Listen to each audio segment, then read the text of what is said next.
Hello everyone, and welcome back.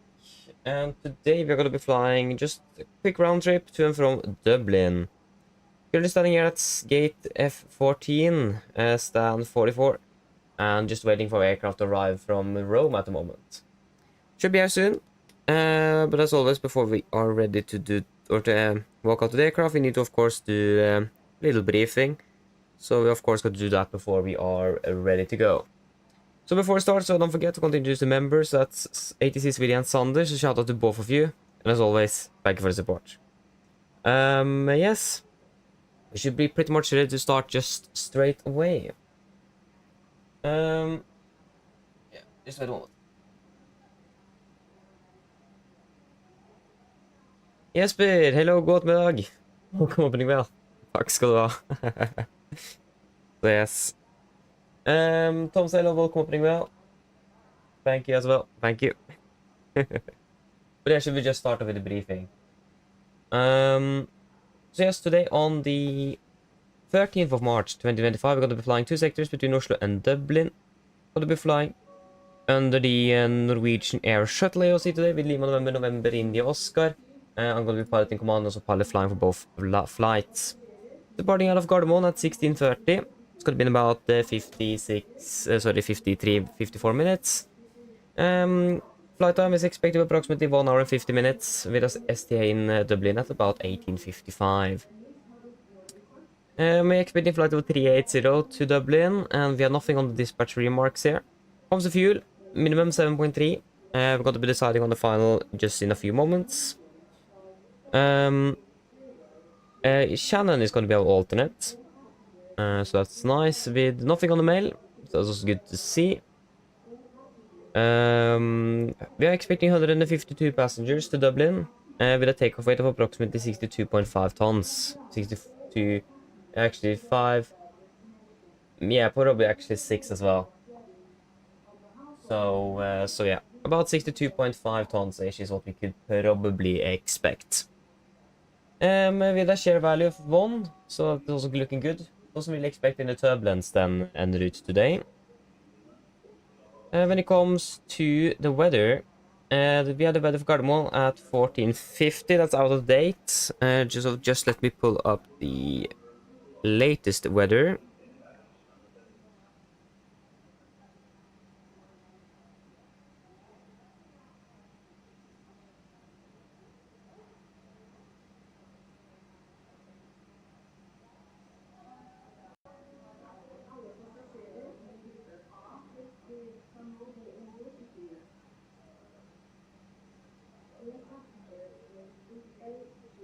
There we go. So, your current winds 0 to 0 at 10 knots with KVK conditions 2 degrees, minus 11 on dew point, QNH 1000, and no sig. So basically almost what they have on the old meter here. With the TAF as well, throughout the day we're expecting winds 3, 6, 0 at 8 with KVK conditions. So just expecting some slight winds from the north and basically clear skies. So not bad. For Dublin, we have the 1500 meters. There should be a new one there as well, so just let me get that. So, Dublin.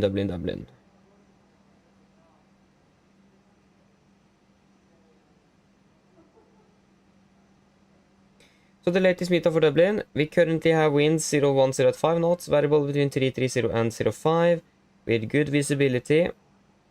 View at 3000, scatter at 4005, 7, 0, 1, 0, 0, 8, and no sig.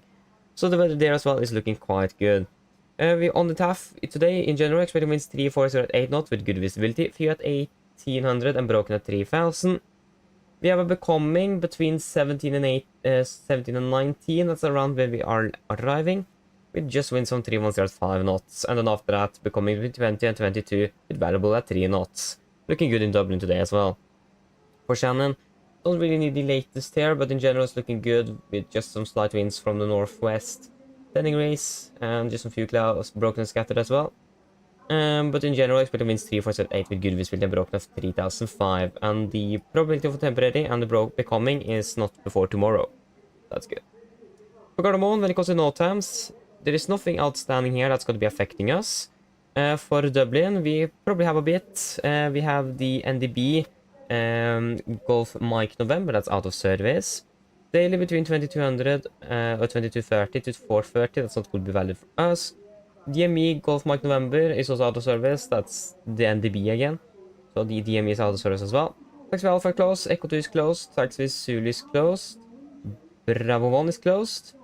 We have an obstacle erected. 2 temporary mobile crane lighted and Vantage. Okay. Advantage, yeah.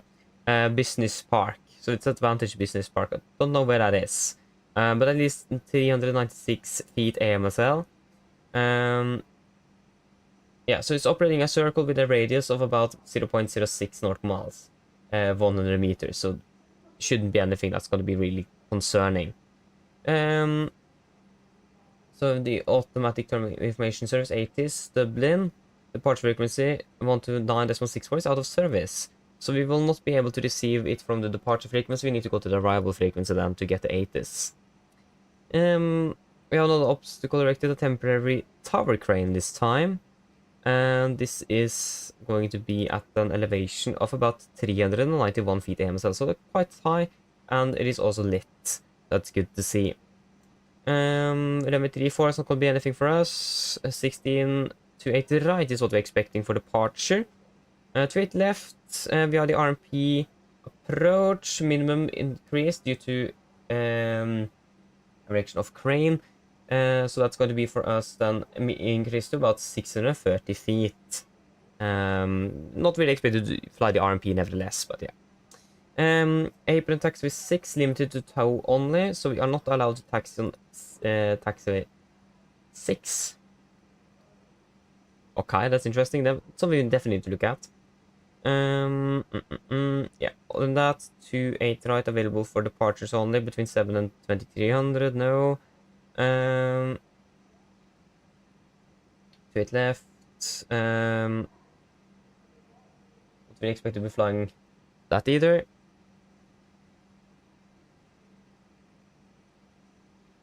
Instrument approach, none on now, no.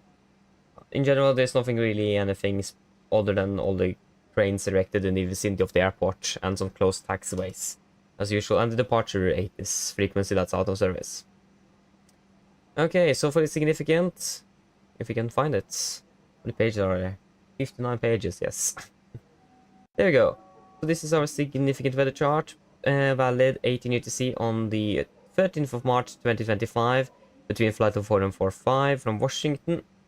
We actually do not have anything en route. We have some moderate icing up in Trondheim, but not going to be really anything for us.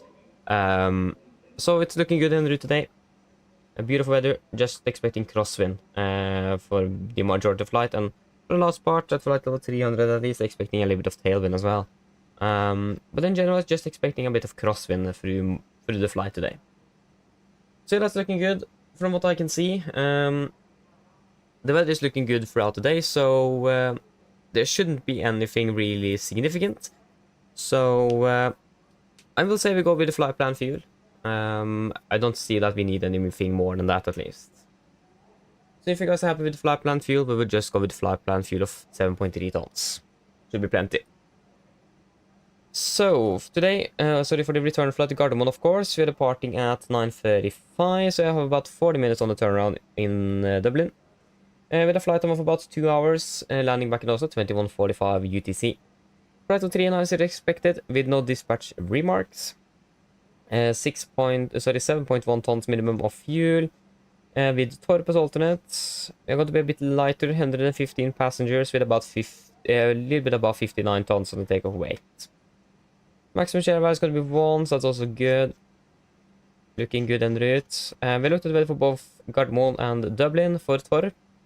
General, at the moment, it is 0 to 07 with good visibility via 3000, 0 -7, 1001 and no say.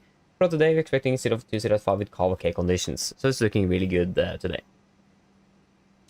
We have looked at the note times as well. You can just find that significant chart. We should have probably still the same. This is the same chart, yes. No, sorry, no. It is the valid 00 UTC on the 14th of March 2025. Between flight 145 from Washington again, and we still don't have anything en route. Even the moderate icing over Trondheim is now gone. So, looking good en route today, for sure. And we're expecting a bit lighter winds as well on the returns. That's wonderful, because we're expecting a little bit more cross headwind. So that is not bad to see. Yes, that should be it. There is nothing really else significant to say about anything. It's looking good weather-wise, and we have flown into Dublin before. Don't remember exactly how many times, but a few times before. So this shouldn't be anything outstanding. Any questions?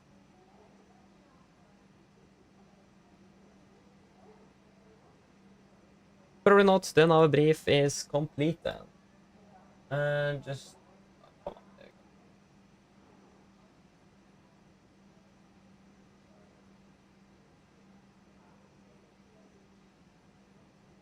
go. What is this? Yeah, just wait. Let me check something here a moment.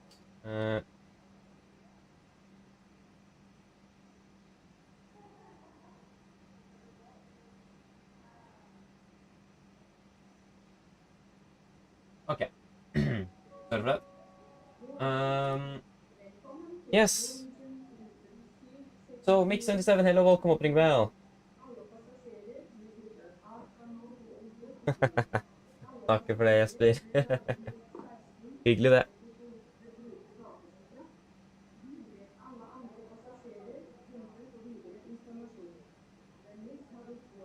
Ariko, hello, welcome opening well. Any tips for the 77? Doesn't really depend what you're referring to, or like what you want to know, or what really you're referring to. Any tips? That's a good question. One day, perhaps, but we are stationed in Gardermoen, and most of the MAX aircraft flying between Oslo and Alicante is stationed in Alicante, so we can't really do that unless something happens there. But not gonna say no, but doesn't look likely at the moment, unfortunately. But one day. It's gonna be a lot of South Europe flights during the summer now, once the summer schedule starts in late March, early April. So yeah.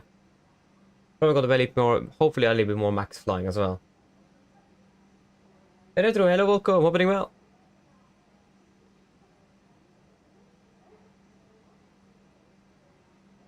Yeah, I have the Navigraph charts, and it's really recommended. It is. If you have 2024 or MSFS 2024, you will have the Lido charts when I purchase the game. So if you have that, go with that, but I do really like Navigraph, and I can definitely recommend it, yeah. But a good idea to just buy it for 1 month to just try it out. Sounds good. So, yes.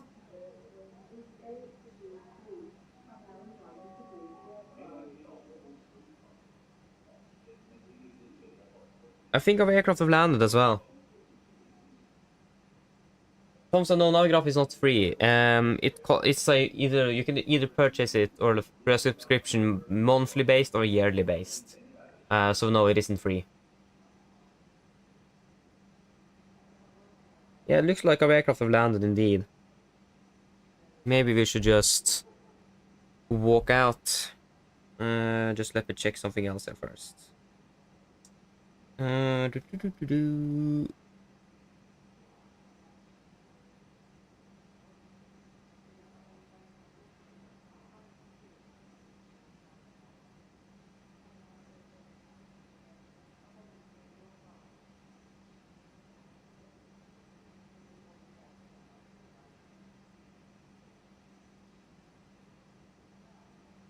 Yes. Ooh, nice. Yes, sounds good. Then should we walk out to the aircraft? It is about 40 minutes until departure, so we have plenty of time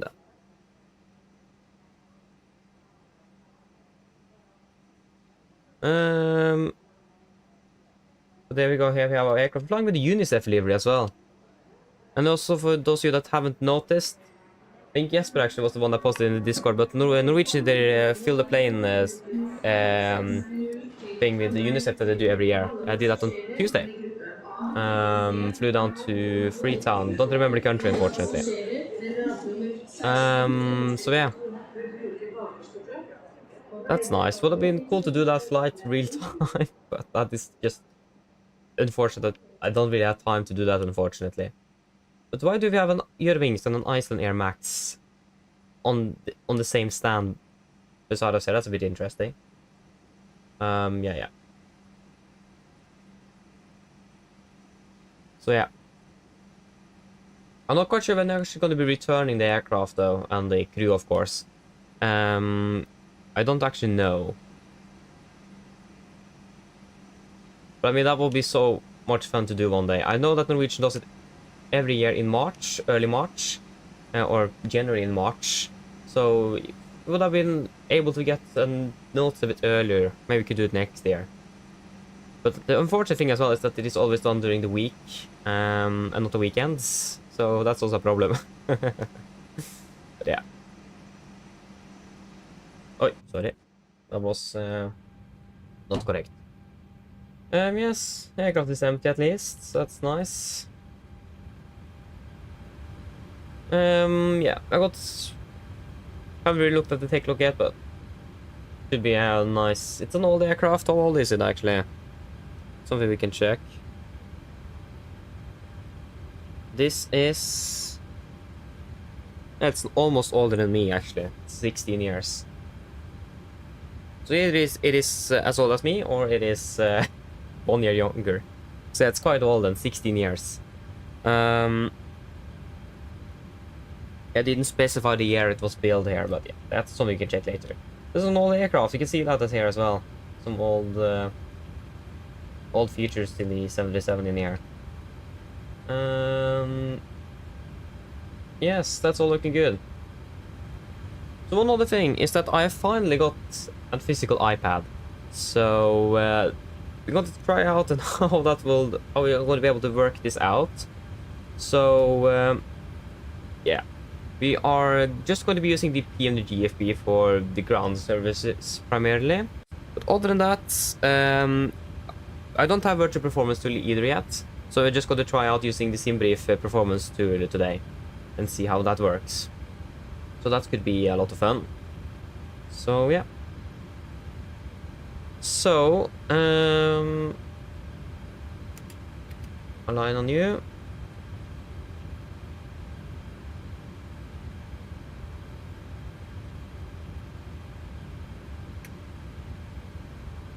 Yeah, and everything here looks good.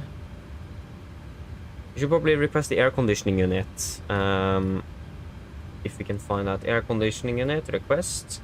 Now we can turn off the lights. Yes, that's good. 012, 7000 should be set. 7100, there we go.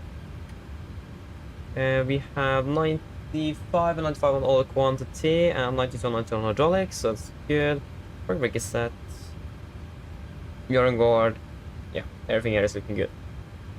One other thing though we need to do is we need to request a flight plan in the EFB here, otherwise I'm not quite sure if wind uplink is going to be working, but at least the route uplink is not going to be working. I don't think wind uplink is going to be working either, so that's something we at least still need to do.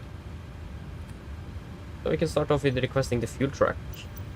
Yeah, we decided on the flight plan fuel. Refueling truck is on its way.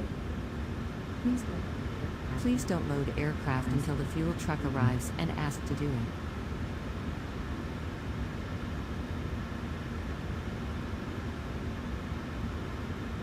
it. Tom, so are you referring to the Airbus or the Boeing? Because this is the manual gear extension door, yes. And yes, it is animated. We are not going to be pulling those levers now. It is animated indeed. If you pull the lever here in the sim, it will then actually pull. So yeah. It is down here indeed. Make sure that is, because one quirky thing is that if you open this door, you're not going to be able to either retract or extend the landing gear, because that will basically close the mechanism for the landing gear lever.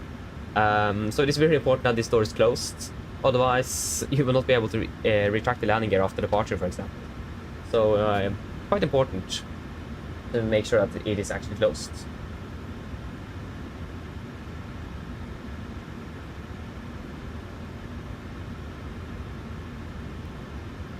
Probably not a bad idea to actually have it where we walk into the seat as well, because then they're going to be walking over the door. Then it should be shut as well. So yes.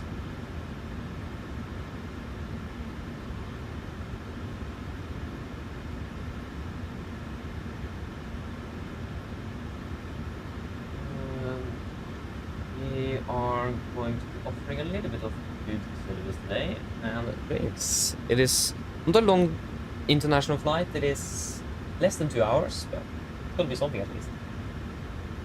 That is not bad. Please don't crash.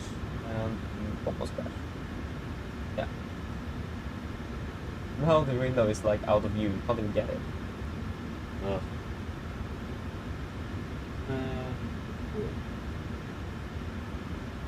Reset main position. And now we crashed. No. Fuel truck is in position. Please don't load Sunday, aircraft welcome. until Hope the you're fuel well. truck arrives and asks to Welcome. Hello. Hello, Captain. Okay, so I've spoken to security and they've started checking in, but there's around another 10 minutes to go before we expect to be seeing any Okay, passengers. thank you. Give me a buzz on here if you need anything else. I'll course. speak to you later on. So that means we want the OFP. Where can I find that again here? Take off UFP. So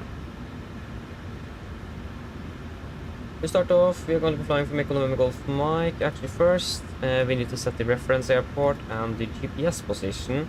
And the left and right is the same, so that's good. Gardermoen to Dublin.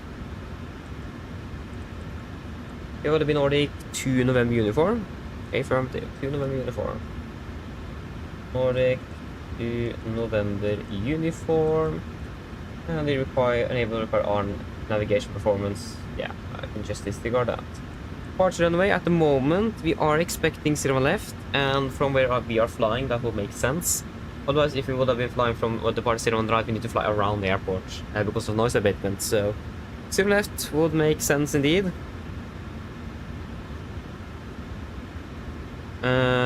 Yeah, so just plan with 01 left now and see if, for example, any controllers is coming on or not. 01 left, Atla 5 Alpha. After Atlap, it is going to be to Papa 600 to Clon. Papa 600 to Clon. After Clon, it is going to be direct to Tango Romeo November. Not Sierra, Tango Romeo November. And that is going to be on 2 page. Oh, can't remember, there were so many alternatives for that one VR. Tango Romeo November. Top of climb. Sola VR, no. Clon. Tango Romeo November is going to be Turnberry VR on 1175. Turnberry. Yes, there you go. That was Turnberry VR. After Turnberry, it's going to be to Blaza or Blacka. And then to Nelbo. Nelbo direct to Nimat, and the Nimat to Kilo. Why does it say 3-4? That's not correct. So Nimat to Kilo, so that can be wrong then. So that is Nimat, and on arrival, expecting the ILS for runway 28 left. Go ahead. Oh, go ahead. ILS 28 left. And Nimat. For Nimat. Really loud and clear. Just gonna check the... Okay, Captain, radio check box. DLL contact you once the ground vehicle arrive and we are ready to start rolling. Roger. Yes, so after that, it's gonna be via Lapmo. Then it left.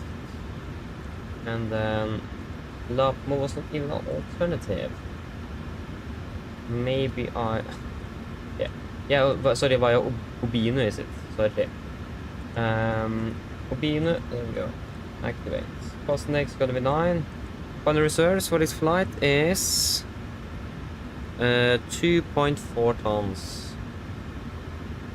I thought Shannon was a bit closer than that. Yeah. Expecting again flight level 380. Cruising wind is 346, 36. 346, 36. With an average ISA of -4 degrees, -56, that's blue blank, -60. 250. 310. 200. 100. And QNH in Dublin. Oh, that was Gardermoen, sorry, that was the wrong airport. Dublin, weather. QNH at the moment is still 1000. Yes, it is. 1000 black. 1000, execute. And engine outside is just going to be the standard 5 miles, and then to Bavad and hold. Bavad. There we go, and we can request the winds.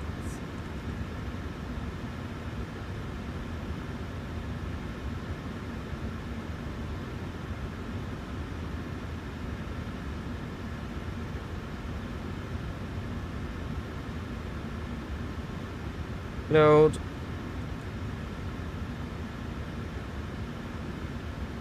Execute. Yeah, Tom, so you're flying the same route, aren't you? Yeah, so you have the same departure as well, nice. Stefan, hello, welcome, hope you are doing well.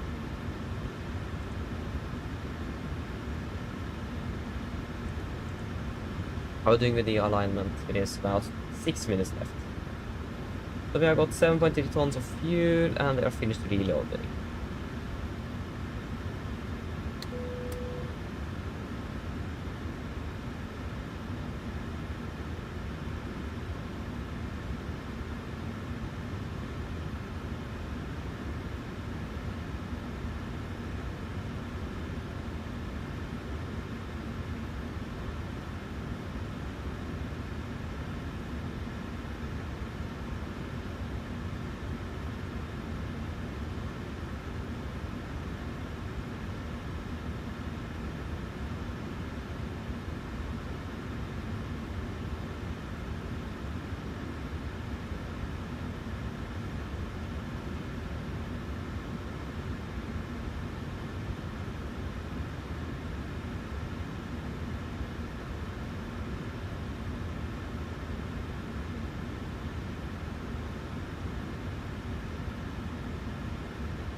Yes, maybe we should start boarding shortly as well. We have a little extended briefing as well. Yeah, should we just start boarding straight away? We are departing in about... Okay, we're departing in 28 minutes, so we have plenty of time though. Yeah, that's something I forgot to turn on the sound again.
Okay.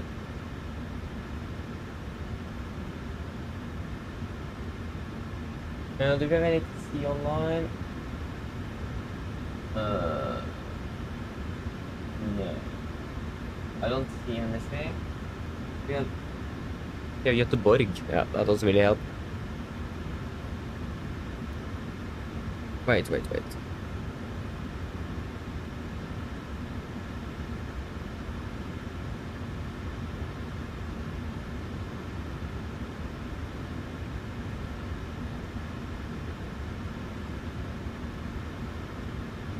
Okay, so we have the City Alpha 5 Alpha, affirmative, good. We can wait with the rest for Dublin since there is still another 2 hours-ish before we're landing there. And we have 0 left for departure. Yep, affirmative, 0 left for Alpha 5 Alpha. What's our estimated takeoff weight again? What is that? That is takeoff weight about 62, yeah, almost 63, 62.5 tons-ish. Quite heavy then. So I don't really see that we're going to be using Alpha 3 today. We either go for Alpha 2, Alpha 1, so basically full length. I think that's going to be the best option. Wait and see. We haven't got the load sheet yet, so I mean we haven't even started boarding. So yeah, just need to wait for that. I can at least do the landing calculation. Terrain, hello, welcome, opening well. Are you sick today?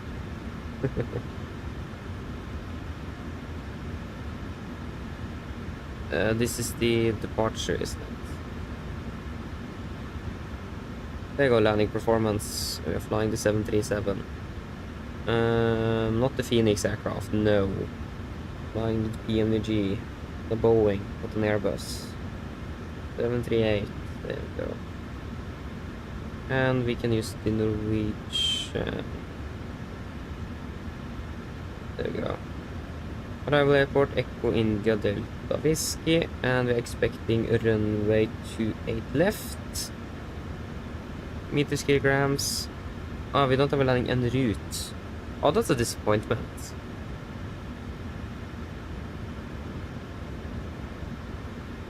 Okay, we don't have a landing en route here. Then I definitely need to get the virtual performance to as quickly as possible. Just have the landing en route, yeah, that doesn't really help. Oh, then we can do the landing. You can use the landing en route in the EFB here then. Again, 28 left. That's gonna be a dry runway, flaps 30. And the weather. Winds are 020 at 7. 71008. Hey, wait, what? That can't be correct. Let me double check the weather first. Airport. Dublin. Wind 007.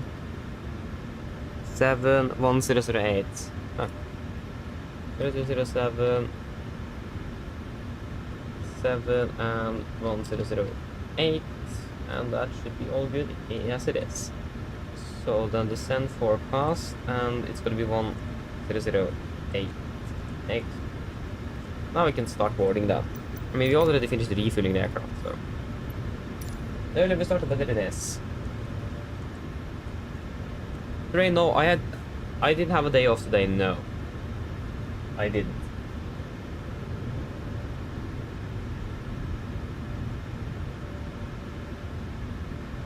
Yeah, like Terrain said there, it is paid add-on, so it isn't free, unfortunately. We're about to start boarding. It's a bit buggy sometimes as well. But when it works great. So yeah.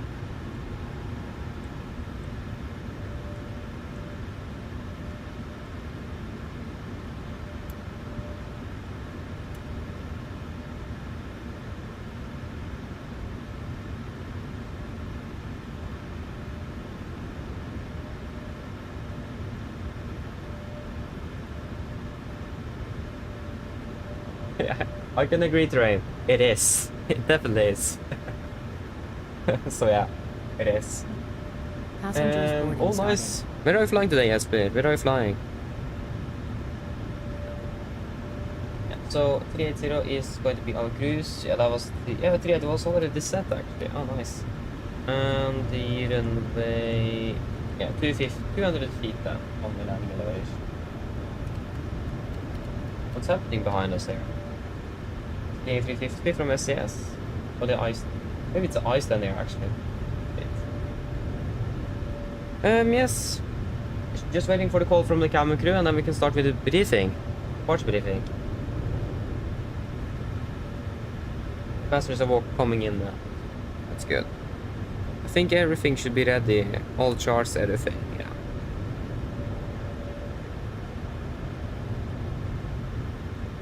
exactly, Train. I can agree with you on that. Yes. It's a bit annoying that it can be like it is, but for the most of the time it does work, so that's a good thing. QNH is QNH is 1000 in Oslo. Ah, that's fine. That's where I got 1000 from. Hello. Hi, Captain. Just to let you know that the passengers have started Thank boarding. you. Yeah, it does most of the time. Sometimes for me at least it doesn't work. But that's just generally that GSX loads like full aircrafts for some reason. That's like the main bug I'm encountering the most. Yeah. I can agree. I always restart the cold engine after landing. So when we make it the runway and before selecting the arrival gate, I always restart the cold engine to have a so that sure that nothing breaks on the turnaround. So yes, should we just start off with the briefing then? I think everything is better. Hope everything works. Oh, interesting. So, for the we can start off with the emergency briefing. So below 80 knots, we will stop the aircraft for any warnings. Above 80 knots prior to V1, we will stop the aircraft for fire warning, engine failure, predictive winch warning, or airplane enabler safe to fly. If I go stop or stop my controls, I will cross the first levers, disengage auto throttle, apply max manual braking or verify R2 auto brakes, manual raise the speed brake handle, apply maximum reverse thrust to stop the aircraft. If you can stop, I'll verify first levers closed, auto throttle disconnected, and max braking applied. I will call speed brakes up, speed brakes not up, verify reverses, and call reverses status. I will call 80 knots, 6 knots, auto brake disarm, and advise ATC of the reject. Once we come to complete stop, I will start on the reversers, lower the speed brake, we will identify the problem, and I will call out for any necessary memory items that need to be accomplished. I'll assist you in identify the problem, and I will accomplish any memory items on your command. Then we will evaluate the situation. If no evacuation is needed, on PA remain seated, situation is under control. If the situation is unclear, on PA cabin crew stations, if it doesn't decide to evacuate the aircraft, I will order flaps 40, we will go to the back over of the QRH and read through the evacuation checklist. Happy?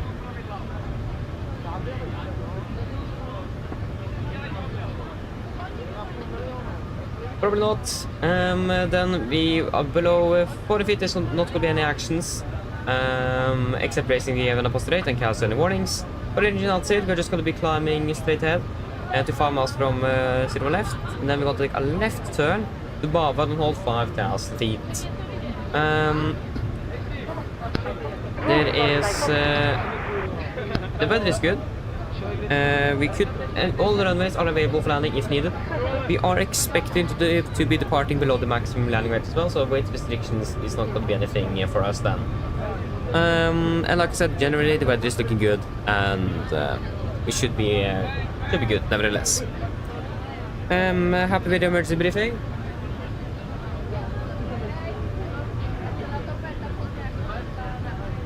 Terrain, yes, that's exactly what it does. Because an aircraft notices that you are decelerating, and that means you are rejecting the takeoff, so then RTO will kick in and break the aircraft. That's correct.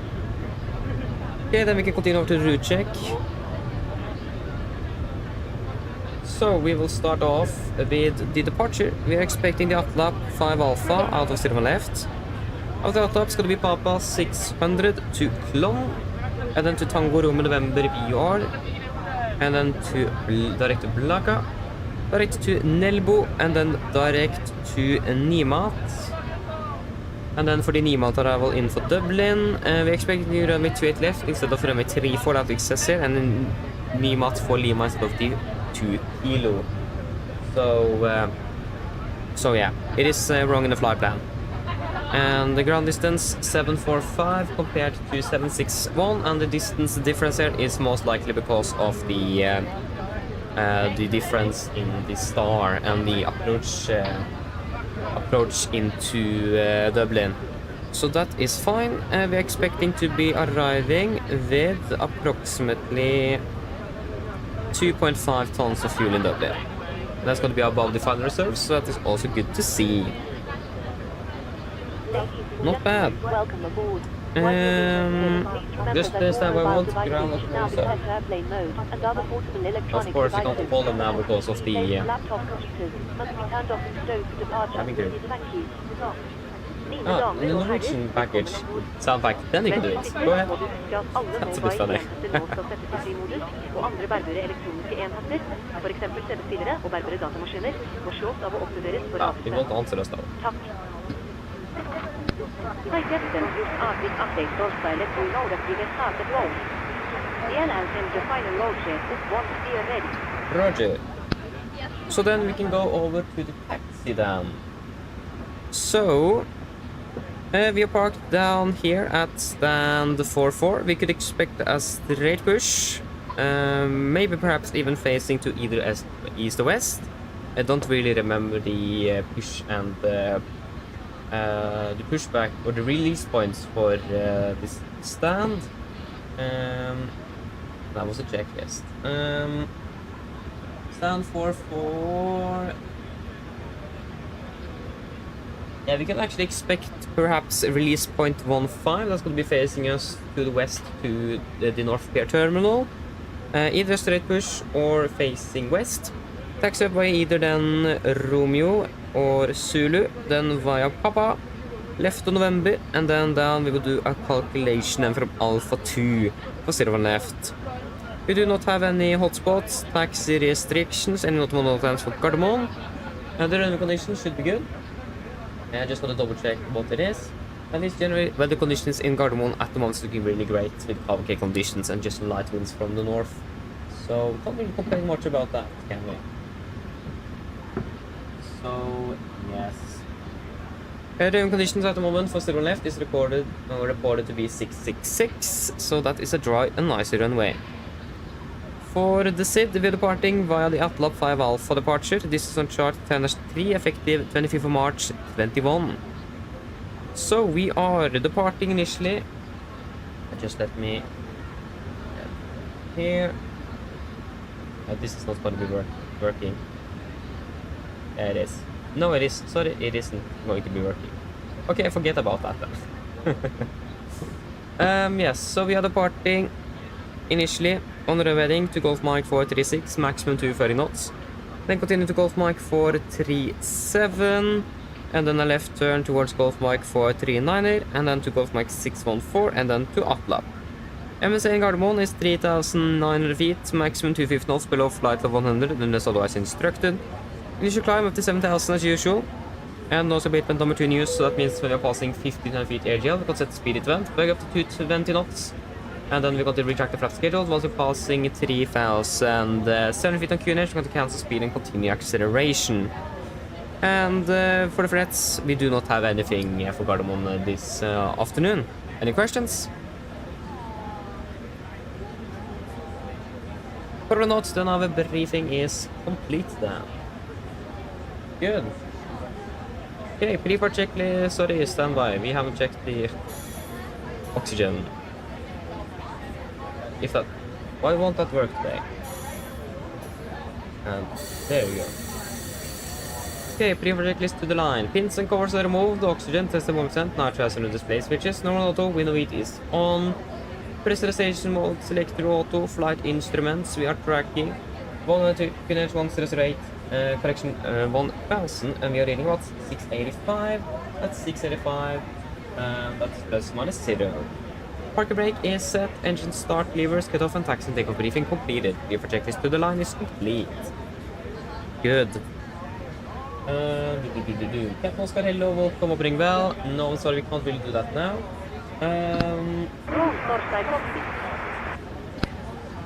Go ahead.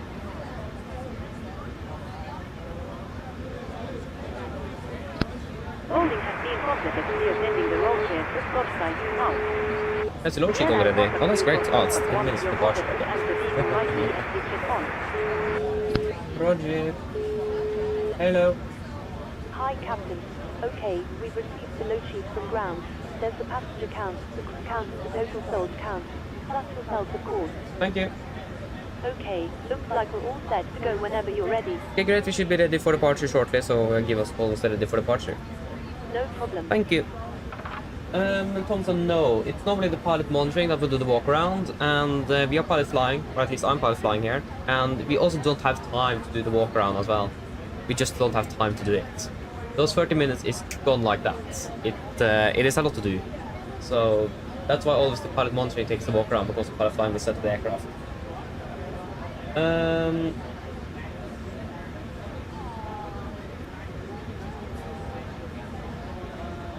To be honest, Rain, I don't really know what Norwegian are using, and I'm just using something myself. I'm not really following the van tram or anything specific. I just know that they're doing the emergency briefing, then the route check, and then the charts. That's what I know. But I mean, the emergency briefing always just done on the first flight of the day. But yeah, indeed, I got an iPad yesterday actually. So yeah, I'm really happy with that.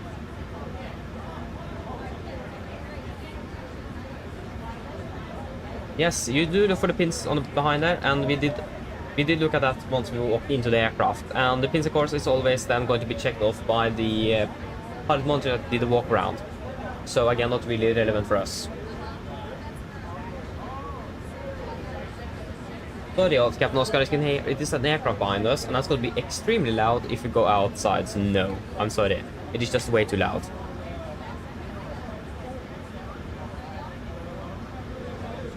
There you go. So we will quickly do the PA, so 1 hour 50 minutes, flight 380, and we are expecting good flight conditions.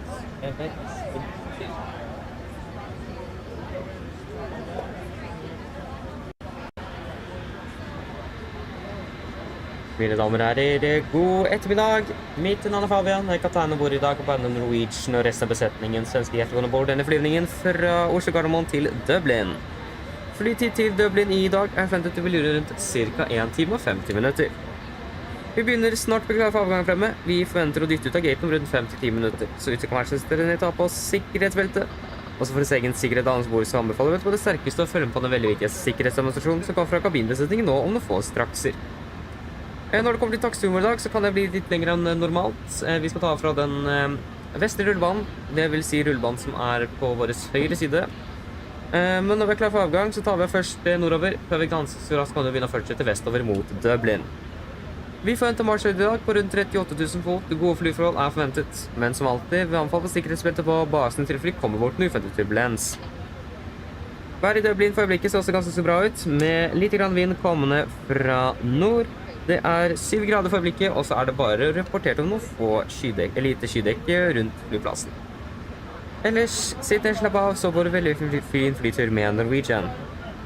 Ladies and gentlemen, good afternoon. My name is Fabian, I'm the captain on board today, and on behalf of Norwegian and the rest of the crew, we want to wish you a warm welcome aboard this flight from Oslo Gardermoen to Dublin. Flight out to Dublin today is expected to be approximately 1 hour and 50 minutes. We are now shortly ready for departure, expecting to push back in about 5 to 10 minutes, so if you can please sit down, take the seatbelts, and for your own safety on board, we do recommend the important safety demonstration that is coming from the cabin now very soon. When it comes to our taxi, we are expecting a little bit longer taxi than usual here in Gardermoen. We are currently departing from the westerly runway, that's going to be the runway to our right behind the, on the opposite side of the airport. So yeah, it's going to be a little bit longer than usual. And also finally ready for departure. We're departing initially northbound, before we're quite quickly taking a left turn towards the west and continuing towards Dublin. We're expecting to be cruising at approximately 38,000 feet, with good flying conditions throughout the flight, but as always we do recommend our seatbelts on just in case encountering some unexpected turbulence. And the weather in Dublin at the moment is looking quite good, with just a little bit of wind coming from the north, about 7 degrees centigrade, and just some few clouds reported in the vicinity. Otherwise, sit down, relax, and we're going to enjoy this flight with the Norwegian. Thank you.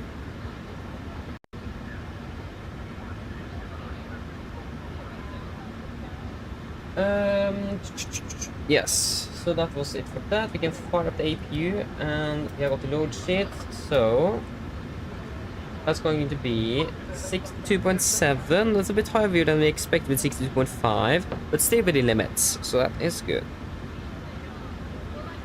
So departure, airport, flying out of Gardermoen, facing 19er, sorry, 01 left. And what's the distance. I think it is like 100 meters difference though. Don't want to take any chances. Taxi.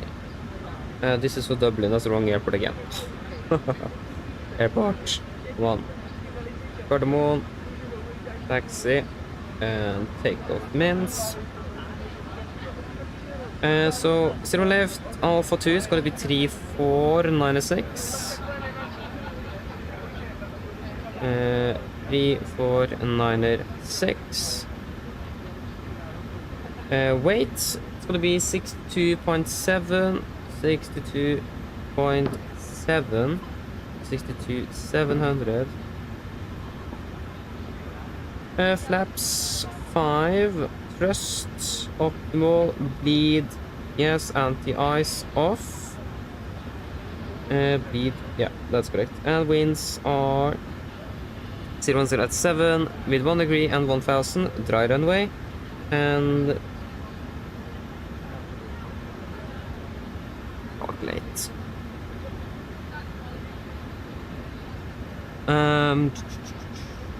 What if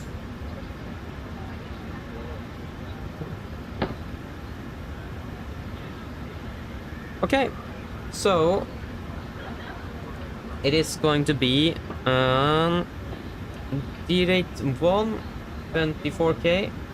That's not really what we want. We want 22k. There you go. So D-rate 22k. D-rate 2 with an assumed temperature of 36. 88.7, and it says here, yeah, where does it say here?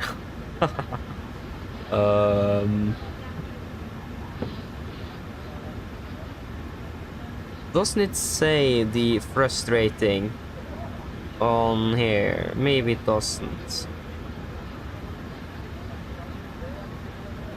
That's a bit unfortunate. Maybe it does here.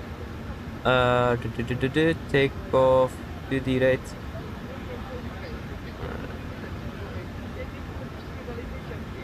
It actually doesn't say the.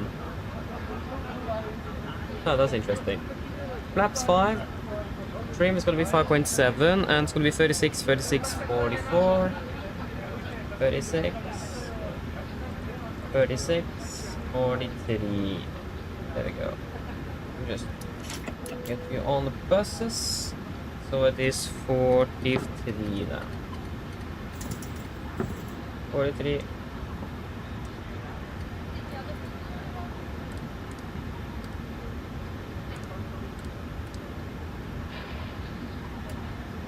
$5.7.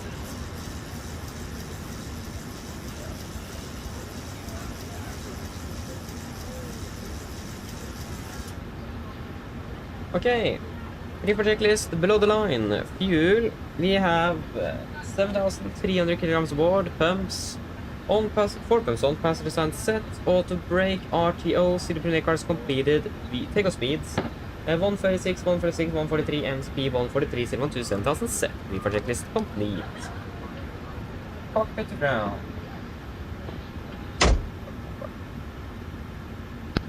Oh, ahead. Can you please disconnect your GPU? Roger.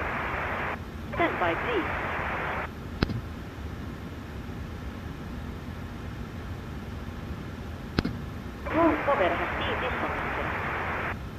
Thank you. Good, then we are pretty much ready to go. Stoffer, welcome up doing well, and Mr. Mark Pilot as well, welcome up doing well. Probably one day, I don't know when. That's the problem, I don't know when. I mean, we've flown quite a bit to Stavanger lately, actually. So, but definitely one day, indeed. And the thing is that I don't really choose my flights myself, so yeah. I always randomize it. Always random where we are flying. That's probably why we have flown so much to Stavanger lately, actually. Okay. There we go. And we have got the gear pin.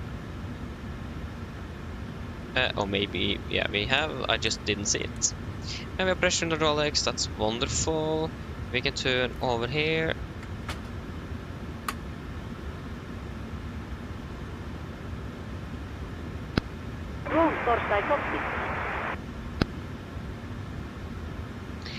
Go ahead.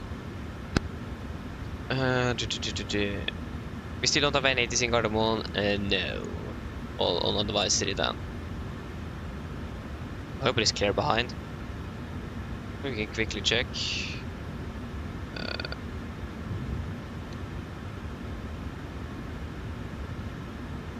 Where is it? Roll There is slow traffic. ES coming. Just ahead your beacon light ES not active. Slow ES attaches, steering in ES intercepted. Stand by while we start pushback. It's all clear behind. Thank you for calling me ready. Okay, on with the beacon or anti-collision and before start checklist. Flight door is closed and locked. Doors, windows closed, locked. Anti-collision light on. Transponder altitude off and the rudder aerodrome free and 0 before start checklist complete. Okay, so what did we say regarding release point? Where did we want to push? Was it just 1.5? Yeah, we could face west on 1.5. 1.7 is quite far away. Good afternoon. I think that's going to be the best. Facing west on 1.5. Copy, driver, clear push. Release point 1.5, brake set. Park brakes is released. Gardermoen traffic, Nordic, 2 November uniform, push the start of the stand for Gardermoen. All for captain, steer clear of the stand and your free topside stand end. Thank you, we start 2 and 1 sequence. Then Lixley. There are 2.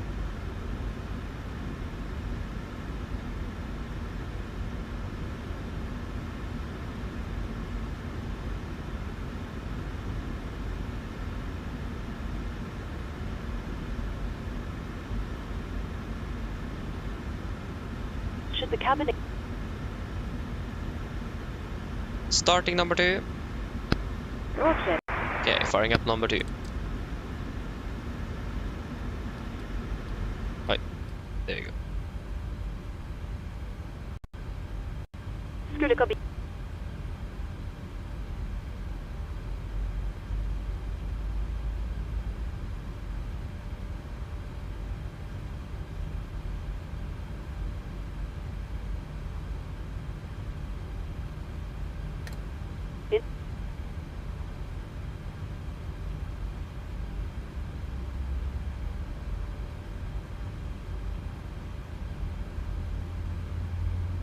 I det huset.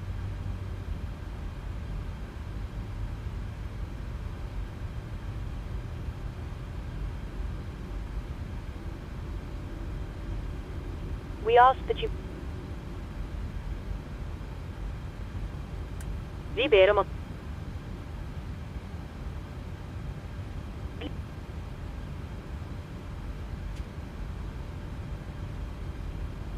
There you go. Starting number 1. Starting number 1. Thank you. Roger. Firing up number 1. Tack för...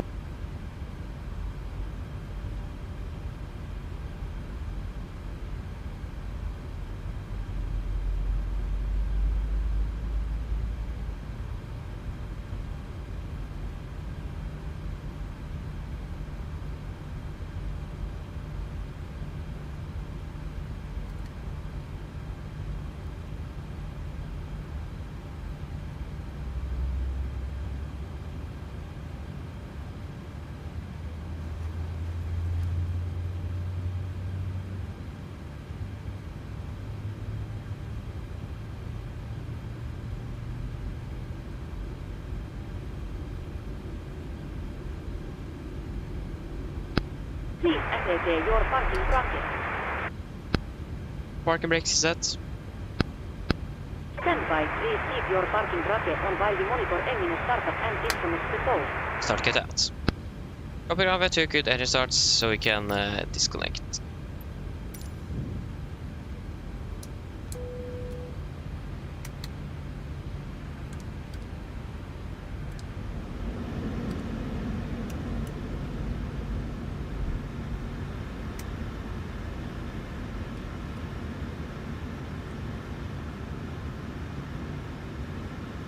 Okay, so the clock is 34. Okay. Is that bad then?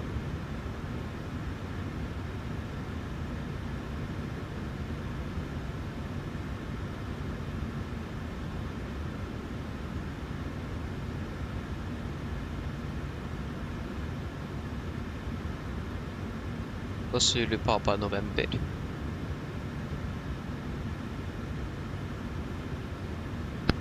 OK Captain, logs light are put started on all engines and so ES disconnected. Nouset hel ES freezer your put torstai go. DNL get also disconnected now, so have our safe flight. Look out for the pin on the left and DNL see you next time. Thank for the help. Pin on the left. Have a good day. See you later. Bye. There you go. We got the gear pin. Left 5. Block control check.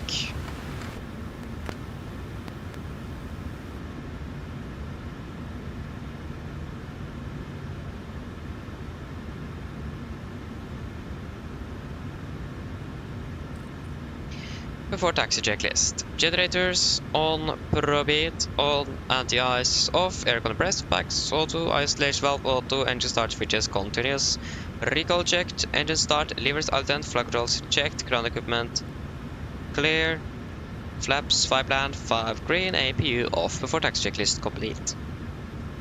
Carbon traffic, Nordic 2 November uniform, taxi via Zulu Papa November roll point Alpha 20 left, carbon.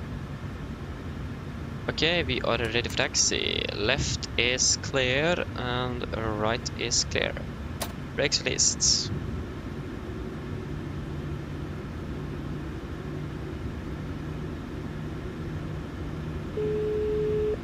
Hello. Hello. Hi, Captain. Just to let you know that the cabin is secure for takeoff. Thank you. No problem.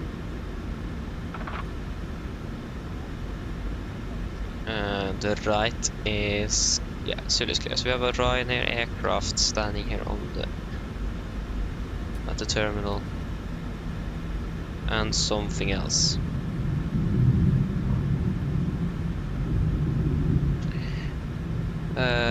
Right is clear and left is clear.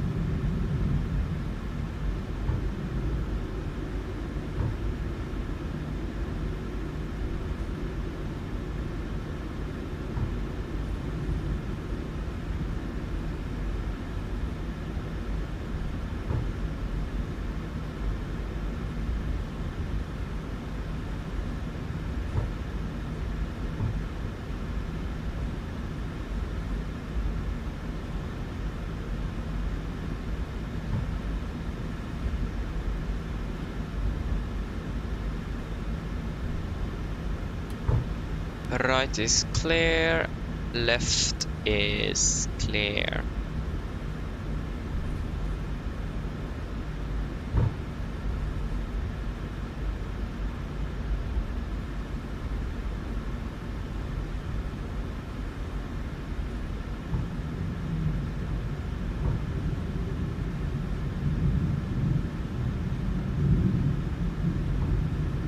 And left is clear.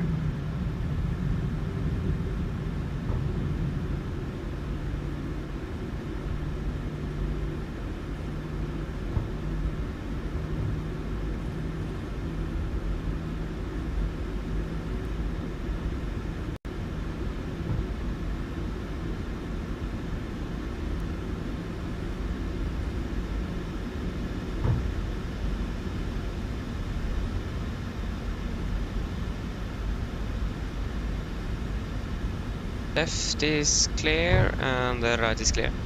Not really much coming from the right, it's just some 787s parked there from north, so. Thing is that also I don't think those are parked there anymore either. We don't need the ILS frequency for us, they're on the right, we're parting left.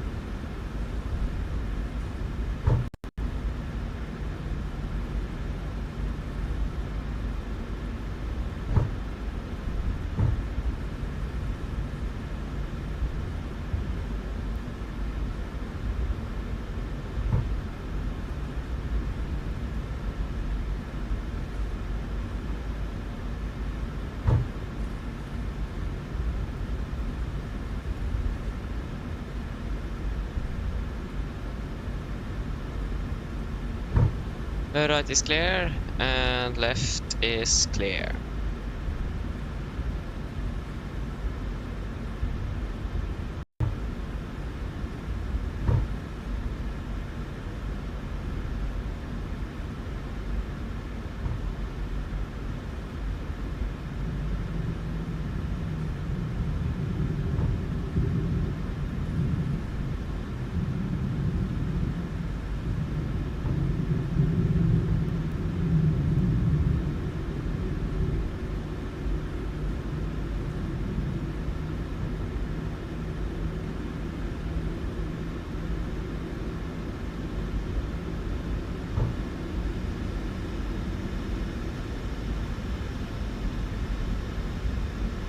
Left is clear and right is clear.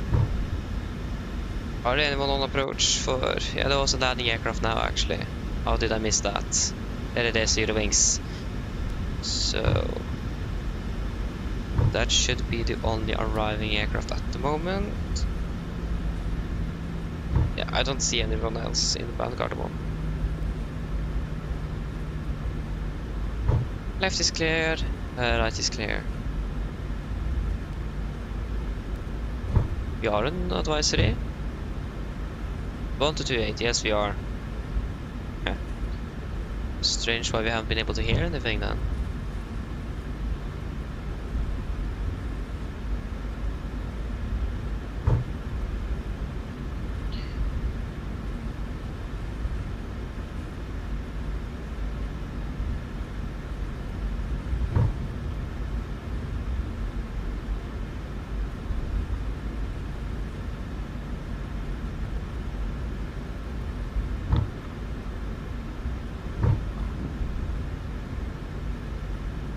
Sorry for that.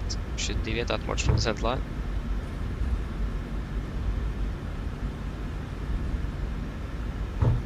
Not from the center line, but with the taxi. Oh.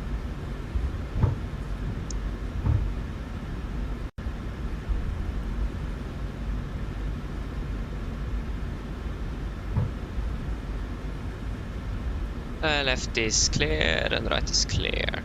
Okay, should we see the cabin? Before deco checklist. Flaps 5 black and 5 green. Stabilizer trim 5.7 minutes. Chemical given. Before deco checklist complete. We can go weather on my side and we can go terrain on yours.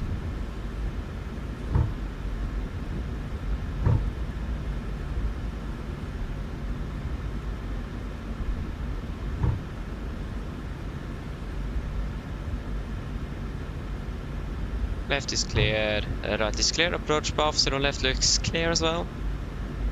So we should be good to go.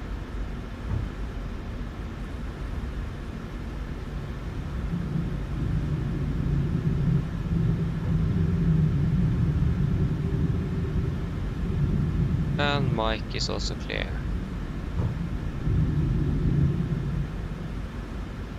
Yes. Gardermoen traffic, Nordic, 2 November uniform, landing up departing, 01 left, Gardermoen.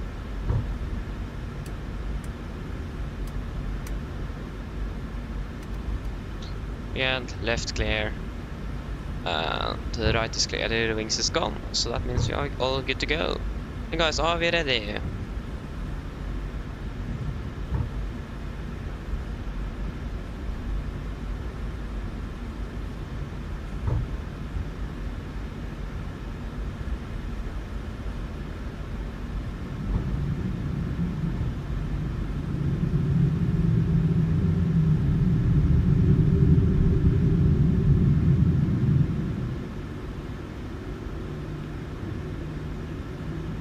Ready, take off.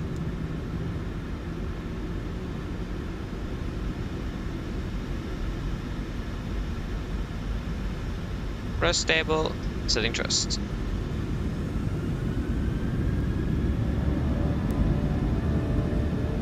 Take a reset.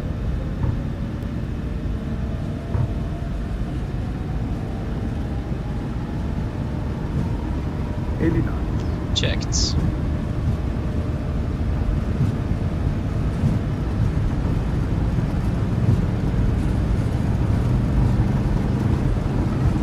V1.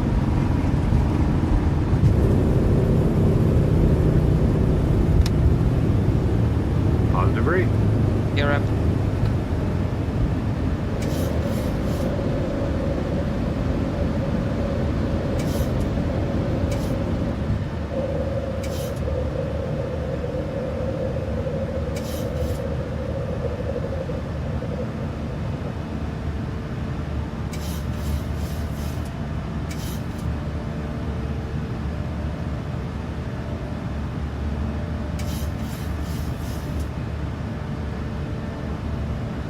Speed advance, and we will go to 20 knots.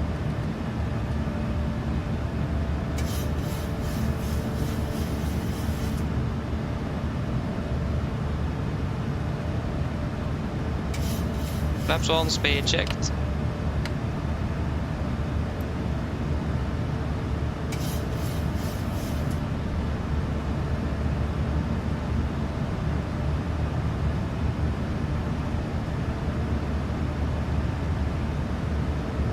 Flaps up, speed checked.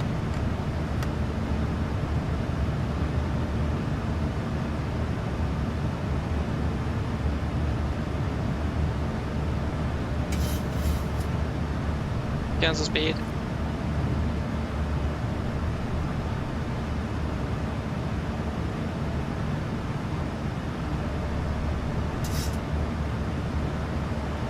We can delete the D, ready to climb. And we can proceed direct to hot lab. Confirm, execute.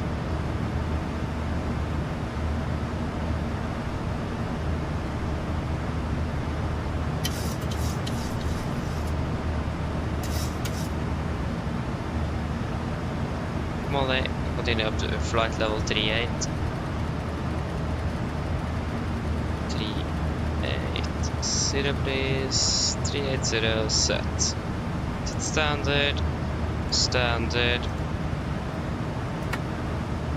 After take checklist. Engine bleeds. On, packs, auto, landing gear up and off, flaps up, no light and altimeter, standard, set, cross checked. Positive flight level 75. No. Plus minus 0 after take checklist complete.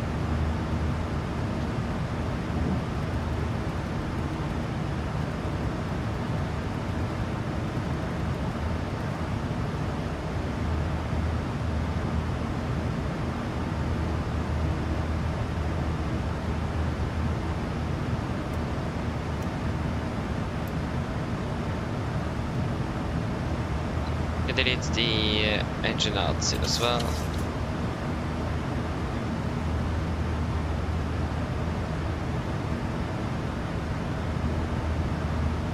Passing flight level 100.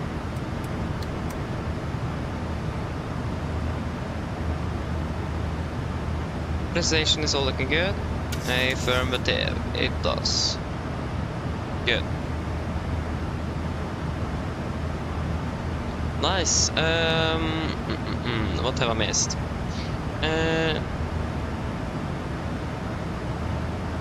Train, yeah, I used that before, but now I'm using like a randomizer that makes a list, because the thing with wheel of names is that I could end up on the same thing all over again. And I also actually didn't write the flight number, I just wrote out the destination.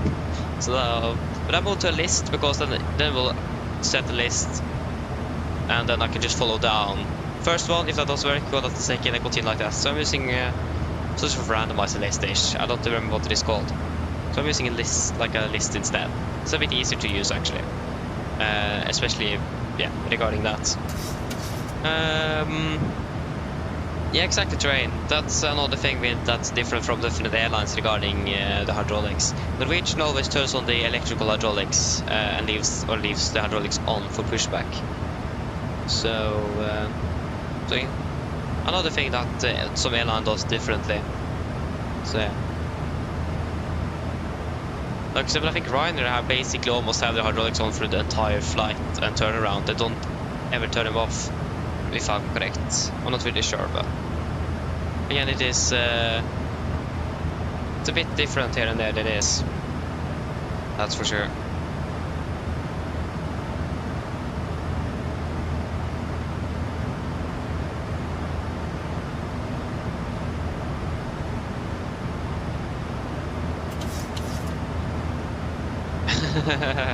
Nice, Jesper, sounds good. Hope your PC is doing a little bit better now, at least once you have cleaned some dust. That's nice to hear. You're 6 minutes ahead, that's great. Planned a lot of flights in April, that's nice, Jesper. That's great. Enjoy that.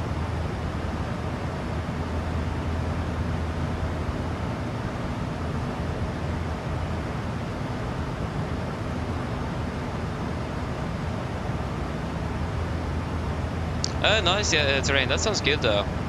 Nice. Not bad. That's great. That's a good idea indeed. Oh, we're flying out to Hania on the 5th of April. Nice.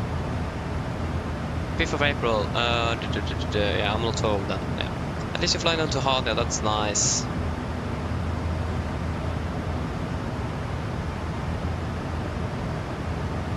Yeah. It is pronounced Hania. You don't. The C is dumb basically. You don't pronounce the C. So if I heard correctly, it is Hania, not Chania, but Hania. Yeah, it is. I googled it up.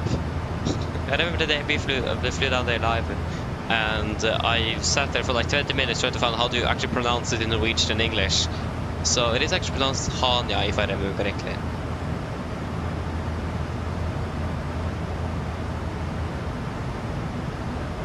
Oh, nice Trey. That sounds good indeed. Yeah, pass flight to 200.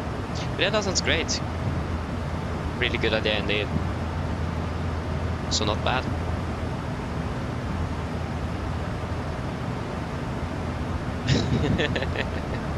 Yeah.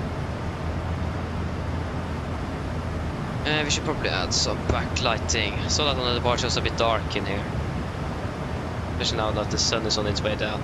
Nice thing that we got to have the sunset right in front of us for basically an entire flight to Dublin. And after that it is going to be dark.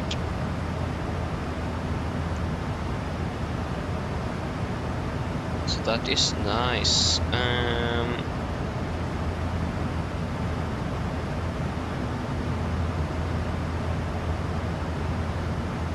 Bergen, Molde. That's have a aircraft departed from Gardermoen. Is it you? No, that's the Bergen. Where is the real aircraft? Like they just disappeared. Have they even departed? Maybe it is you? Yeah, there you go, the real aircraft just departed. Yeah, so we are a little bit ahead of the real aircraft actually, passing 13,000.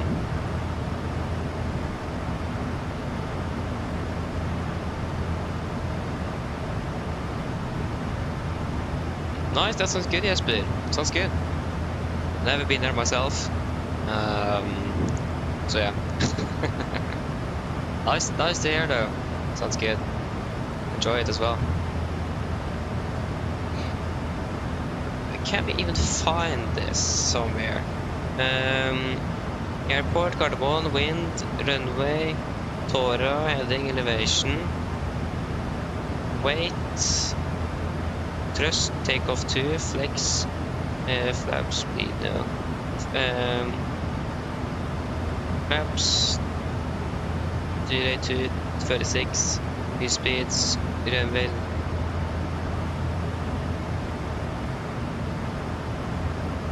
Stop margin 1287, video flaps for 40, 138. And there is basically nothing regarding the thrust output of the engines, just the D-rate. That's a bit interesting. Yeah, that isn't good, because then we can't verify that it is correct. Yeah, that's something you just need to live with until I got virtual performance tool up and running here. Oh nice, Jesper. I really didn't catch where they're flying. Was it Reykjavik? I don't remember. It's a bit further up here. I don't remember if I saw where it was. I think I saw a J somewhere, so probably Reykjavik then. I don't know. I might be completely wrong. So yeah. And I probably are as well. Oh, this is a bit annoying. There you go.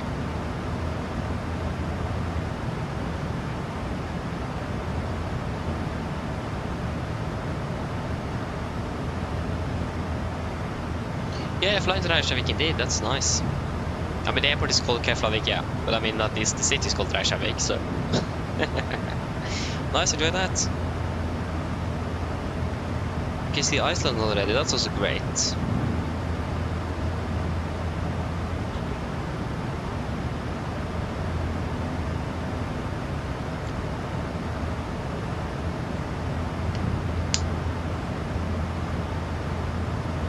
Oh yeah, should be back in Oslo 22, then we are landing. You're landing ahead of us then.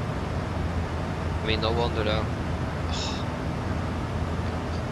When are we landing again? We are landing in Oslo. So, OFP. We're currently landing in Oslo. So this is the wrong flight plan. Forget about that then. Save flights.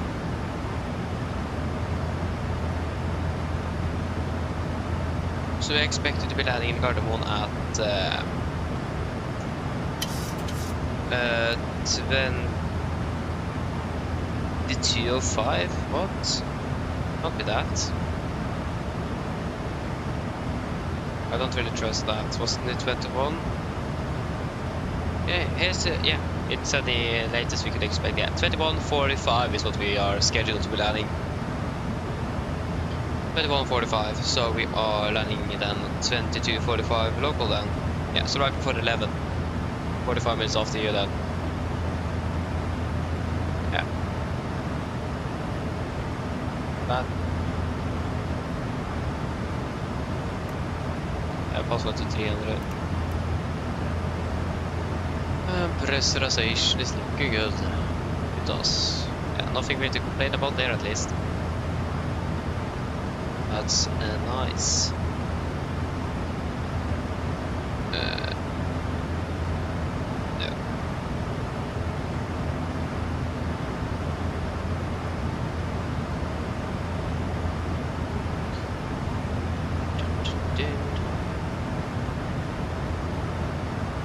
So we've been flying for about 13 minutes. We need to do a fuel check within the next 15.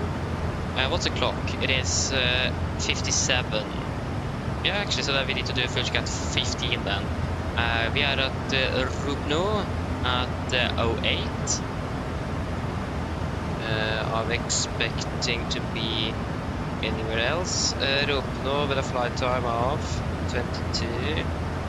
Yeah, we can actually do a fuel check. I think Sola is going to be perfect. So we'll do a fuel check at Sola VR then, over Stavanger. Nice. That should be good.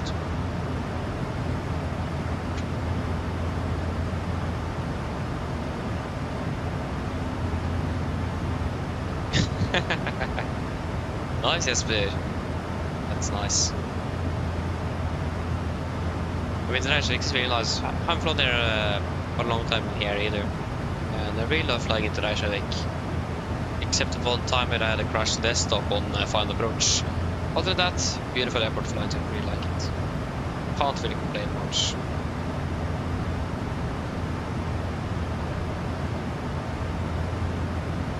Yeah, Tom, so we're landing back at 22:45 local time. 22:45. Right before the 11 in the evening. So we're not finished too late today, so that's also nice. Not really playing too much about that.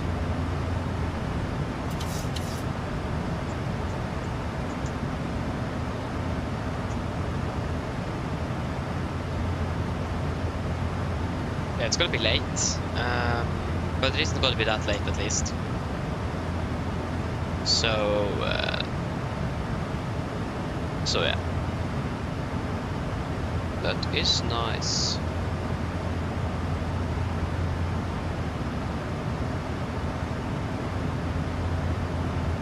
I mean, if we would have taken the London flight, that would be even worse.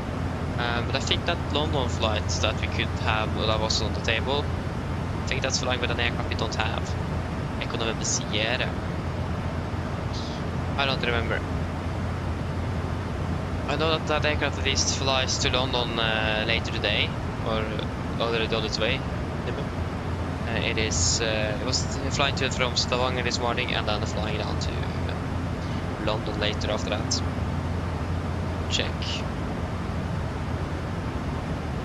Yeah, we can check MSFS2020. I november, det var så Mike. I november. Echo november sier. At least, yeah, it's probably on the ground either in Oslo or in... Yeah, it departs at 17:40, landing... sorry. Departs... Yeah, so it already landed in London, so it departed from Gardermoen at 15:30. Yeah, that was the one London flight we could do. Because then we need to start like 10 minutes after I normally finished at school. That was really quick. So, yeah. I mean, nevertheless, we didn't have the aircraft, so fair enough. It doesn't really matter now. So yeah. Very soon at deep mode. It looks like it at least.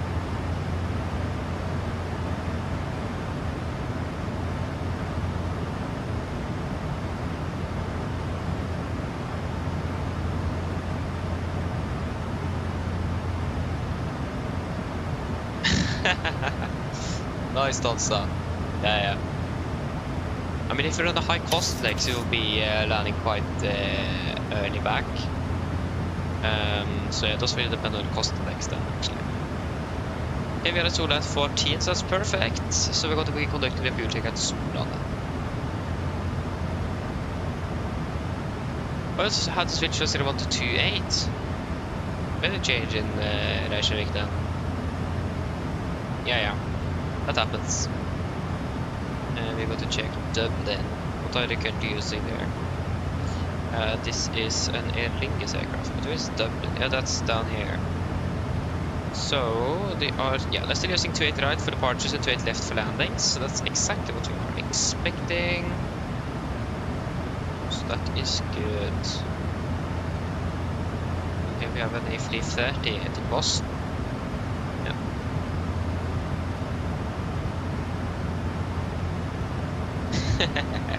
Nice, I'll say I casually put 50 in the cost next. Nice. I'm not quite sure what the highest Airbus can take, but we can probably go all the way up to 100.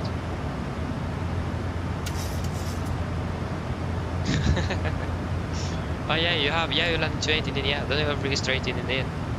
Not bad though, can't really complain. Nice, and a Ryzen aircraft from Dublin to Milan. EJet 45.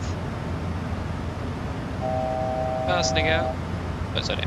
It is probably my O'Leary then that's flying his private jet.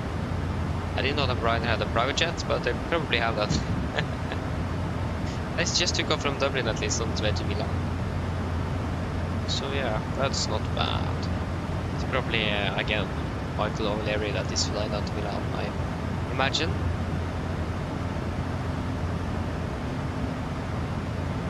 Yeah, I did 67 once, so that's not bad. It's quite high indeed.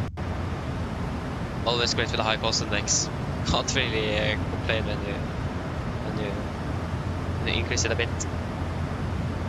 There was something else I was going to check, and I have got. Yeah, what extent are we expecting in Gardermoen? Sorry, in Dublin.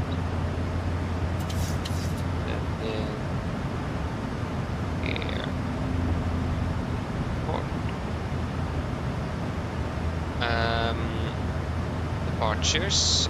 We are. Why are they? Okay, what is it? Cancelled. Day March 30th. Destination flight number Delta Yankee 1363. Search. And nothing happens. Let's just scroll down. Gate closed. Yeah, we are not departing at 17:25 though. Looks like the website is bugged out, it doesn't work. Show more flights, that doesn't work, nothing works here. Great website, Dublin. Thank you for the opportunity to use it. Doesn't work. Well, that worked, show earlier flights. But show more flights doesn't work.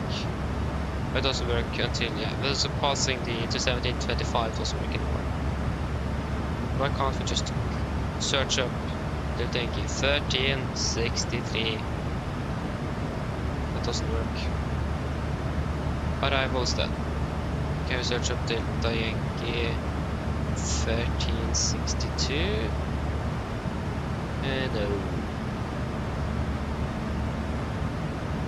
No. Okay, then we need to wait for that. Can we just Google the flight number generally? 1363. Yeah, stand 2224. It looks like we're going to be using the same gates that we always use in Dublin. 222. 224, not 222. 224. So it's basically going to be standard then. That's nice. That means it's easy to get there.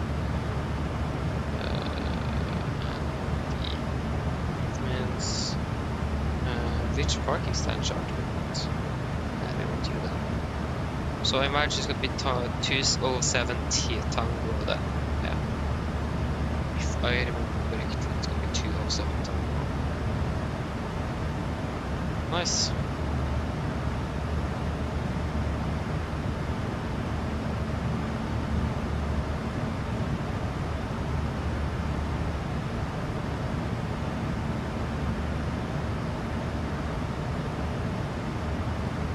Nice.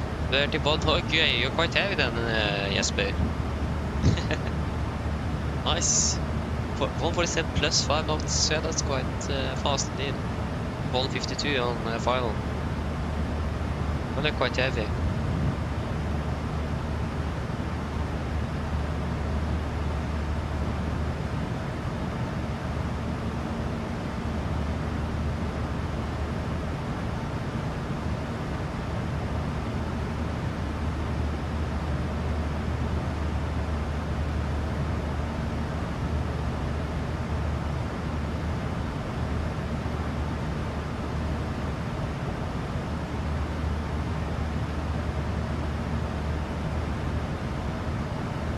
Yeah, exactly, Jesper.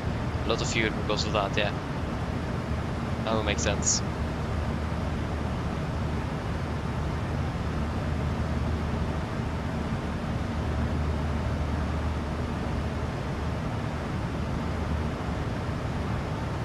Okay, well, we're scheduled to be landing here. We are landing at 1840.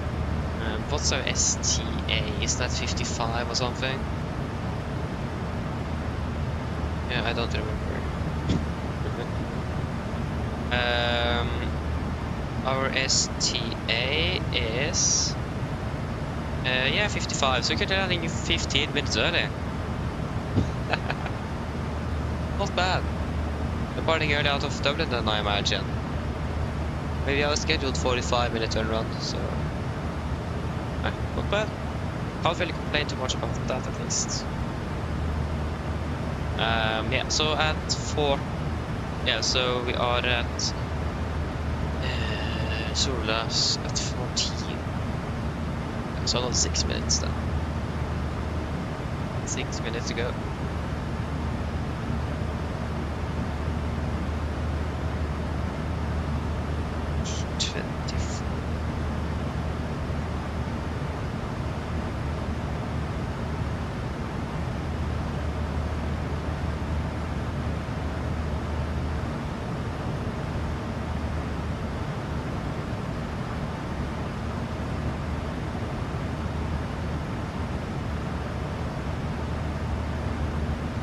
Nice.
Okay, nice. So Sola, yeah, 4 minutes to go.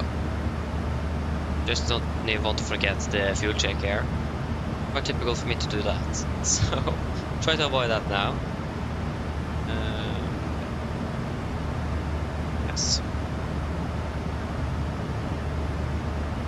And we currently don't have any APC en route. We have Copenhagen, not flying over Copenhagen, so that doesn't really help.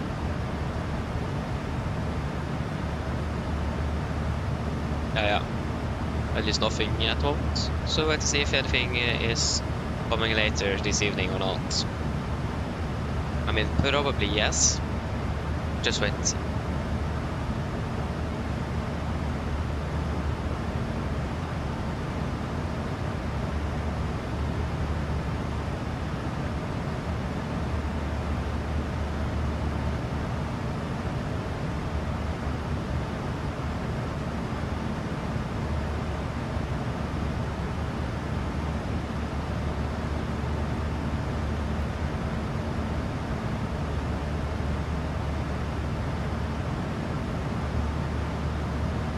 Yeah. At least we're approaching Sola.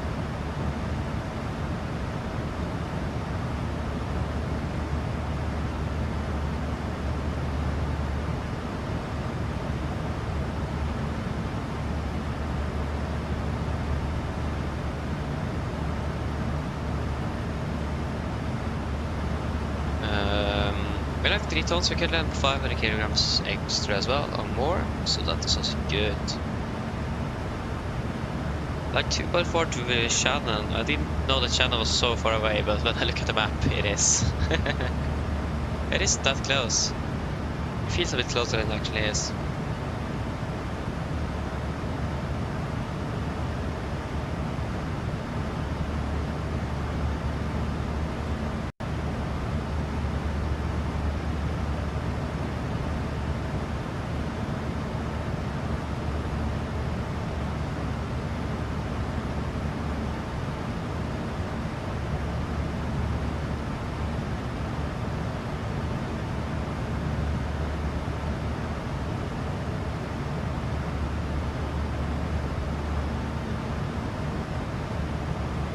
Okay, we're approaching Sola, so we'll just get the fuel. Sola, top of the descent? No.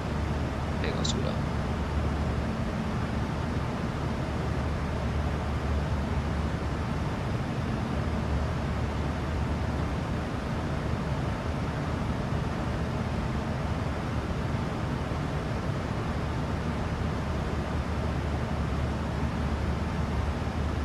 Okay, so we can start with a fuel check for Sola, that's you.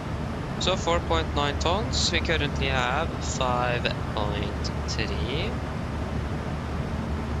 Just 5.3. We have currently burned 2.1 tons compared to 2.2, so that's also good.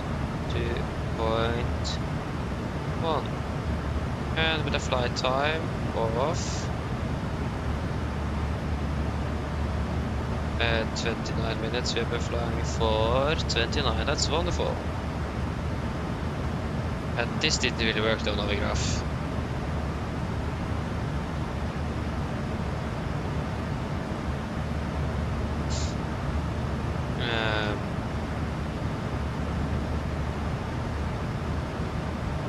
Did I say 5.3? 5.3 and 2.1. I need to find something else to write on the OFP with. Navigraph one doesn't really work that great, unfortunately. It'll be working a little bit better. Hello. Sorry for the intrusion. I was just wondering if you'd like a drink. Does any one of you want any drinks from the cabin? I want a cup of coffee, that's for sure. Do you guys want anything specific?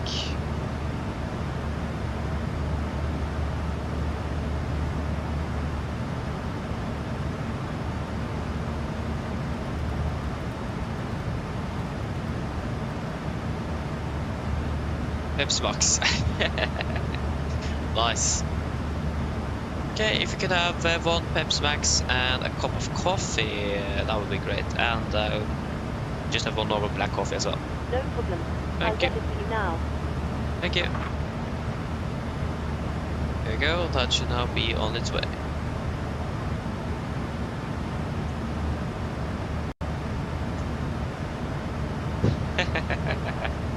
Oh, nice. I mean, Pepsi Max is the best, isn't it? At least I agree on that.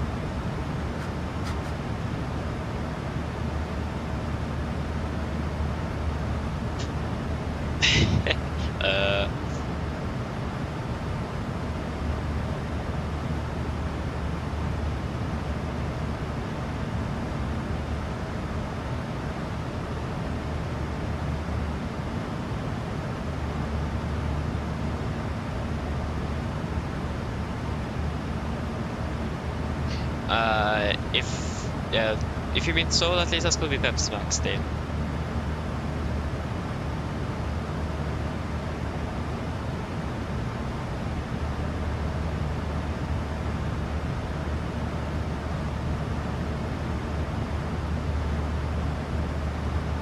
Oh yeah.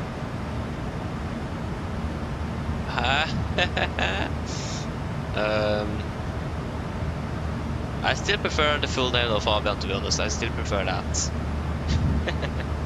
But in general, it doesn't really matter for me too much. But if you want me to choose one of them, I will go with my full name. Well, not my full name, but Fabian. All out.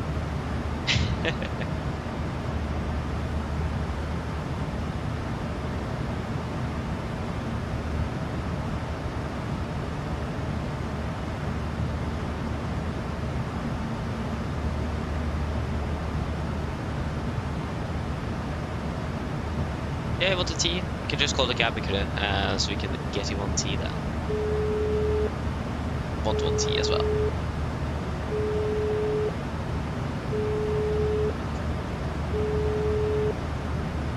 Starter pack. Nice. Starter pack. Hi. Hello, can we also please get a cup of tea? No problem. We're just serving food at the moment, but I'll bring it as soon as we're done. Okay, thank you. Oh, nice, we're flying to Malaga tomorrow. Sounds good. Enjoy that. That sounds good indeed.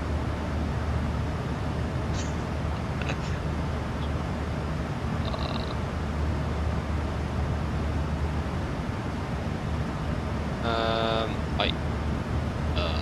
There you go.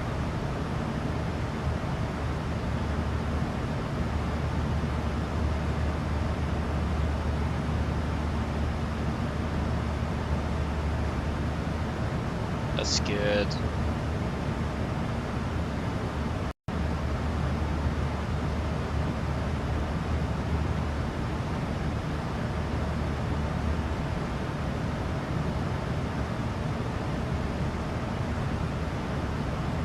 Oh, nice, yes, but sounds good. That sounds good. Unfortunately, I can't be flying this weekend. It looks like I'm going to be able to fly tomorrow. But we finished a bit earlier than usual tomorrow. Finished at 12:15 for some reason. Or we're actually going to be doing a home task, and I think also that's one of the reasons because my teacher is gone. So we're going to be having English from 9 to 12:15, and then we're finished.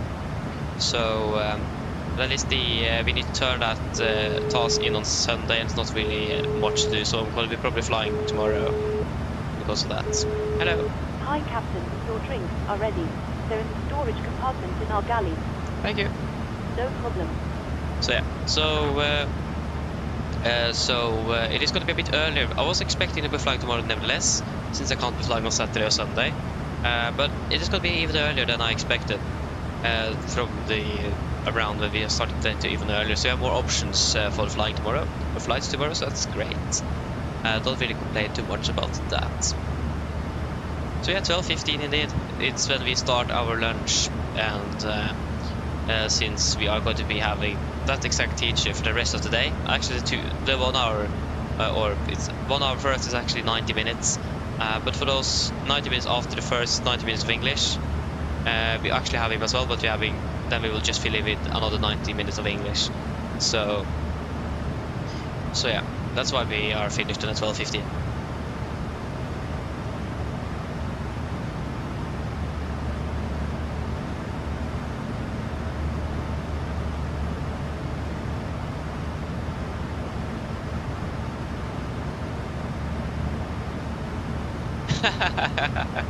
Oh, that's great also. Of course, we need to have the 500 kilograms of cheese on everything. Of course.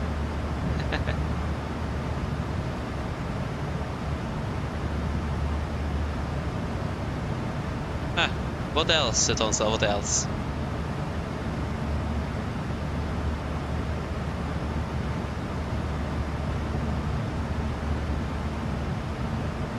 Yeah, exactly. We have shorter days today and on Tuesday. I have the shortest is actually on Monday and Thursday for me. So today and on Monday. I'm actually supposed to be finished at 1600 tomorrow. But since I started in August, we have not finished 1600 at all on any Friday. We have been finished at about 1400 instead. I've been going 2 hours early every Friday since we started. Not a full Friday for us, never. So can't really complain about that. So yeah. That's how it is going on high school og videregående. That's a bit different, it is. We can look forward to that.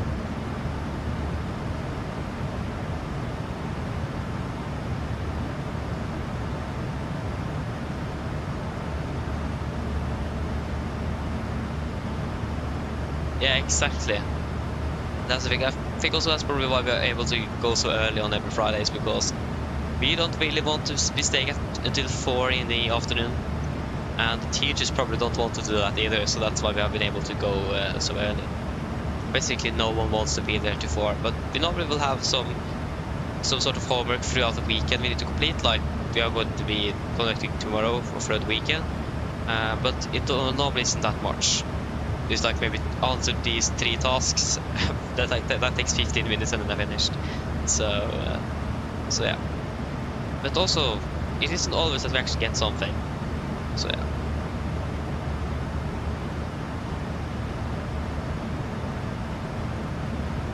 So yeah. So the question is now, what is the next fuel check going to be at? We are around Cloud at 26, and it's another half an hour to Tango in November. Yeah, we do a fuel check at Cloud then. Just so we know how we are doing. That is probably a good idea. Actually, go with the airport, so we're going to fly on the North Sea as well. So now 24 miles to go though, so it's not yet. Where is Clon? Clon. That was Kelly. No, that wasn't Kelly, that was Nelbo. Sorry, Nelbo, I called him Reed. Top of the stand, Clon, there we go.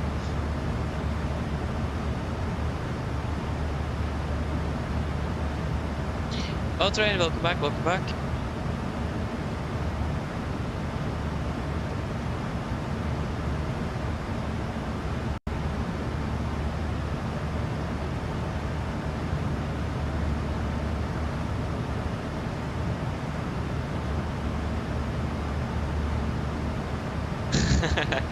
Yes, it is also, it is. Yeah, it's Firefox for the PDF files. That actually sounds... I've also seen that you can edit PDFs in Edge as well. So I need to find another PDF viewer or something like that to change. Because I'm currently using Navigraph. You can write down things here. The thing is that it isn't that good. For example, you can't just tap and then it will get a dot. You actually need to move your thing, like draw something. And it is also moving constantly with your when you're moving around. Like I wrote down the fuel figures for the last fuel check here, and when I zoomed out, it was certainly recorders of every waypoint instead. So I need to find something else for that.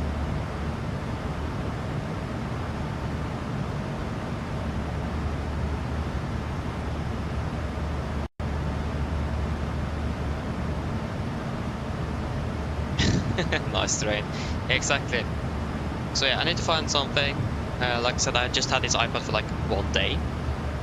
So I haven't really been able to use it that much yet. I just been able to like set up Navigraph and all the other stuff that is I'm ready to fly. I also haven't got the virtual performance tool yet either, and I really want that now since even if it's okay, but there is at least one thing I'm missing from the performance calculator there. Oh yeah. Okay, nice. Enjoy landing in Reykjavik.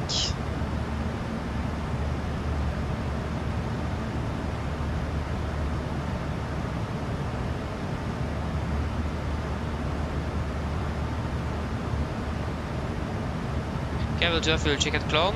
Just go confirm the correct waypoints. There you go. So 4.5, we currently have 4.9, 2.7. That's 2.4. 2.6, almost 2.7, and 42 minutes we've been flying for 41. Good.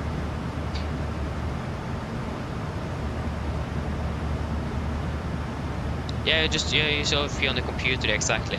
I really want to try to have everything on my iPad though. The less I have on running on the computer, the better it is.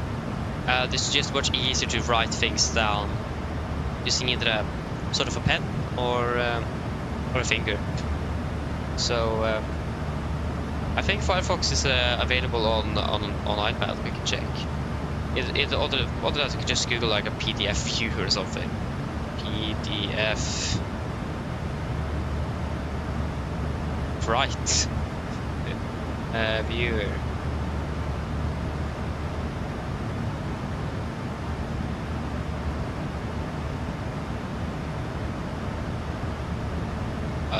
Okay, that didn't work. I don't think I wrote it correctly. Like you have a lot of different apps where you can do things in the PDF, so it is not impossible to find something here. Word, no. PowerPoint. What does that have to do with PDF? We have Adobe, but that's I'm not quite sure if you need to purchase anything to use it. I have a feeling you need to. It says that purchase in app, and I don't want to use like 1,000 Norwegian kroner every year for a PDF viewer. So now we can check Firefox as well though, if that exists. Firefox.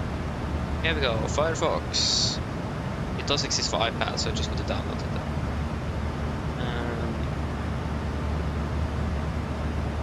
That's one thing that I don't really like with my iPad, is that I thought it had Face ID and it didn't.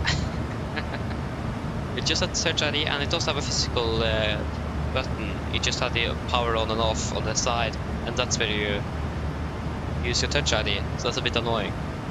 I mean, it works though, so can't really think too much. We can take what it have here. So how can we do this effectively? Go UPDF.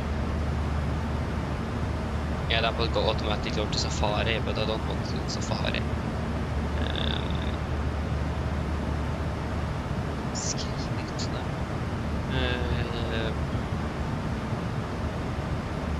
Firefox is not an option. Then I need to go all in on Firefox then. It looks like it.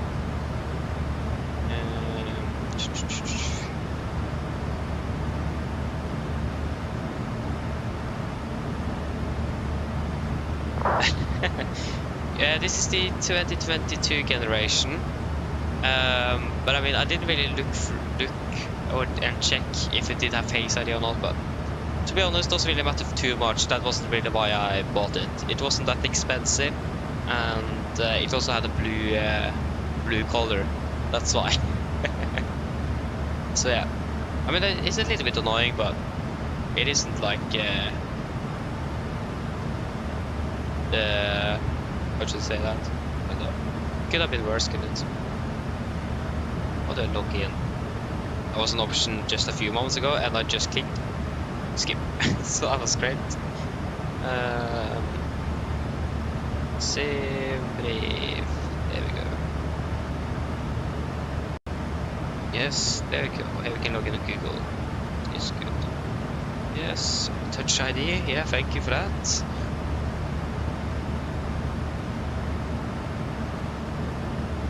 I like the color though, and like on the loading color, that's actually really nice to see. That's something more unique. No, colorful.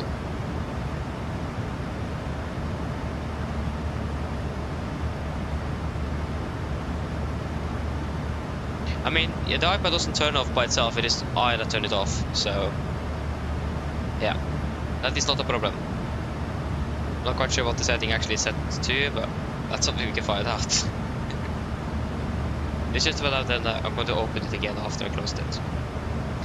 Invalid email or password? What? That's the wrong email indeed.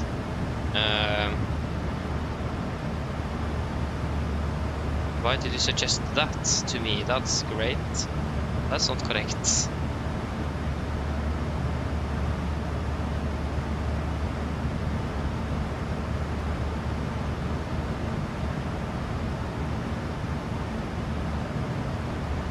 And I don't remember the password. Nice. Where is it?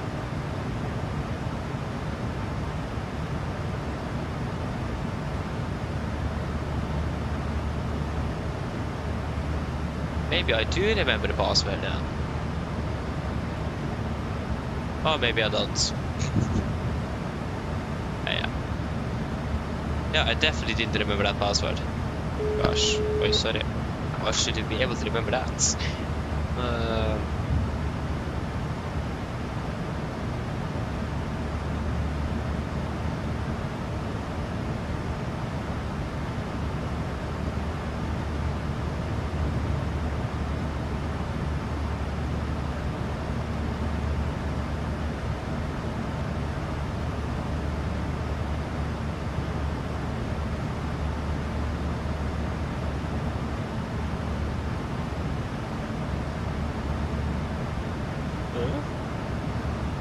Where is it? Oh, there.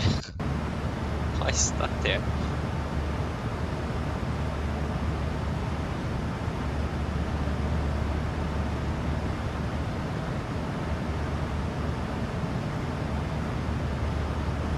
There we go. Oh, that's better.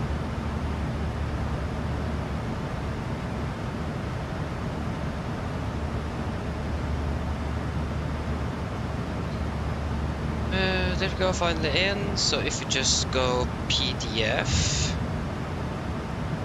and how in the world are you supposed to be editing in here? Download, no. Where's the? No, I'm not, still not going to be downloading anything.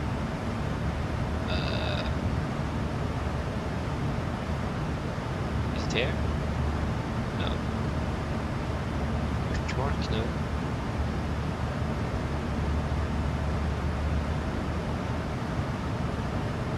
I don't know.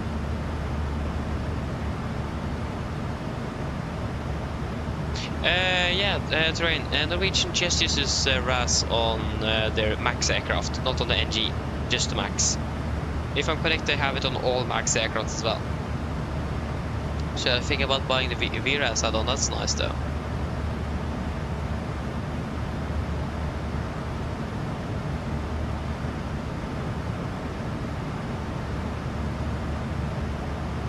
Oh, that's a bit unfortunate. Oh, yeah, that happens. Yeah, it was a 2022 generation. That's the only thing I remember. I think that's what the only said as well. I don't remember.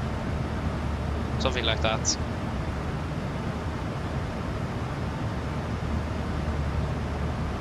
I still don't see how can I edit in this PDF. That was definitely not correct. I can't really find it anywhere.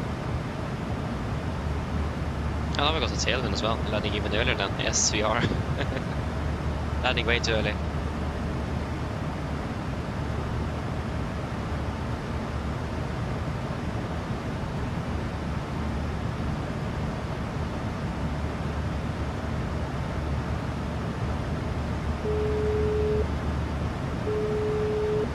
Hello.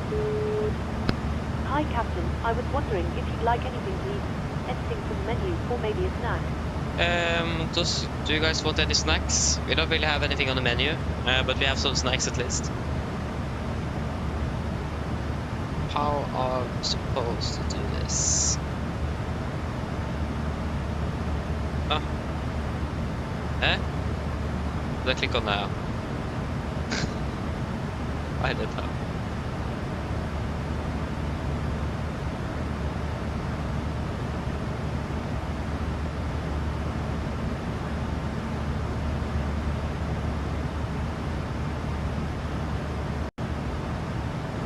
Settings. Maybe something here.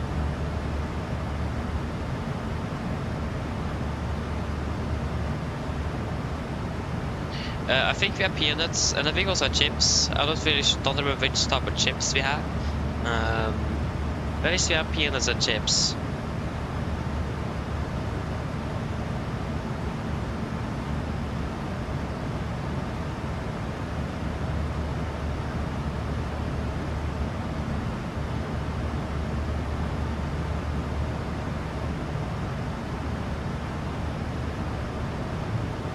So what do you want from there then?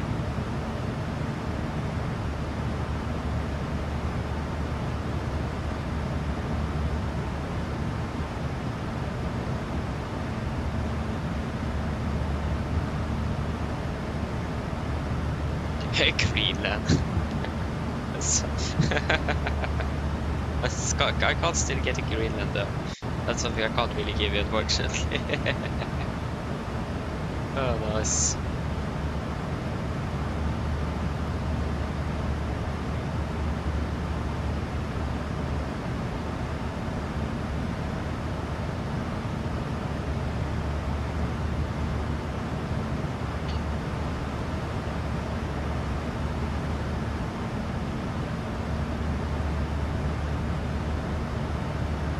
Yeah, need to give an answer soon now.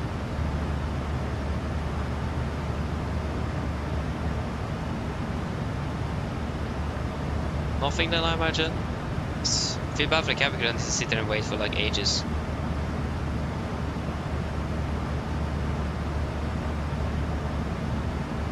Okay.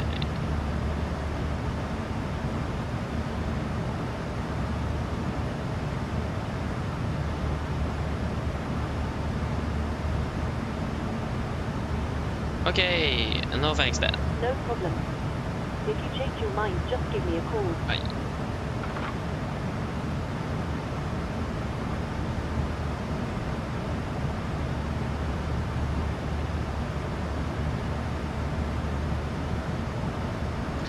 No thanks.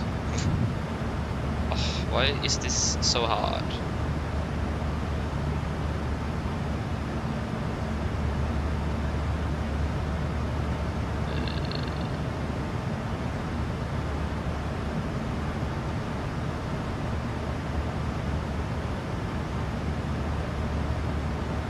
Welcome back, Jesper, welcome back. But what was the G-force though? What's the G-force? Yeah, that's basically what really matters, is the G-force. That's what you actually feel.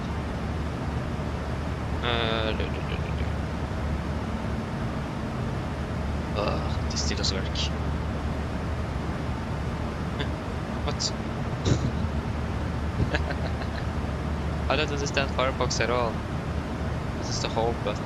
Oh, why did I click on that? That was a good idea. Back, thank you. Can't still find.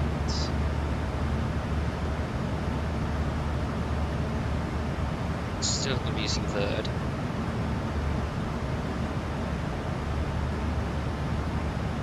What about edge? I don't want to use edge, but maybe I can Google. Just right there.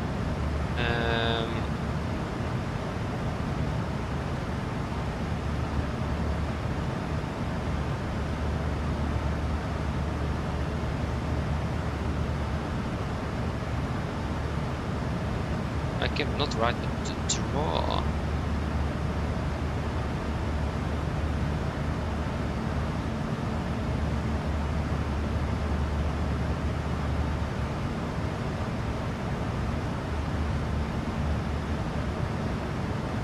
Ah, 1.4. Okay, then I understand.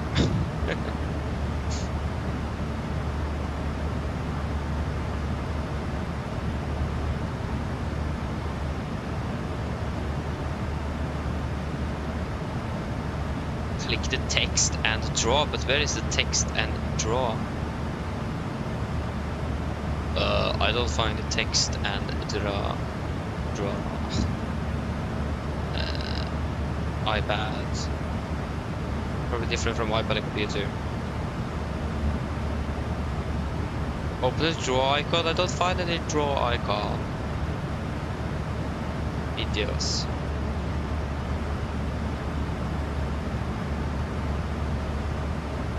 No. Where is this?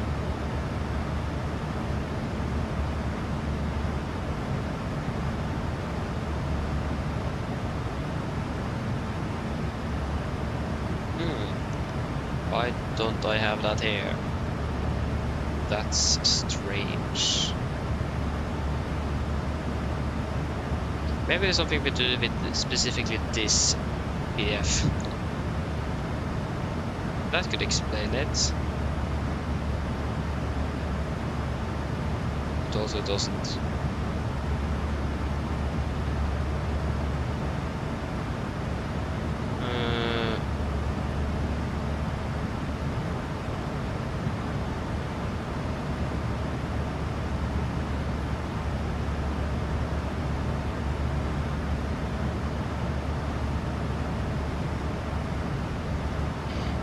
I'm giving up.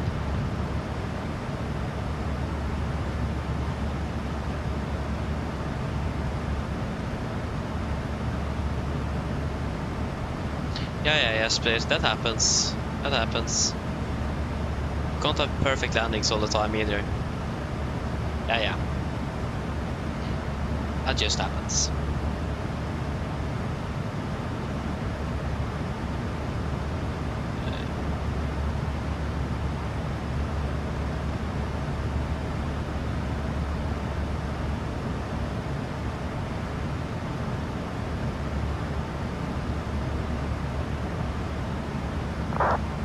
My gosh. My gosh.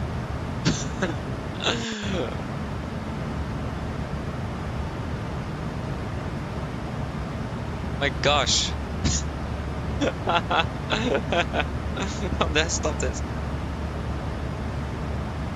Where does this sound come from?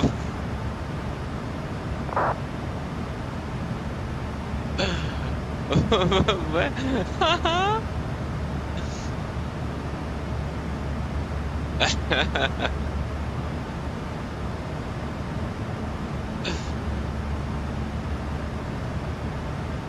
Blah blah blah. How do I stop this?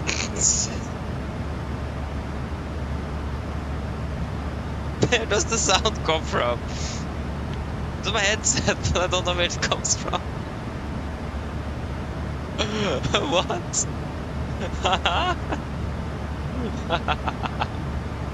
Oh yeah, you guys can't hear it though, thankfully. I'm just such a random YouTube show, just started playing in my headset.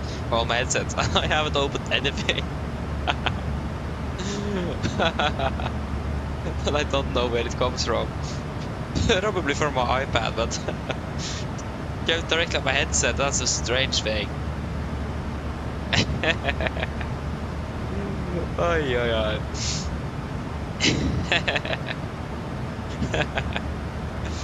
Oh, that's good. Blah.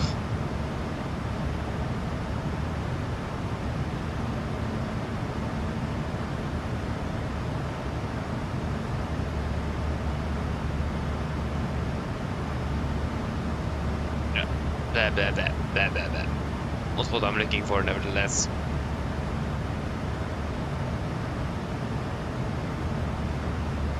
What's this?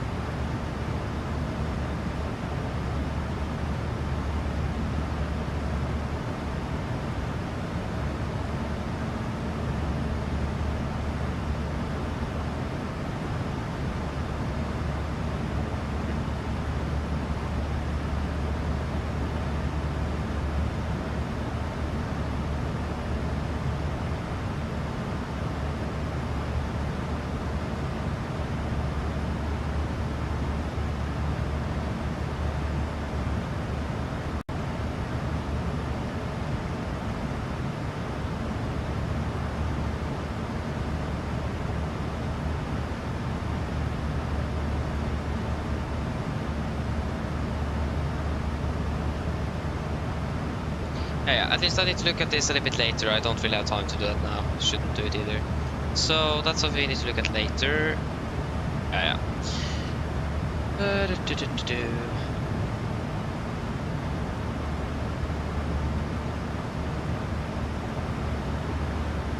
we're still landing 40.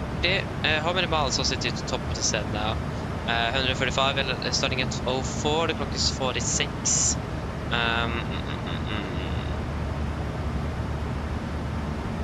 04, 54, that's gonna be 49, that's, yeah. Let the cabin crew know at 49, then it's gonna be 15 minutes until till the set. Still not ATC though, unfortunately. That's fine. We need to... It's Navigraph there. There it is.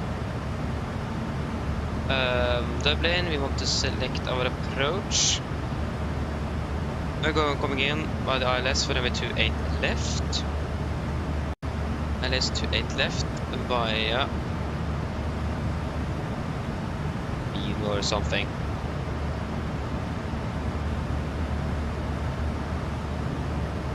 There we go, and now we got our star as well. Wonderful. Yeah, we didn't really get our star on pin here though, that's a bit unfortunate. We just got the approach.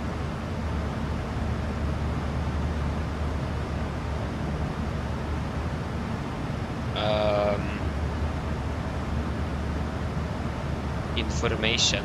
Okay, that wasn't really good information. We are flying the new NIMAT 2 kilo. Wherever that is. NIMAT 3 Romeo. NIMAT 4 Lima. Aren't we flying? No, we're not flying 4 Lima. Or maybe we are. Aren't we flying the 4 Lima arrival star, aren't we?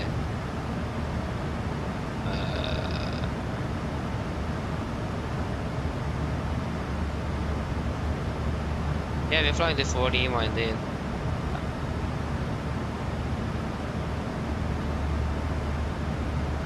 There we go, now we got the star here. Good. And it is, yeah, 118. We got the cabin crew to call as well.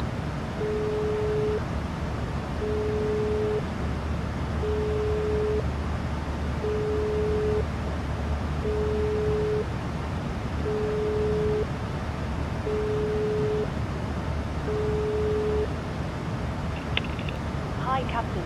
Yeah, hello, just to let you know, there's approximately 15 minutes to descent. Thanks. Oh god. Nice also landing, starting ascent now. That's great. Oh nice, yeah, a bit lighter on the return, that's nice though. Not really complain too much about that, can you? At least I wouldn't do it. 278, I mean that's safe for us though, we're gonna be a bit lighter on the return.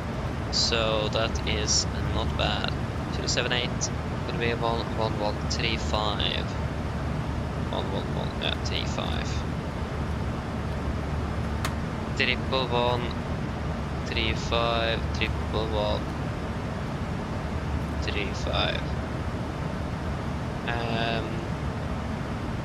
Yeah, we don't. Do we need WVRS? Looks like we need straight ahead, Garnet, below 3000, right turn.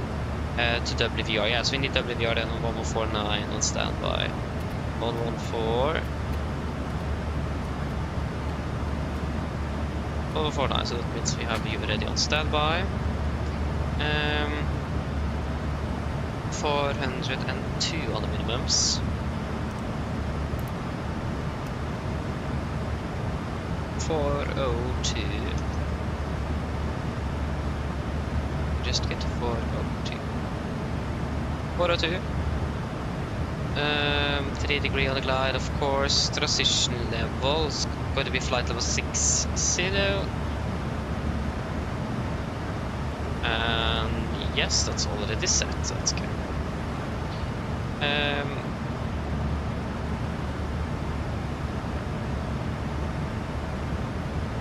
Actually, the airport itself is about 41 feet higher than the runway.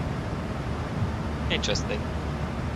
Yeah, that should basically it for the setup. Then we just need to do the landing calculation. I almost forgot that. Sim brief. We're performance and twos. Go to the landing performance. Aircraft 737. What are here? There we go. So the 737. We are landing in Dublin. We are landing runway 28 left. And weight, we are expecting to be landing with approximately 58.4 tons. 58,400. Flaps 30.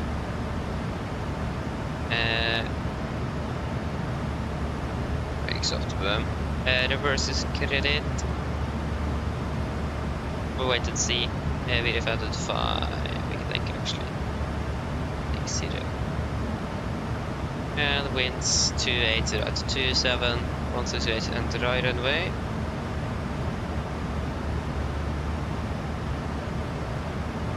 Oh, we do have a land dispatch. I mean, come on.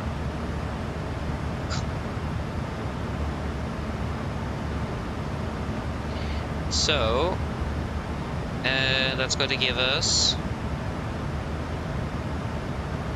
flaps 30, VRF 140. Yes. Flaps 30, VRF 140 with correction of 5 knots. And it's going to be actual distance, forecasted distance. Yeah, so it says if you're using max reverse and auto brake 2, we use approximately 2,000 meters of runway. How long is it to Sierra 7? I think we want to make it from. Optimally either Sierra 6 or Sierra 5.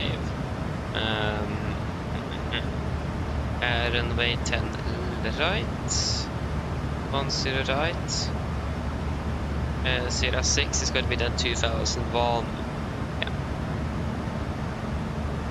So we could either use no credit, and that's going to give us a distance. What? That's auto brake 3 now. 1006. Forecast distance 2001.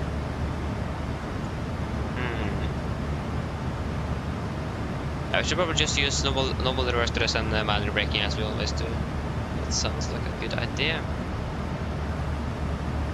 Yes. Pretty much to do the approach briefing then. How long to descent? It is 76 months, yeah. Should we just start running through the approach briefing?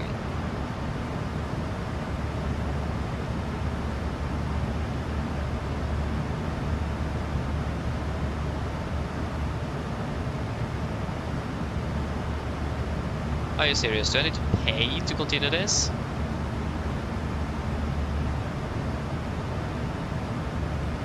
Oh.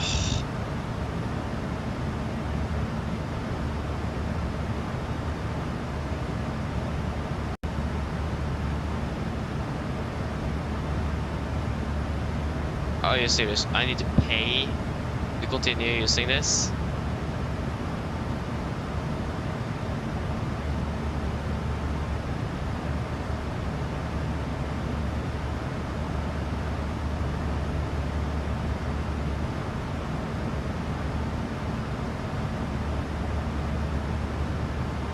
Oh man, come on, what this... I mean, it wasn't that much though.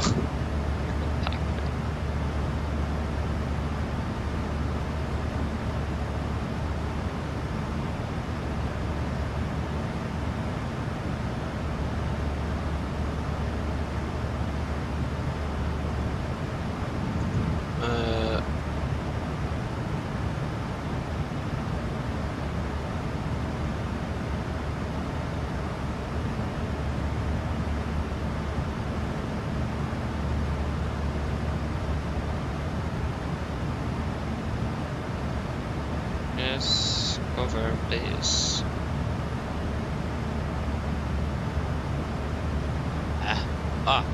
Okay.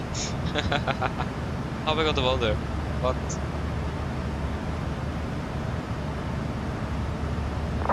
And is now. Hopefully that should work. Oh, come on. Start. Oh my god, dude. Yeah, I do. Thank you. Yeah. It's a bit annoying. Can't really do much with that. At least it works now. Yeah, I know. Okay. Thank you, Microsoft. Thank you. Okay, are we pretty much ready for the brief then? If we can just a bit of you. Okay then, for our approach briefing. Okay, that was probably a bit too small. Let me just bump it up in size a little bit. Okay, that was... I'm not quite sure how big you want it. Okay, that was maybe very big.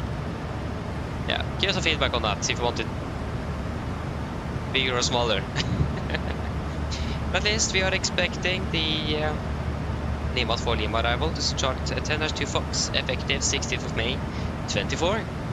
So we're coming in at NIMAT, should be below flight level 240. And then we are coming into Kerav, that is going to be maximum 220 at flight level 80.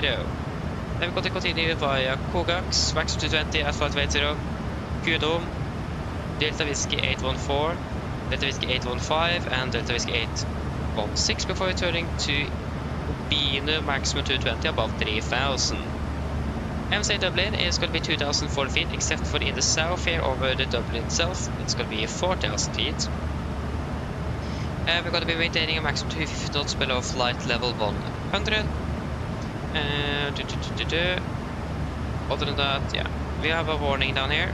So, ground proximity warning system terrain alert may be announced by aircraft which are exceeding the standard speed restrictions while at or below 5000 feet in the vicinity of terrain south of Dublin Airport. Good to know. But we don't really expect to be following that. Yeah, we have speed restrictions we're going to be following as well, but we can look at that a bit later.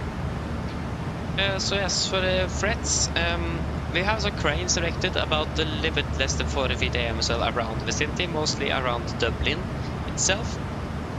We don't really expect it to be causing any significant problems. So yeah, we should be fine with that. For the airport chart, for the approach plate, this is yeah, expect the ILS for 28 left, chart 11-4. We're coming in via Obinu, maximum 220, 3000 feet, initial approach fix. And then at the Lapmo, initial fix, 3000 maximum. Why does it say maximum 220 and 210 knots? Yeah, it's just a 2 there on 210. That's valid for approach from Delta Whiskey 107. It's gonna be maximum 220 for us then. Remaining is 278 degrees, ILS DME is 1135, 278, 278, and 278 and 1135 is also set with Dublin VOR on 114.9 set on standby radio number 1. It is going to be a standard 3-degree glide, minimums at 402 feet. And transition level, flight level 60 for missed infinite go around. We're going to be climbing straight ahead to Garnet at about 3000. Then turn right to Delta Whiskey 034. Then proceed to Dublin VOR, maximum 200 knots, to initiate another approach or as directed by ATC. Yes, we have some, like I said, we have some speed restrictions. The question is where it is located on the briefing material here somewhere. And this is low visibility. No, I don't remember. I was the parking aircraft. No. There you go, speed restriction. So I'm just gonna pin that as well. So we're going to be maintaining a maximum 250 knots at below flight 100, like I discussed earlier. It's going to be maximum 210 between the holding fix and the initial fix. Instead of maximum 220 at Lamon, but we'll wait and see. We are probably going to be maintaining to 200 nevertheless. We're maximum 180 knots between the initial fix and the final approach point, and maximum 160 between final approach point and 4 knot miles from the fresh shot. For the rest, for the landing configuration, we're landing with flaps 30, for the one on the VNF with a wing correction of 5 knots, so final is going to be 146 with manual braking and normal reverse thrust. For the airport chart, this is on chart 10-9. So we are currently landing on 28 left here. Yep. We're going to be trying to vacate via either the Sierra 5 or Sierra 6, and then taxi down via Sierra. And we had some, yeah, at least we have a 2 here at Sierra 1, sorry, Sierra 5, and a 1 as well. So that it is most likely some restrictions. No. So high-speed taxiway November 3, November 5, Sierra 5. Max exit speed is 50 knots, recommended 35. Yeah, so that means we need to be a little bit careful with the speed out on Sierra 5 if we're vacating there. Maximum 50, recommended 35 knots. Just gotta quickly double check which taxiways that is closed. Dublin. So it is taxiway Alpha Echo 2 Zulu and Bravo 1. So Alpha Echo 2 Zulu Bravo 1. Taxing via Zulu. Alpha is closed. Then we go to taxi via Whiskey 1. Cross via Hotel 1. And if we can go to the parking stand charts, that's here. Taxi Hotel 1. Go to taxi via then Fox 3. Actually, we can take Link 4 here and then taxi via 4. And then 3 in for stand 237 Tango is what we are expecting to be parking at. We have one hotspot, that's going to be hotspot number 2. So that says proceed with caution, complete layout, complex layouts, potential for taxi errors and runway incursions. So we need to be really careful when crossing runway 1634. It isn't in use, so we should be fine with that. Yeah. Other than that, we don't really have anything else specific. There wasn't really any specific wing restrictions, wingspan restrictions for us either, but we should be within limits for basically all of them as well. Other than that, no other really notable NOTAMs. Just that the departure 80's frequency is out of service, but other than that, nothing really that significant. And yeah, that should be it. No other threads either. Any questions? Probably not. The brief is complete then, and we can start descending. Going down to flight level 200 initially. 200 set, there you go. We are starting our descent checklist. Press the station, landing altitude set to 200 feet, recall checked, auto brake off, landing data, VRF 141, minimum 402 feet, approach briefing complete, descent checklist complete.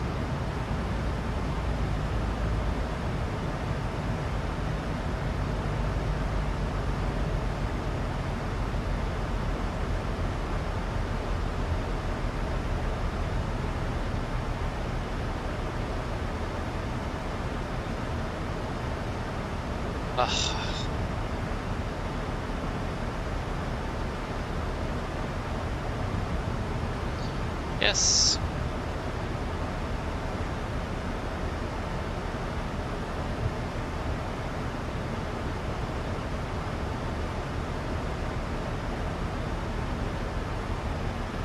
Should probably do a quick PA. Just let me find the weather first.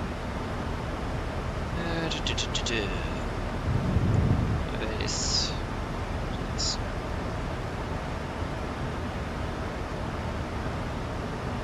emojis? No. Not really going to be using that. Yes, and we can go ahead and add you to home screen. Actually, wait. We can go to weather watch.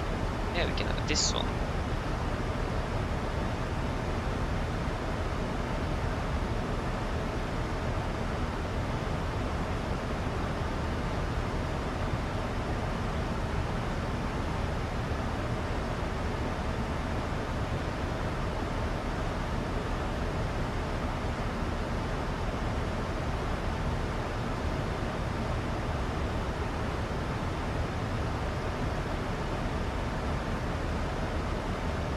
Ah, come on, work though. There you go, thank you. That took its time. There you go. So the weather report. Echo India Delta Whiskey.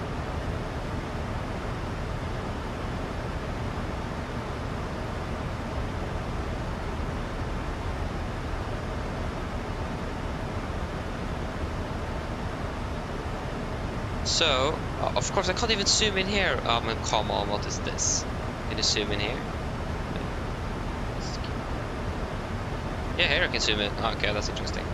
At least currently weight available 2 knots with good visibility via 2000, but up to 4000, 6016. And we are then landing in Dublin at 4. The clock is currently, yeah, we're landing in about 30 minutes then. Mine damer og herrer, dette kaptein snakker. Som du kanskje har merket til, så beveger vi oss ned mot Dublin, og vi forventet å lande om rundt ca. 30 minutter. Været i Dublin for øyeblikket ser veldig bra ut. Vi har litt variert vind. Det 6 grader, og så det bare noen få skyer som rapportert i området. Ellers, vi har fått en veldig fin flytur med oss i dag. I dag har vi fly med oss. Vi håper vi ser om en litt flytur, og så skal vi en fin kveld videre. Ladies and gentlemen, this is Captain speaking. As we have noticed, we're gone over down towards Dublin, and we are expecting to land in approximately 30 minutes. The weather in Dublin at the moment is looking quite good, with just a little bit variable winds around 6 degrees centigrade and just a few clouds reported. Otherwise, hope that you've enjoyed this flight with us today. We thank you for choosing us. We'll see you again on the next flight, and wish you a pleasant evening. Thank you.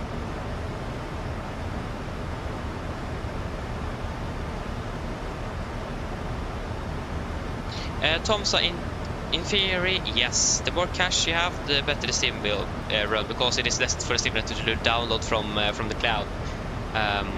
I've experienced that it runs a bit better, yes it does, but you need to remember to always delete it, and after an update, so you're sure that you don't have any corrupted files and so on. So you should always try to delete it a little bit, like around regular intervals, especially after an update. So yeah. Hello. Hi, Captain. How are things? All good? Yes, everything is fine, thank you. Great. Call me if you need anything. Of course. 35 gigabytes, yeah, I'm using 40, so 35 should be great. And not delete it always, but you should delete it after an update, especially. But maybe you should try to delete it every 2 months or something, just so you can clean it up, and you can start caching other stuff as well. Especially if you're flying. If you're flying all over the world, you should definitely try to delete regular intervals, maybe after 1 or 2 months. But if you're just flying, for example, we at the station in Gardermoen, you can wait a bit longer if you understand.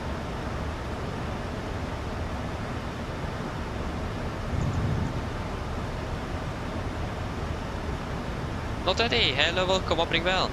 That's a good question. To be honest, I don't really know. The 777-200 ER is going to be releasing for 2024 shortly.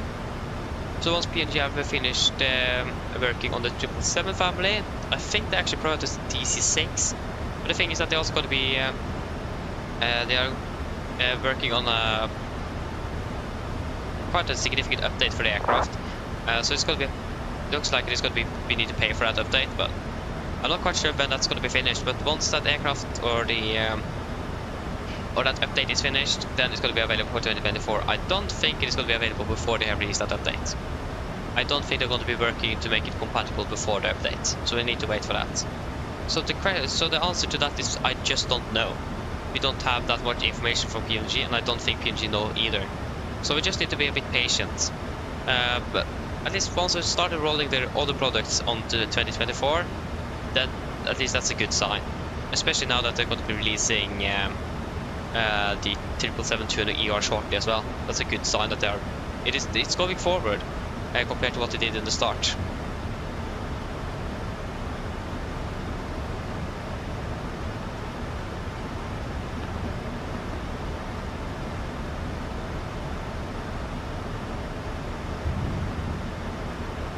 And a bit low on speed.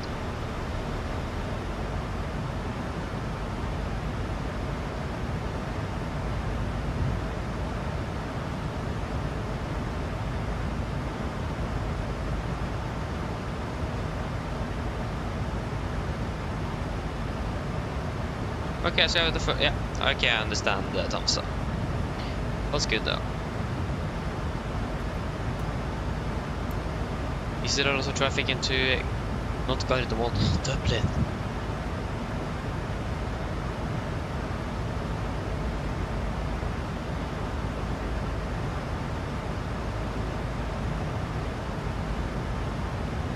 I mean, Dublin is an airport that you could expect a lot of traffic into Vadsø.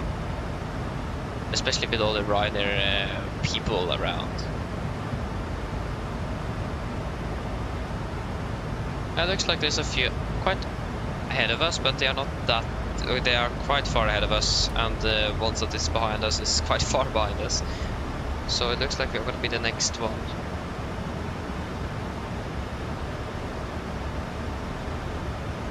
It looks like you could like expect a direct to the initial fix. I mean, that's also quite expected though. I could expect a direct to the initial approach fix indeed. That means that is great for us. Not really say no to that.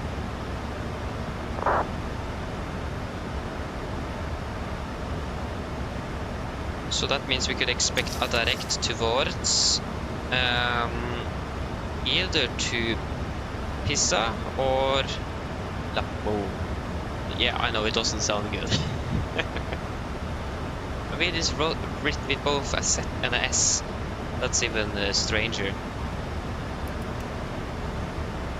Weirder. Yeah. I mean, if you, for example, expect, for example, to Lappo. Then we're landing 33 and the clock is now 13, so that's about 20 minutes then to landing. And we could probably expect, yeah, it looks like both the aircraft nowadays is flying directly to Lapmo. We don't really have much experience with ATC here though, so yeah.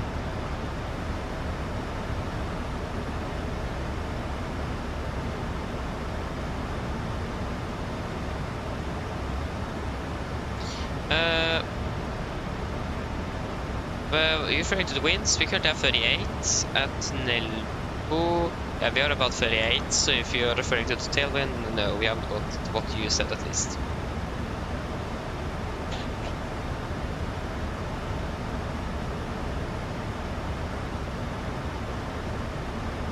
Oj! Nej! I probably need a better charging system here, because this is definitely not optimal.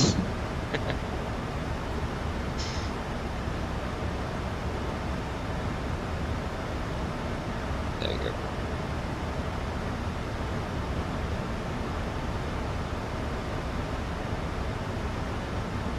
Welcome back, Jesper, welcome back.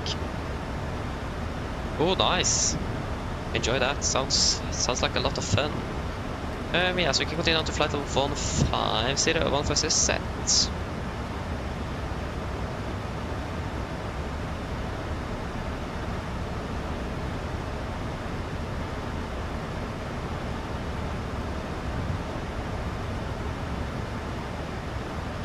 Gold now we're landing. Sounds good to me. Yeah, if you're landing 33, that means we're going to be turning on the seatbelt at 17 then, oh sorry, 18, isn't it? Yeah. So we can expect to be landing at 33, we're landing even earlier. Landing up, yeah, we basically landed an hour before departure. Yeah, that's great, I actually have some food I need to eat, so that's perfect. So that is not a bad thing. So we need to decide on the fuel for the return flight. Oh, we have an aircraft here on the... Yeah, okay, so actually departed from somewhere else. Is this not inbound? Dublin Gardermoen expecting 28 right for departure, 01 left for landing. Actually, I think we could expect 01 right for landing since we're coming in 78. And we can generate.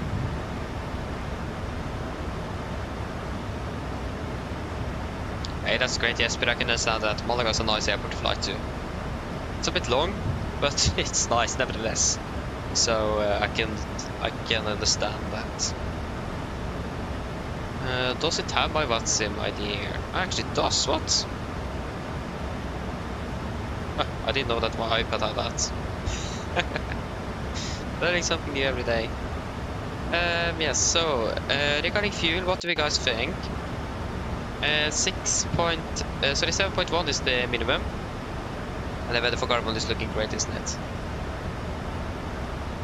Yeah, the past flight level 200, just need to quickly check the pressurization. Yes, that's looking good. Yeah, should we do the direct? There is no other arriving aircraft in our vicinity. There's a guy doing some strange maneuvers here. Yeah, we can do that. Execute. And then we can just delay vectors ourselves if needed.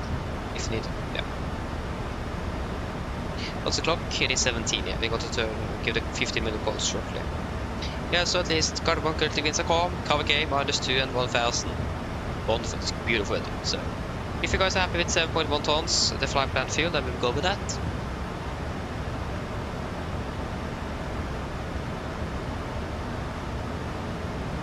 So yes, that sounds good, 7.1 tons. I will not complain about that at least. It's quite a bit.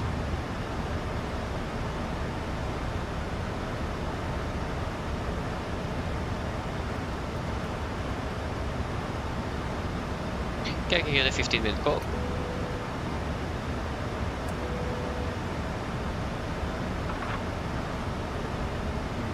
Okay, we can continue down to flight level 100. 100 is set. We're currently, we'll be able to catch this without any problems. Looking good.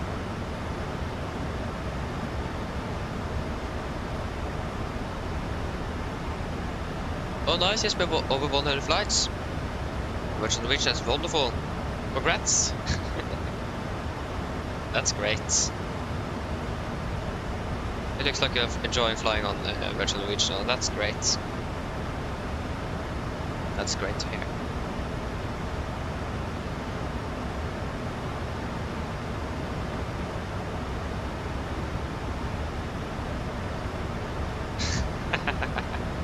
Oh, nice, yes, but yeah, sounds like a good idea.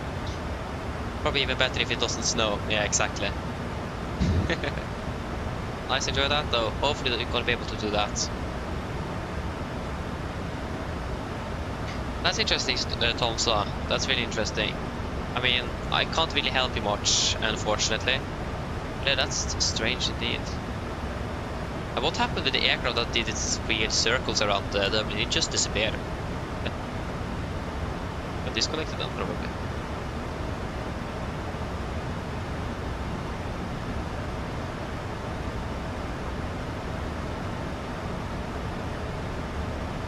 Yeah, looks like we may need some speed brake. Add some drag.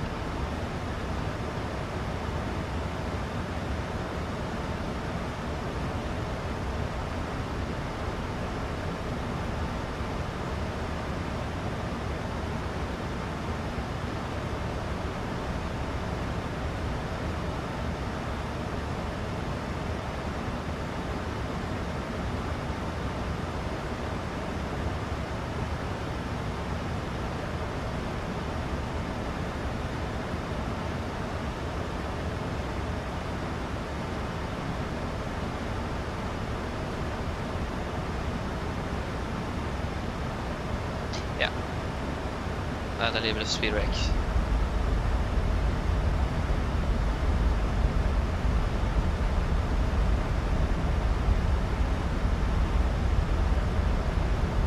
At least we are all good on traffic, so that's good to see.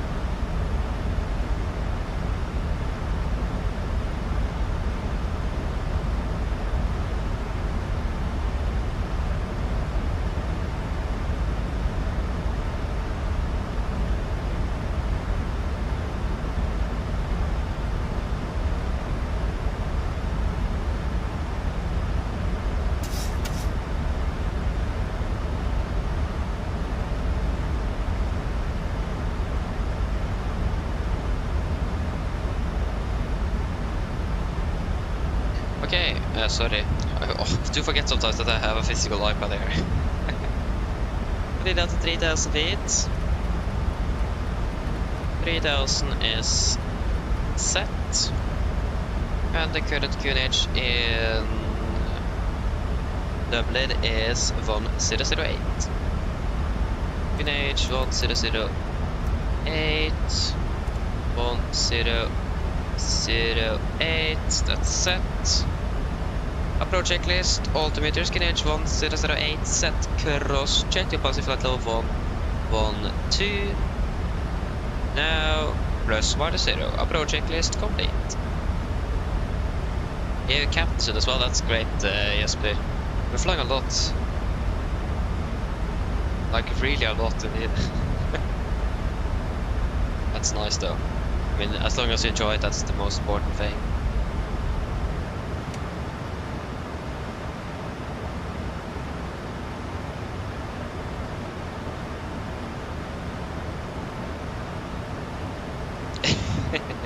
Basically every day.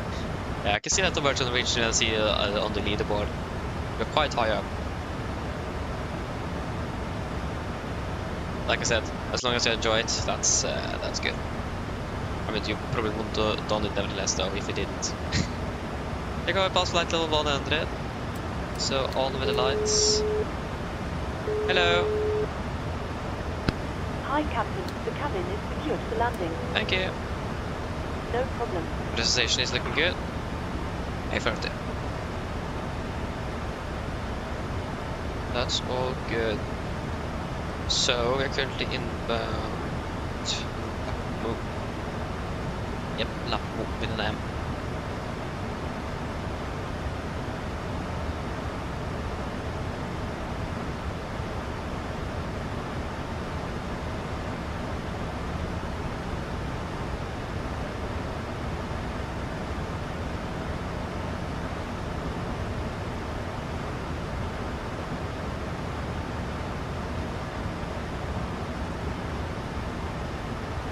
Yeah, it's 20 knots here at flight level 88, so I mean that isn't bad.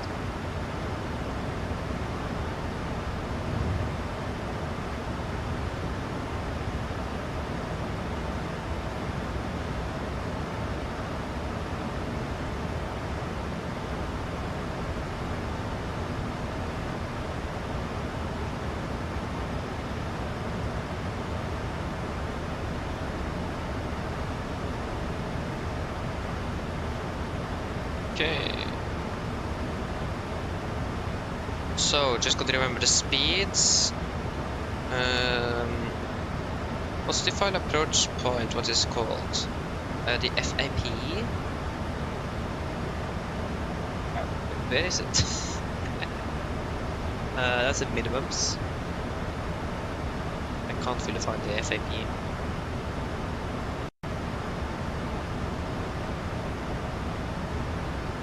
That's a bit, but that isn't very good.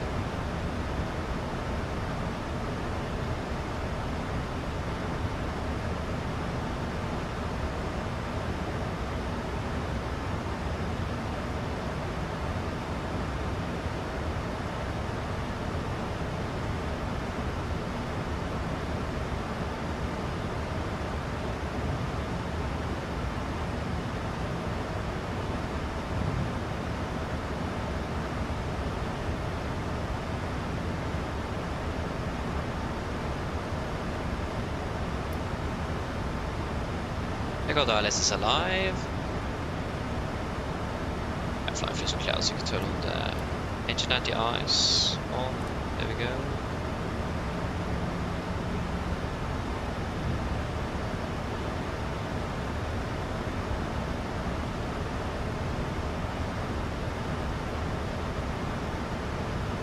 But where is the FAP? Yeah, that's you then. MSFS is the final approach point, if I'm correct. So that means we are going to be maintaining maximum 250, yeah, 210 between holding fix and initial fix. That's about now. And maximum 180 between initial fix and final approach points. That's very soon.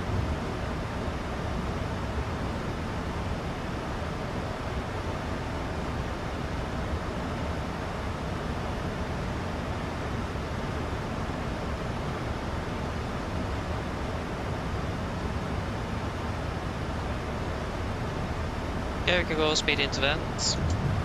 Reduce down to 220 knots. 220 set. Start there at least.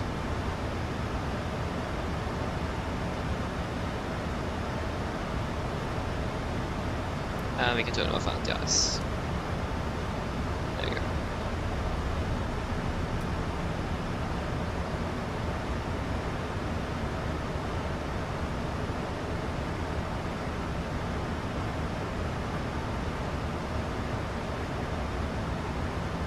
I can reduce down to 210 then. 210 set. Maximum 180. It's quite slow though.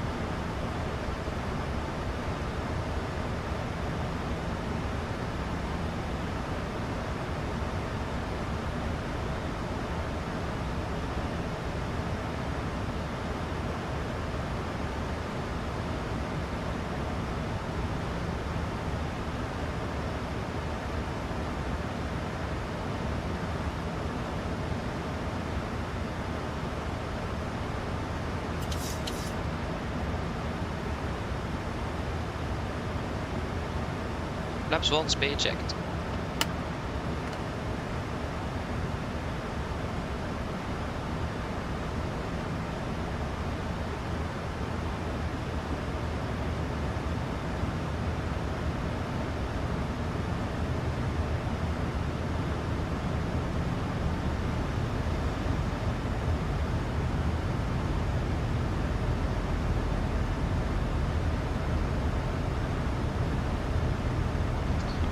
Flaps 5 speed checked.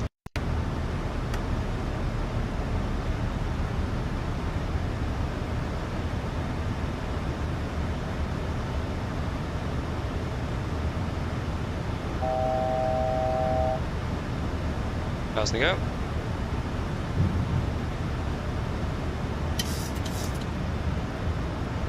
Okay, clear for approach. Lock lines captured. Definitely need to turn on the brightness. That's much better.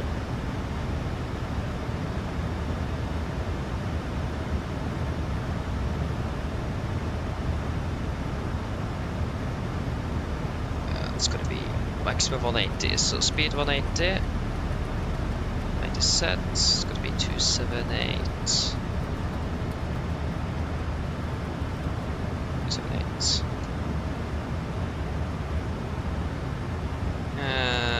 Yeah, and then between final approach point and formal is gonna be 160.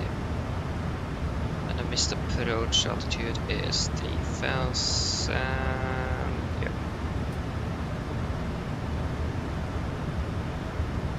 Dublin traffic, Nordic, 2 November uniform established, ILS 28 left, 9 miles out, Dublin. Clouds captured, missed approach altitude 3000 feet, set.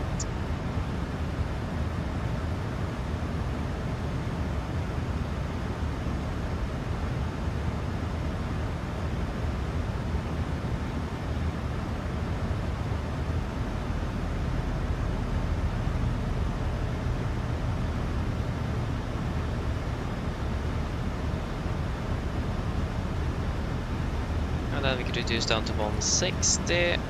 2,500. 160 set.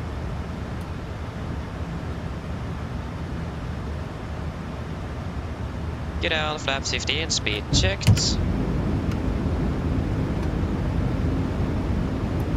Sorry.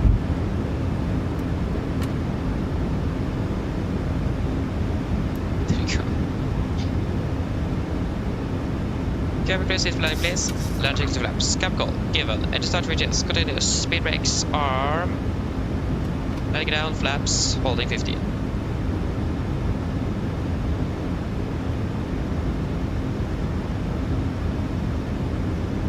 It's maximum, not minimum, it's maximum, yeah.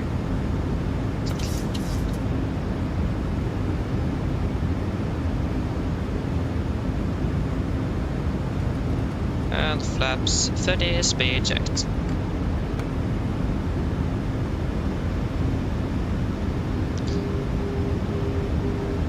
And we are tracking 277. Complete land checklist, flaps 30 planned, 30 green light, land checklist complete. We are approaching 1000, we are stable. And we are clear to land. and we are currently tracking 277 and the remaining is 278. So we are currently 1 degree offset, if I'm correct. See that as well. Disconnecting.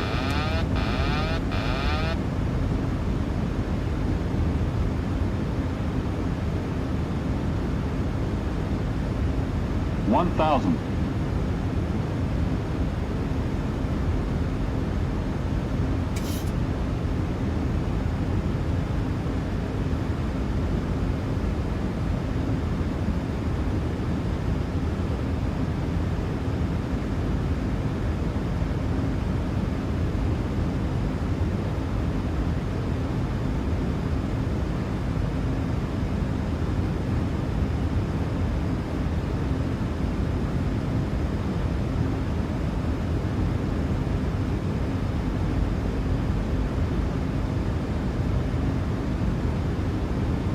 $400.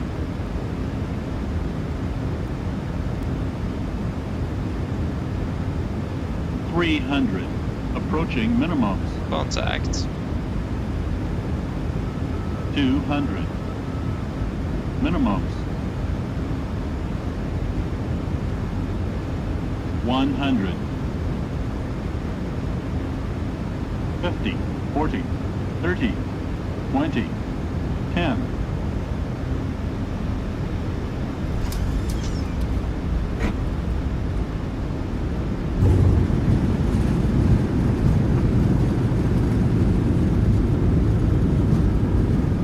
Knots, 80 knots, 60 knots. Hey guys, welcome to Dublin. Flight time 1 hour 49, and we are about 1 hour and 2 minutes early. Oh, sorry, we are not that early. We're about 20 minutes early, so that's not bad. Yeah, it's 1 hour and 2 minutes until departure. That's two different things. Nice.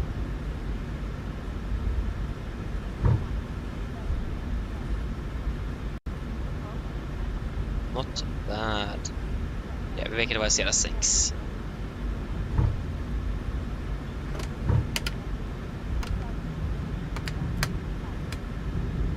Dublin traffic, Nordic, 2 November uniform, runway 28 left, vacated, Dublin.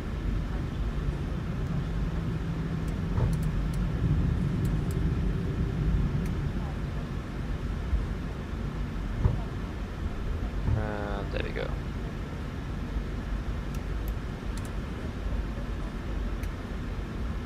Ah, men come on, there we go. Off with the weather, off with the terrain.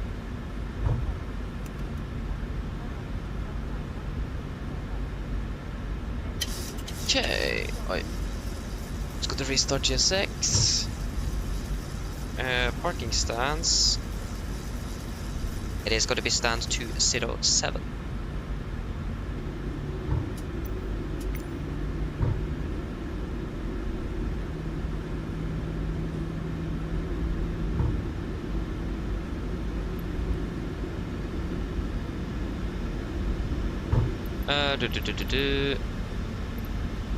Which pier is it? It's pier 2.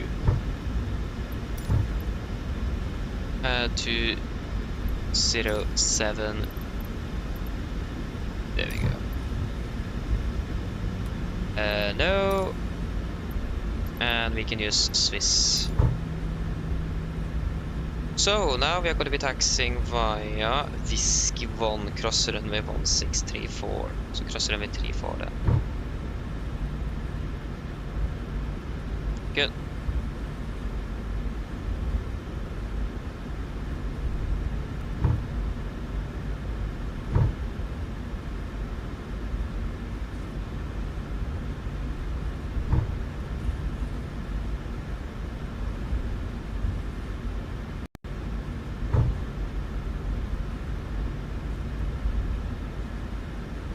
And the right is clear, left is clear, so we're going to be Whiskey 1. Yes, Whiskey 1, so it's going to be the second to the left. Because this is Whiskey 2, yes, affirmative. We're going Whiskey 1. And crossing and to Hotel 1.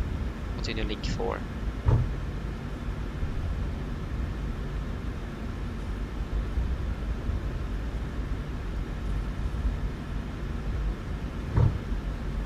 go, whiskey 1. Just slow down a little bit. And the right is clear, whiskey is clear, whiskey 1 is clear.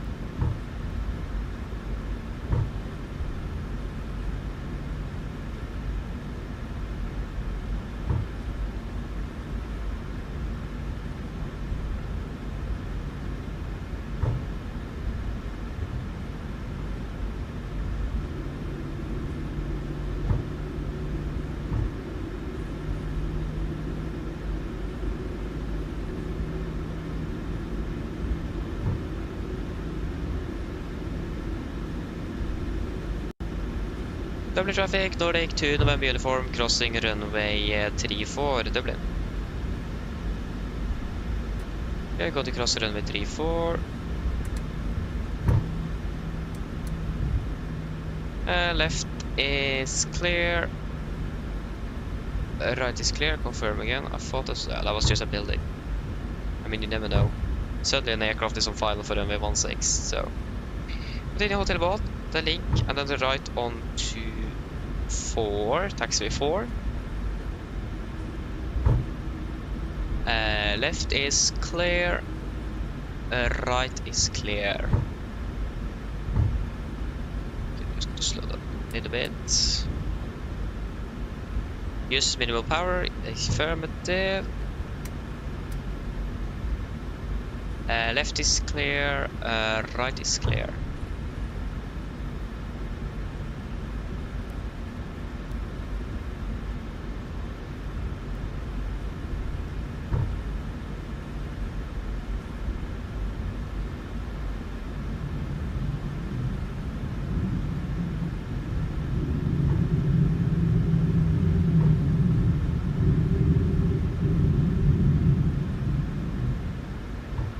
Why do we have a fire truck here?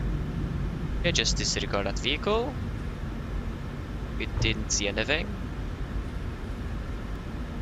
Oh, sorry.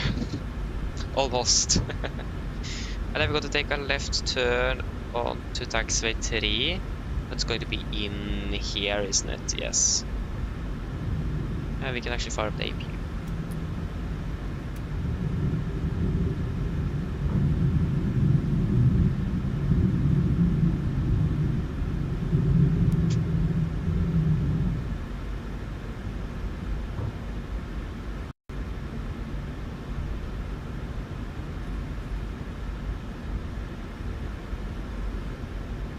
And they want us to turn off the lights as soon as possible. Turn off the taxi lights now.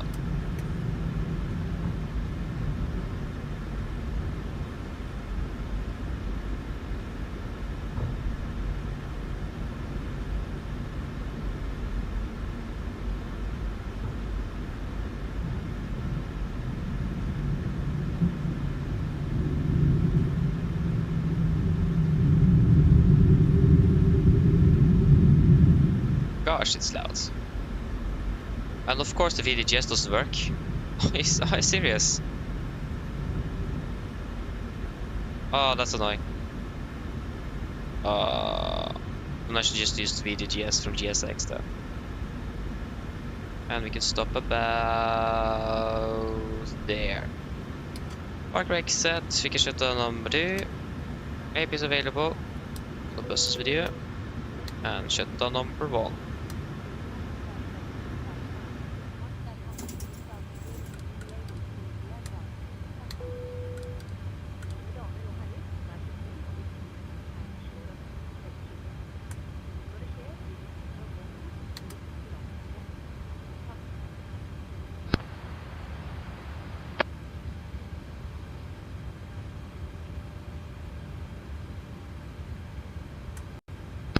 Grant to cockpit.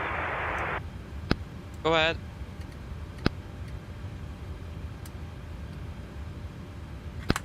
Hi, Captain. Microphone check, please. Read it loud and clear.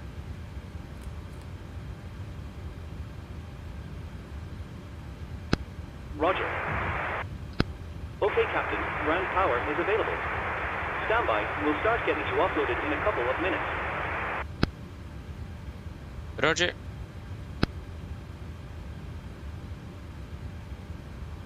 Okay, we shut on checklist to the line.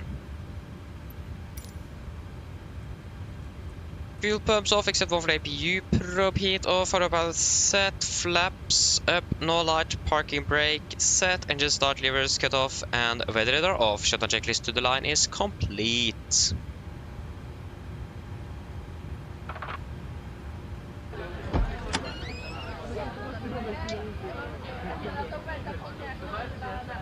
Go. Finally take the headset off. It's a bit crammed here. Feels like I'm in the real aircraft now.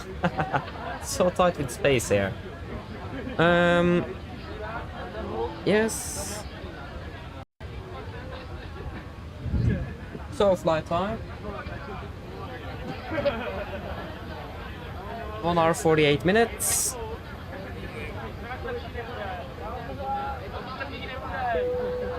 Passengers deboarding starting.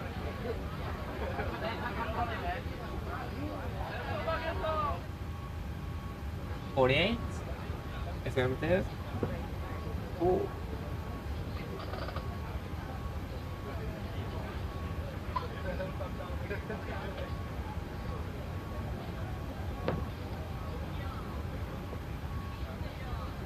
One hour 48. Oi. We can reset. Fly now. Yes. Start new flight. Add flight plan. Dublin Oslo. And we will do that here with Navigraph as well. Import new. Dublin Oslo. And we can do that here in the aircraft here as well.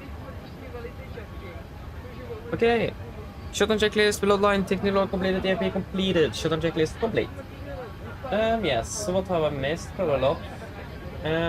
If I'm not answering something, just say it again. I'm sorry for that. But at least, Nikolai, hello, welcome. Hope you're doing well. So what I got, that's a good question. I got an iPad, or I need to pay for a bit of it myself. But yeah, I got the iPad I wanted. I was actually going to purchase this nevertheless. This week was the plan, so I actually got that. So we have a physical iPad now, and it is really nice. It is really great to have. So that's what I got, and a mount for it on the desk, so I can have it on my left side, and an adapter for the charger as well. That was basically what I got, and I really liked iPad. Not gonna lie.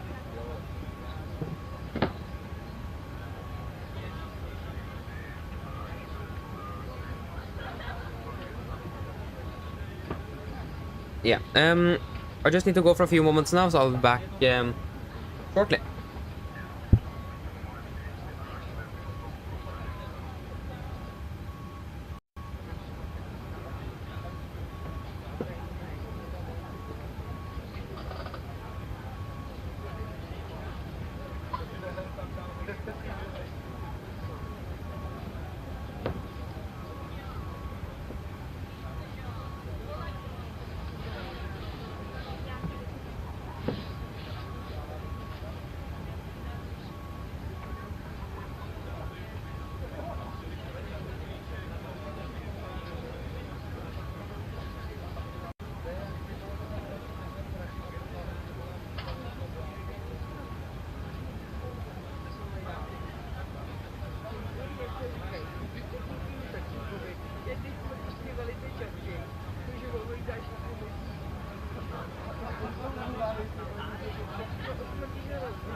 Ground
to cockpit.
Okay, Max, sorry. Took a bit longer than... Always takes a bit longer than I expected. Annoying. Hello. Hi. All passengers have left the aircraft. Brilliant landing, by the way. We barely felt anything. Thank you. Give me a call if you need anything else. Of course. Yes. Should we first of all request that fuel truck?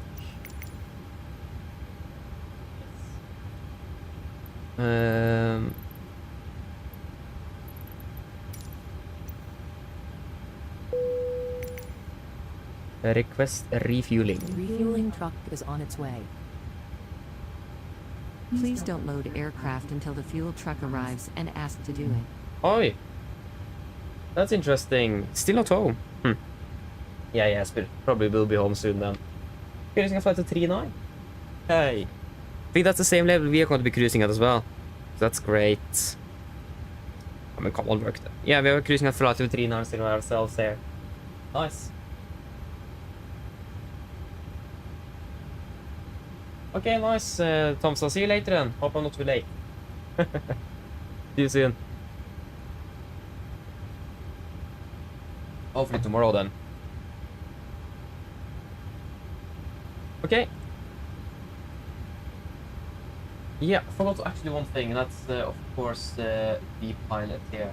We got 6 Charlie Mike.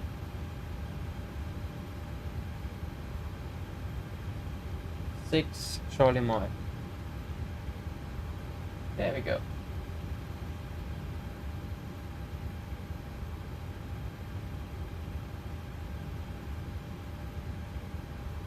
Stoffer, I hope I said hello to you earlier. If I didn't, I'm sorry. At least hello. And welcome to doing well. And I do apologize if I didn't say hello earlier. I think I did. I don't remember. Yeah, you're scheduled to do the phone call regarding the Class 1 medical. That's great. So just scheduling that then. Yeah, so we need to do it in Oslo, so I need to fly to Oslo to do it. Yeah. Nice. Sounds good. So what's your plan? Is it still to wait until next semester, or just take it now? What's the plan? Fuel truck is in position. Please don't load aircraft until the fuel truck arrives and ask to do it. I mean, it's theirs. Asking to do it straight away.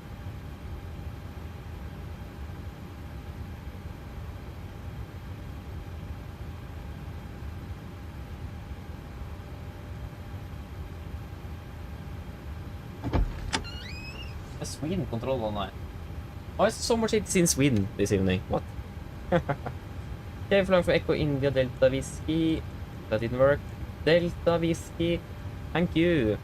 We are flying to Echo November Golf Mike. Gotta be Nordic 6 Charlie Mike. Not space Nordic. Oh, that space didn't delete either. Okay. 6 Charlie Mike. Departure runway is going to be 28 right, and it is going to be via... It's going to be via the Rotev 3 Juliet. Rotev, where are you, Rotev? Rotev 3 Juliet, or Juliet. I don't know what I'm going to be using. And then direct to Botna, yeah. Hello. Hi, Captain. Okay, so I've spoken to security and they've started checking in, but there's at least 20 minutes to go before we can expect to start boarding. Okay, thank you. No problem at all. Direct to Tango Romeo November. With the same VOR we flew on the last flight. It's going to be Turnberry VOR. After Turnberry, it's going to be direct to Aberdeen, Alpha Delta November. It's going to be Aberdeen. And then direct to Rigvø. After Rigvø, it's going to be direct to Adopi, and then 3 Lima for 0 on the right. Adopi. And then arrival 0 on the right via Valpu, Adopi 3 Lima. Cost next going to be 9. Final reserves for this one is 2 tons. Wait, what? We're flying to Torp. Okay. Yeah. And that's for a missed approach as well, yeah, of course. Flight of 390 is expected. And the cruising wind is going to be to correction 335, 35, 335, 35. Average ISA is -5, -56, -61. 5,000, yep. 250. And it is going to be 310, 200, 100. Flight of 80, and the weather for Gardermoen. Is this Gardermoen? Yep. There we currently have winds. So the QNH is currently 1,000 still. Took a bit of time to load. And it took a long time to load. Hello. There we go. 1001. 1001. I execute. I need to find the engine outside.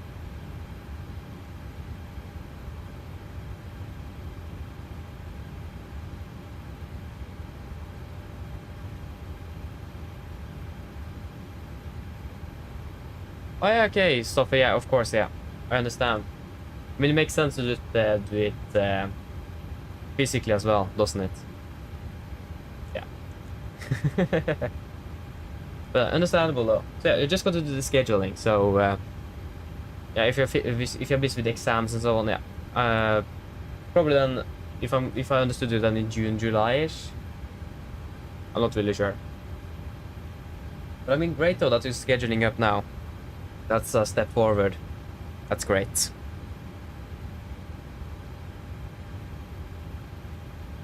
And we want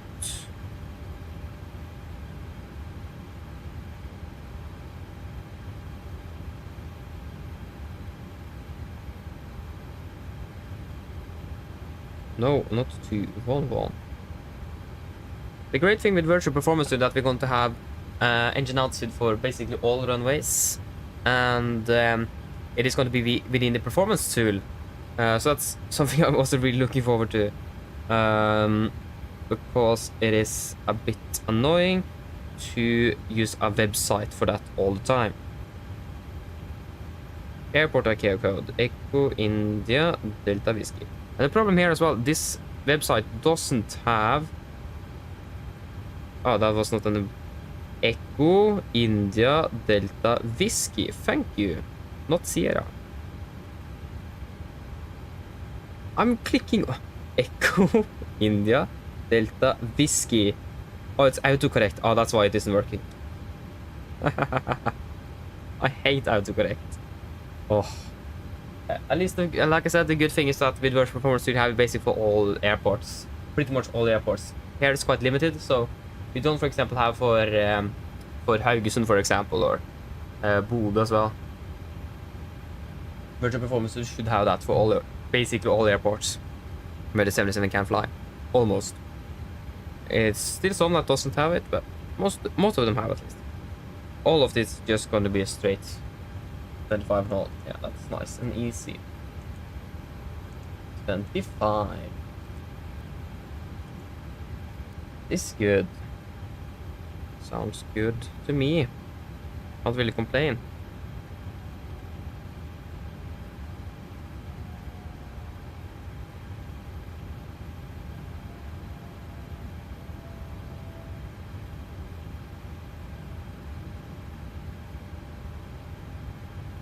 Okay, Sophie, I understand.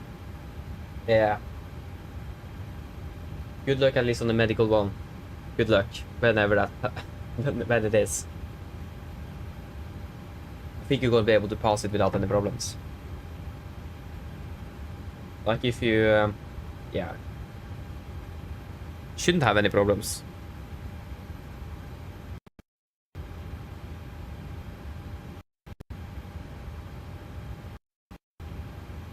Come on, my phone is now locked as well. Thank you, that took, that was surprisingly hard to do. Yeah. Yeah, so 7.1 tons is exactly what we want. The performance is not what we want. The fuel truck is still here. Travis, hello, welcome. Hope you're doing well. Yeah, we're departing to the right. Like this seat here. It is something wrong with our seat, because this is not really what we are expecting. Track 3277, yeah, then 38 to Delta Whiskey 128. Yes, and then Delta Whiskey 129. And then Delta Whiskey 119. 9 below. Yeah, that's correct, but why does it look so strange on the ND? Looks really strange. Like, have you looked at that? I mean, it doesn't even look like the way we are departing. We are currently heading north. This doesn't look right, does it? Departure. 280 right? Yes, that's correct. Huh. Looks strange though. It's really strange. Yeah. That's fine. He's expecting, yeah. Oh, we haven't actually got over to ground power yet. There you go. Sorry, that's my fault. Now it's probably going to be a nice, good old fine to Norwegian because we forgot to turn off the APU. Yay. Probably, hopefully not a fine, but there's some limitations on the APU, so I'm sorry that I forgot to turn it off. That's my fault.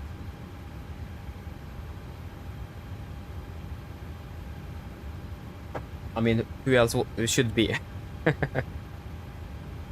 The ramp agent? Yeah. That's all looking good here at least.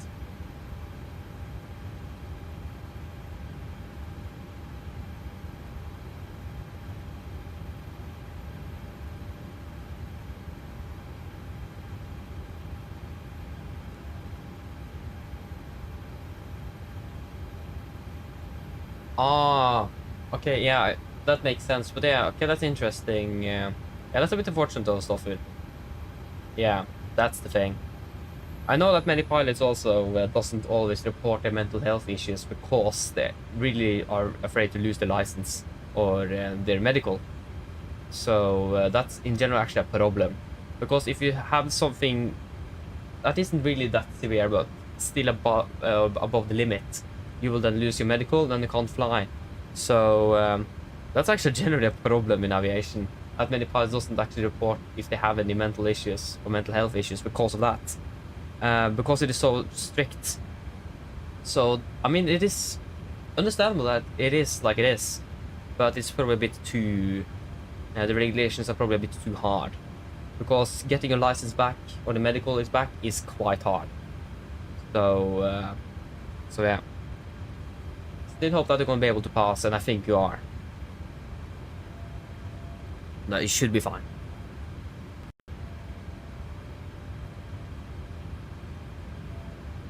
Yeah. We'll probably start boarding then. I mean, it's about half an hour to our scheduled time departure, but the earlier we depart, the better it is. How long are they actually going to be refilling this aircraft? Like, seriously? How long does it take to fill up 7.1 tons of fuel? Ground to cockpit. Go ahead. Like, this took quite a long time. Hi, Captain. Microphone check, please. Read the landing clear. I have a feeling we might need to restart Okay, GSX. Captain. Radio check complete. We'll contact you once the ground vehicles arrive and we're ready to start loading. Roger. I don't Passengers really boarding see started. much either. Like, from the... I have a feeling that the fuel truck is stuck. If we just try to set the fuel we want, 7.1, and see if that works. Oh, we'll check back a little bit later on. Because otherwise GSX is not going to be able to load the aircraft if the fuel truck is just stuck there. So that's something we need to monitor and make sure that works properly. If we can go to performance, so we can do the landing dispatch, I think we can do that. Dispatch. Then we're landing in Gardermoen, not Dublin. Echo November Golf Mike. We're expecting 01 right. Wait, we don't know that. Flap setting 30 optimal. Populate. Yeah, we can't calculate. Why do you even have a dispatch function here? We can't calculate without a takeoff weight or landing weight. There you go, the fuel truck is gone. Wonderful, it worked out. Yeah, that's a bit interesting. Then the landing dispatch doesn't really work. Because normally in the landing dispatch you normally don't have any. You have this estimated weight from the flight plan, but in general you don't really calculate with an expected landing weight. You will calculate to see if you're actually just within limits that you are able to land. But okay, we can check the estimated landing weight. The estimated landing weight for us is going to be 54.3. Oh, that's quite heavy, quite light. Hello. Hi, Captain. Just to let you know, we started bringing the passengers on board. Thank you. 54.3. That's really light indeed. 54,300. I mean, we're probably going to be a bit heavier than that. Very well, fine piece of. We're going to be probably a bit heavier after we probably will save a little bit of fuel en route. Dispatch method, in-flight method.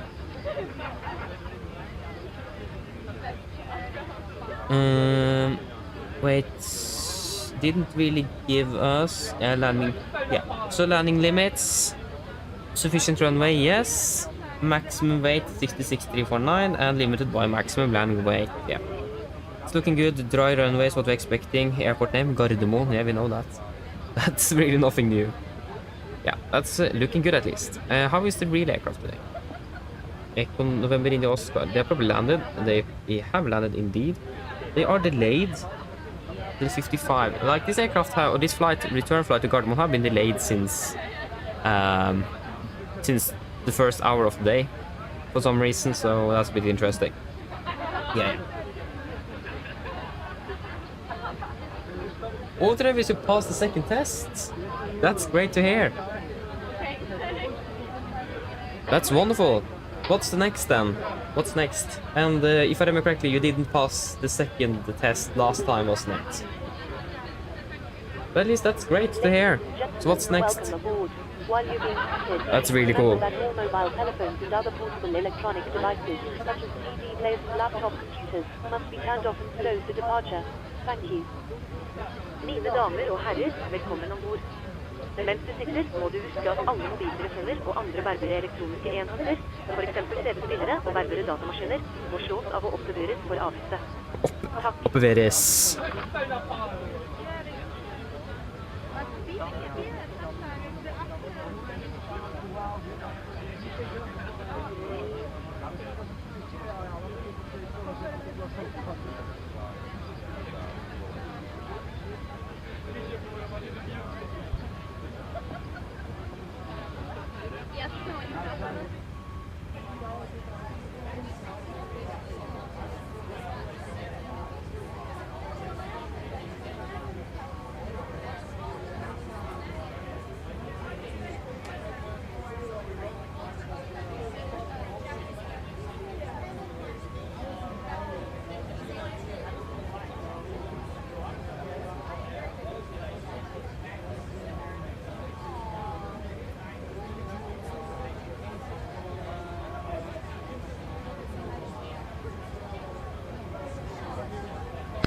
Ground to cockpit.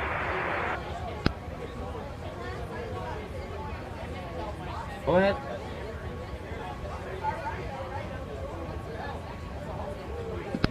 Hi, Captain. Just a quick update to let you know that we started loading. We'll contact you again once we're done. Roger. It's going to be 1,300 feet. Oh, that was 1,400 feet. That was not 1,300. Oh, but come on. Oh, there we go. And we do not... Yeah, we can actually set 1105.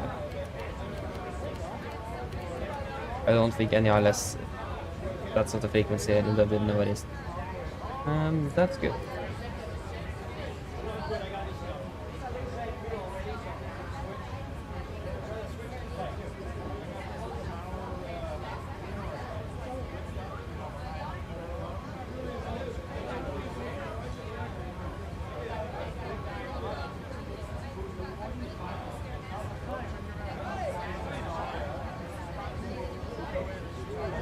Oh, nice, Travis. That sounds really good. Sounds good. Good luck. Good luck forward. That's really cool, though. That's really cool. Like, if you can... Not quite sure if you're gonna be able to choose anything. But like, if you could have chosen which airport you would have worked on, what would your airport be? Gardermoen, Alta, Bodø, where? If you could have chosen it, chosen, I don't know.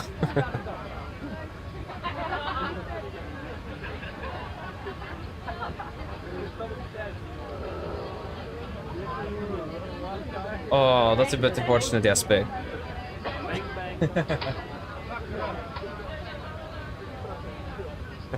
yeah, Jesper, that happens. Happened with me before. Quite far away. I think we should probably do the briefing. What do you guys think? Can we agree on the brief? I think that sounds like a really good idea. Just need the OFP first. And another chart. We need at least the east stands. Yes. Good. Okay, what was that? Nice.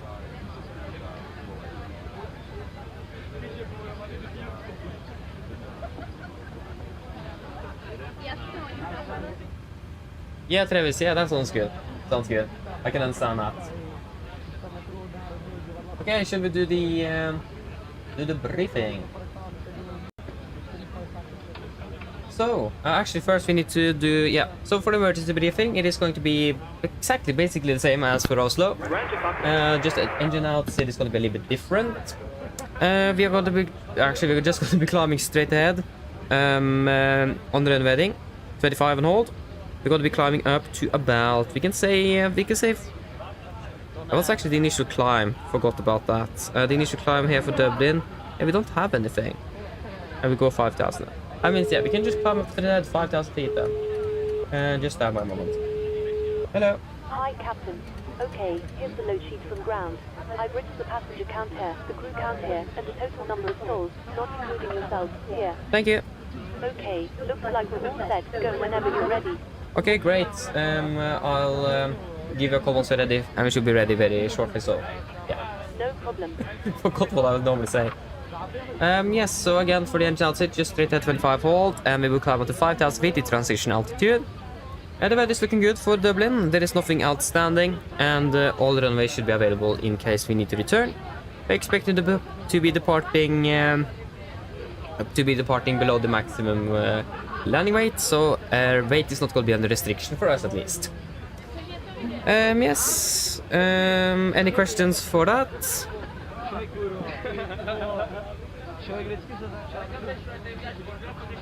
Probably not, then we can go to the route check. So, for the route check, we'll start off with the SID. We are departing via the Rotev 3 Juliet departure, and then continue via Rotev, direct to Gotna, direct to Tango Romeo November, direct to Aberdeen, direct to Rigvu, and then there's going to be direct to Adopi, and then the Adopi arrival in for Gardermoen. Ground distance is going to be 771 compared to 771. That's on spot. That's wonderful. And we are currently expecting to land in Gardermoen with 2.9 tons of fuel, and flight plan says what does it say? The flight plan says 2.2, so we're currently expecting to be landing with about 700 kilograms more, so that is good to see. So then, for the taxi, start with the parking stand charge. You can just get that up here.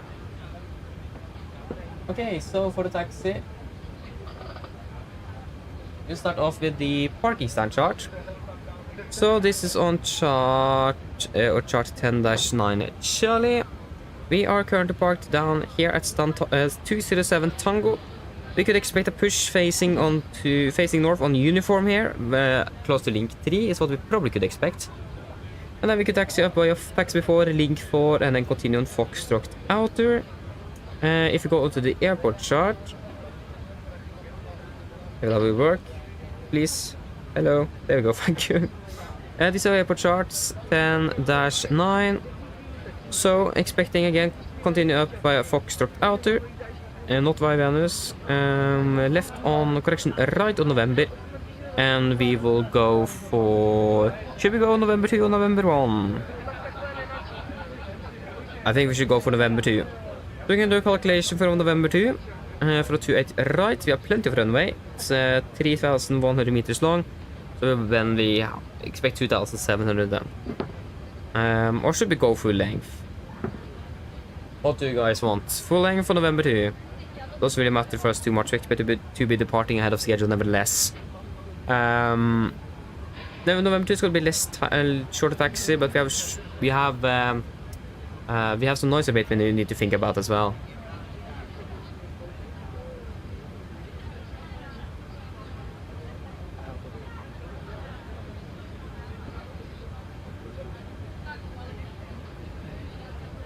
I think we maybe should just go with November 2, to be honest. Yeah, can do calculation for November 2 then. I don't think there is any restrictions. At least I haven't read anything about it. So November 2 we can do then. November 2. We do have one hotspot. Hotspot number 2. that says, proceed with caution, complex layout, potential for taxing errors and runway incursions. We do not really expect to be taxing there, that there's going to be any problems, so we should be fine with that at least. Yeah, other than that, we don't really have anything significant. We have a few closed taxiways, but from what I can see and remember, I don't see any of those here in the vicinity. Just got to double check. Yeah, that, come on, no time. So we have taxiway that's closed is that's going to be, is this Dublin? Yeah, it is. We have some new note times there as well. Valid 13 March 2300. Yeah, that's still not valid for us then. That's going to be taxiway Alpha, Echo 2 and Zulu. Yes, Alpha, Echo 2, Zulu and Bravo 1. Echo 2, we are not taxing there. Bravo is not here, Echo Alpha is not here, and Zulu is also not where we expected to be taxi. So that is good to see. Rain condition is good. Don't really expect anything significant there, and weather condition as well is looking quite good here in Dublin. For our side, we are departing via the Rotev 3 Juliet departure. This is on chart 10-3 Mike, effective 23rd of February 23. So we're departing initially on runway heading, and once we have passed 650 feet, maximum 210 knots, going to take a right turn to heading of 308 degrees to Delta Whiskey 128. Maximum 210 knots. We're just going to confirm that with the FMC. So we will do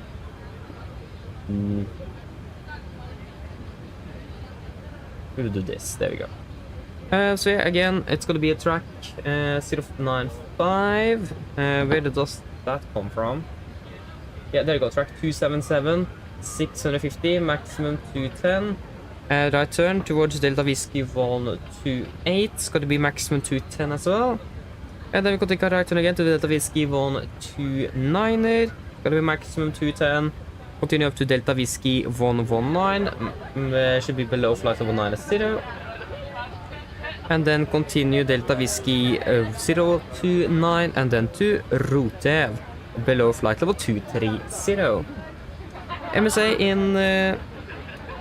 in Dublin is going to be 2,040 feet. In the south over Dublin city, like Dublin city center, is going to be about 4,000 feet. Maximum 250 knots below flight level 100 as usual. And yeah, we're going to be using noise abatement number 1 for departure. So we'll be just climbing on a V2 plus 20 knots up to 3,200 feet, and then cancel or then accelerate and continue or retract the fastest schedule after that. When it comes to threats, we do have some cranes erected in the vicinity. It should be south of Dublin Airport, over Dublin itself, so on the 4,000 meter MSA, up to 400 feet AGL. So we do not really expect to be encountering it, but at least they are lit, so it should be easy to see. Other than that, there isn't really anything else significant outstanding here, and no threats. So that should be it. Are there any questions? Probably not. Then our briefing is complete.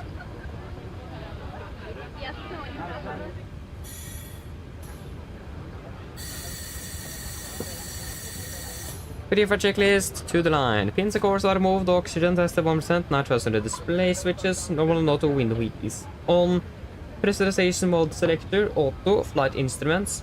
We are tracking 330 degrees, coordination 1008, we are reading about 215, that's 210. Yeah, that's going to be -5 on the standby. Park brake is set and the start levers cut off and taxi and takeoff briefing completed. Briefing checklist to the line is complete. Wonderful. So then we can do the PA, so expecting a flight time of 2 hours actually back, aren't we?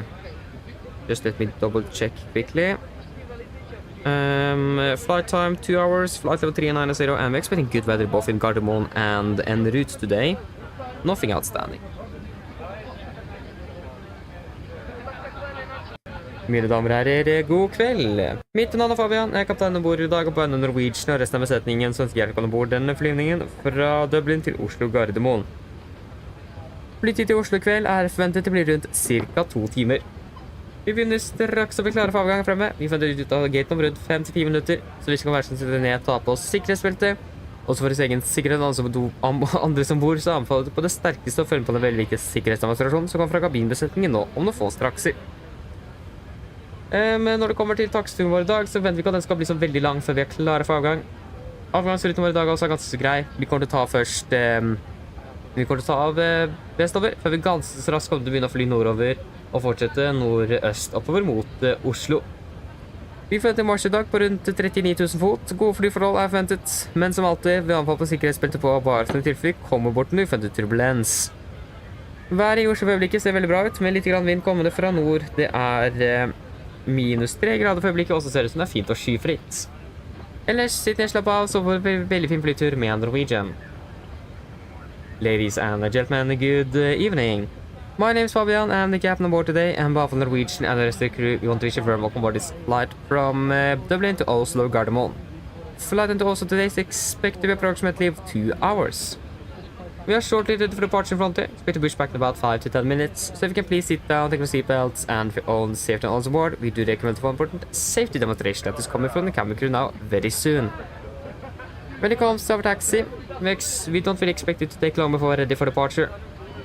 Our departure is quite nice today. We're departing initially a bit westbound, before we quite quickly going to take our right turn and continue north, before we continue northeast up towards Oslo. We're expecting to be cruising at approximately 39,000 feet. Good flight conditions are expected throughout the flight, but as always, we do recommend to have on just in case we encounter some unexpected turbulence. And the weather in Gardermoen is looking quite good, with just a little bit of wind coming from the north, about -3 degrees centigrade and clear skies. Otherwise, sit down, relax, and we hope you enjoy this flight with Norwegian. Thank you.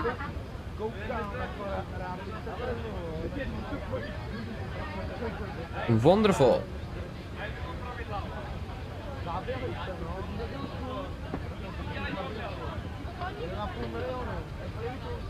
Oh yeah, now I see what's wrong with our F. Oh yeah, it makes sense.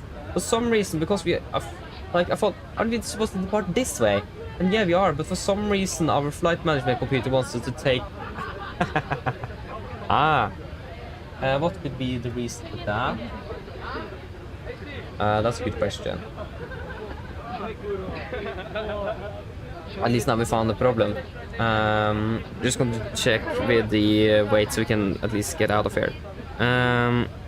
Yeah, that's exactly what we have expected.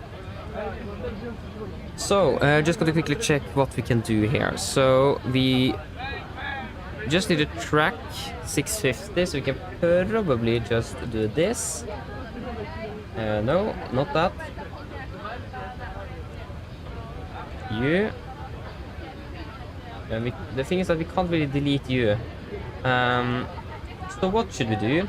I think we should just ignore LNAV. We should probably just depart with heading select instead.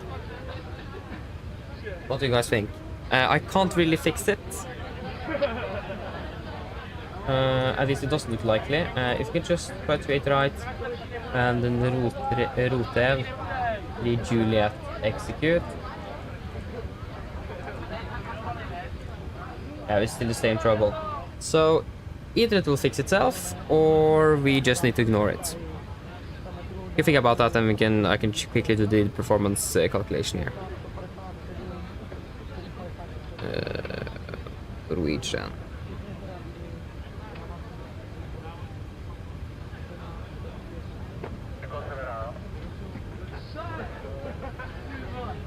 Could be 28 right, runway distance.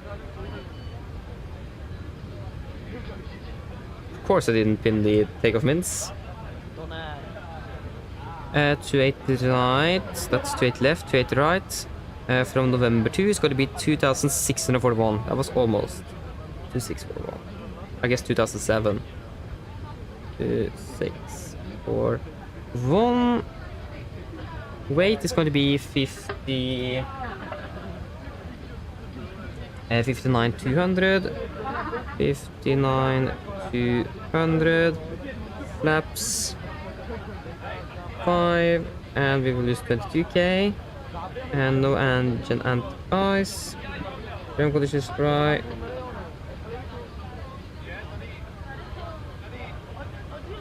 That's going to be takeoff the rate 2 with an assumed of 46 degrees. Flaps going to be 5, trim 5.5 then, and 33, 33, 40, 34. Oh, that doesn't work. 33, 33, and it's going to be 39 then.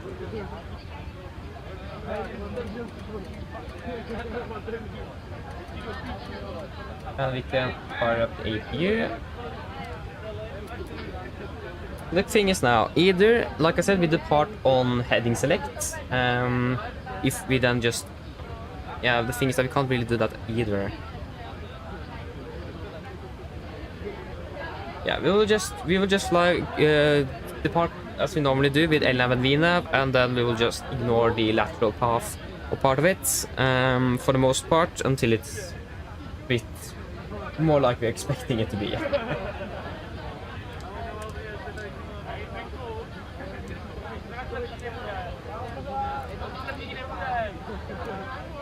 And the thing is that we can't even get LNAV up and running because of this issue. So we probably then need to depart on, yeah, because we can't really delete it either. Ah, that's strange. Yeah, then we need to depart with heading select then. Don't really have a choice. It was 5.5 units, and we need to remember to set the acceleration height to 3000. Oh, sorry.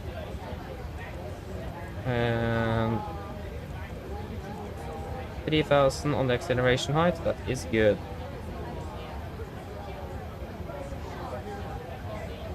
There you go, the AP is available. Cockpit to ground, sorry, yeah, cockpit to ground. Got a call from you, I'm sorry for that. Loading has been completed. We're sending the load sheet up to you now. We'll contact you for pushback once you're closed up and the beacon light is switched on. Roger. And then we will close them up again. Cockpit ground.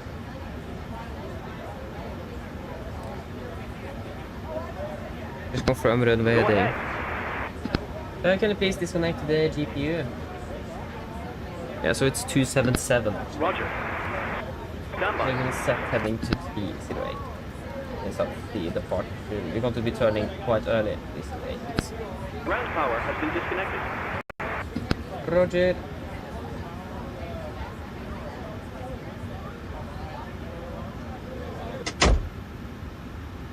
And then we should pretty much be ready. So, ready for checklist, below the line, fuel, 7,000 kilograms aboard, 4 pumps on, pass the design set, auto brake, RTOs, CD preliminary cars completed, VSP, takeoff speeds, 143, 143, 149, MCP, 149. We will set the departure heading on 308 and 5,000 feet on the altitude. Ready for checklist complete. We can request push and start. It is clear behind us. It is. How we got power online? Oh. Then we need to request our clearance. And push back. What is it now? What is it stuck on? There we go. Because it's quite limited with space here at the moment. Feels like the real aircraft. There you go, we can power up the... So we'll just get the 8-dis. The departure 8-dis isn't available, so we need to get the arrival 8-dis. Ground to cockpit. 12453. 124 5D. 1000 broken. Temperature 5. Let's stand 2.1. QNH 1008 hectopascals. Taxiway Alpha closed. Taxiway Echo 2 closed. Advise if unable takeoff runway 28 right. Advise on initial contact. You have listened to information. Alpha. Okay, this is information Alpha. What's the tower frequency? Dublin International Airport 8 is information Alpha recorded at 186. 1900. Approach time. 1186. 1186.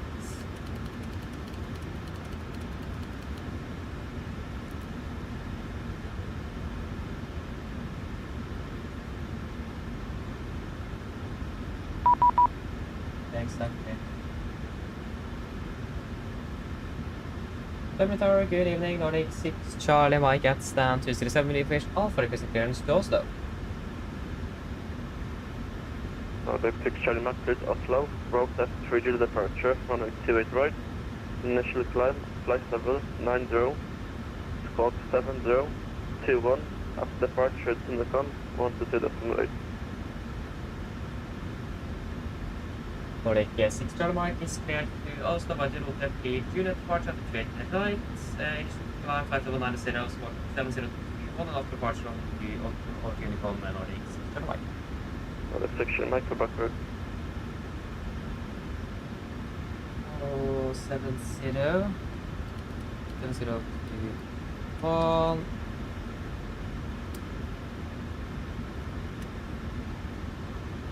Nordic 6 Charlie Mike requesting push and start.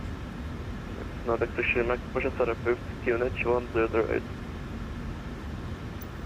Push start with Finish 1008, and do you have any preferred release points for 6 Charlie Mike? Negative, I'll just have to. Okay, thank you, 6 Charlie Mike. Go ahead. Good evening. Hi, Mina. On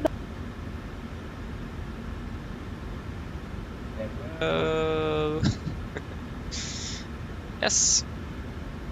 Well, And right, now- it's a flight level 90, so not 5,000. Ground tow is connected. Tow is attached. Steering pin is inserted. Stand by while we start pushback.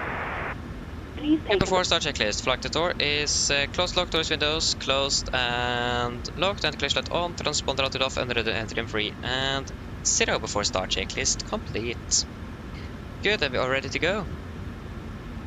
Copy, clear push, release point, uniform, brakes That set. And I think we are pretty much ready.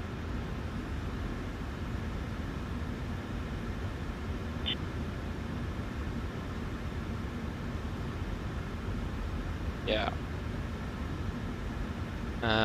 I don't think there is anything else that I forgot, hopefully. Park brakes is released.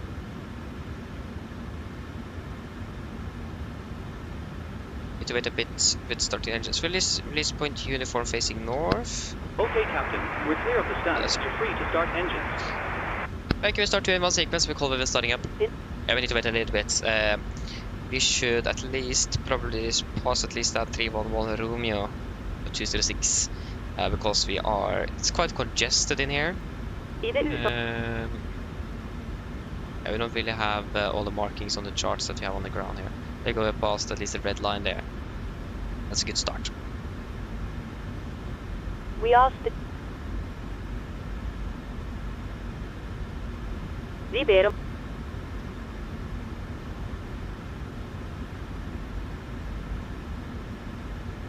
It's quite a long procedure as well. But they're basically on time actually. Thank you. We've probably been a bit quicker. Tack för uppmärksamhet. Yeah, don't need to stress too much. At least we haven't departed behind schedule.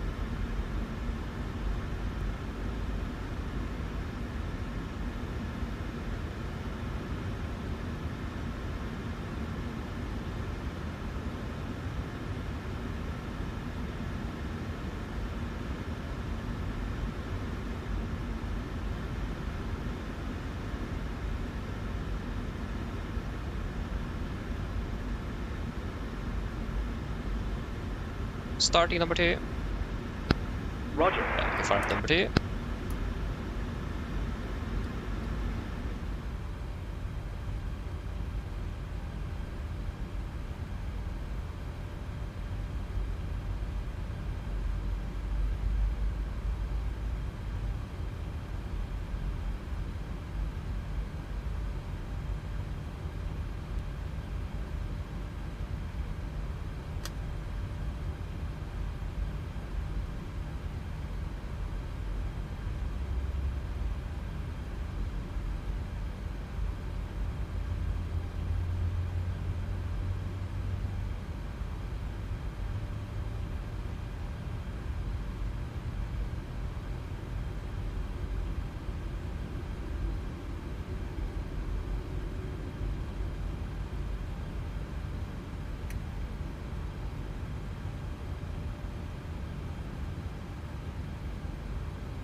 Start, get out.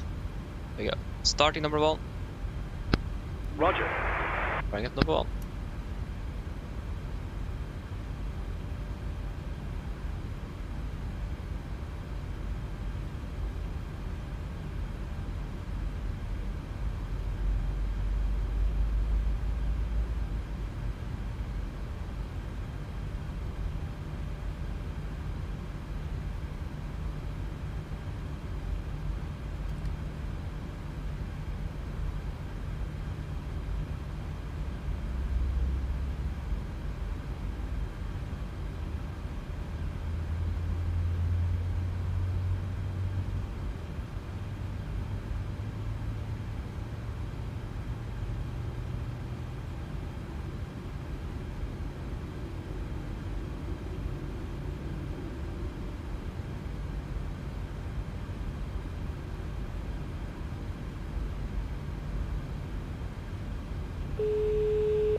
Start to get out. There you go. Hello. Hi, Captain. Just to let you know that the cabin is secure for takeoff. Thank you. No problem.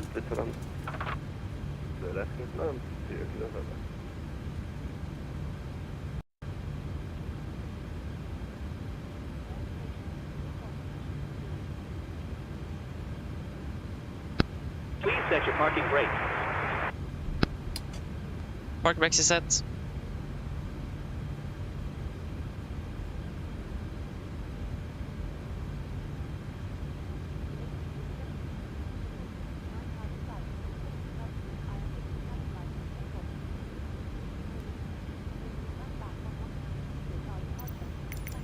Probably have to do the engine starts to get disconnected.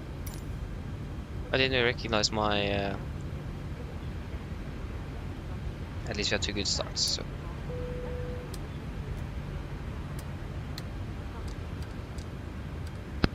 Stand by. Please keep your parking brake on while we monitor engine startup and disconnect the tow. Roger.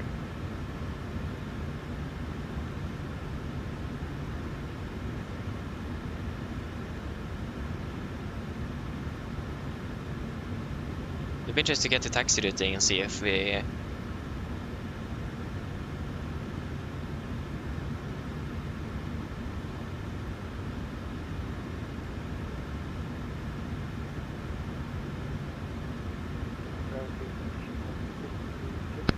Okay, Captain. Looks like a good startup on all engines and tow is disconnected. No new wheel is free, so you're good to go. We'll get ourselves disconnected now, so have a safe flight. Look out for the pin on the left, and we'll see you next time. Look for the pin on the right. Have a good evening. See you soon. Bye. I highly doubt he's going on the left. Exactly. There you go. We got the gear pin. Laps 5. Black roll check.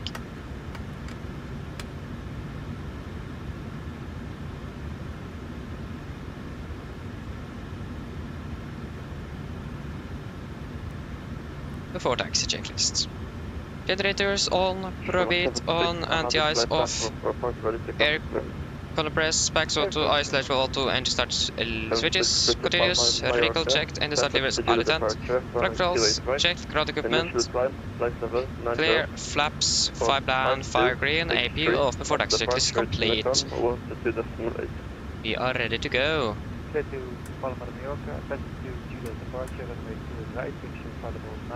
Left and right is there. Ready for taxi then. Nordic 6 Charlie Mike requesting taxi, able November 2. Nordic 6 Charlie Mike, taxi link 4, Foxtrot Outer, November 2, hold trust minute 28 right. Taxi link 4, Foxtrot Outer, November 2 to 28 right, Nordic 6 Charlie Mike. Yeah, is we ready? Brakes list. So exactly plan for link 4, Fox out to November 2. That's perfect. It's good to see.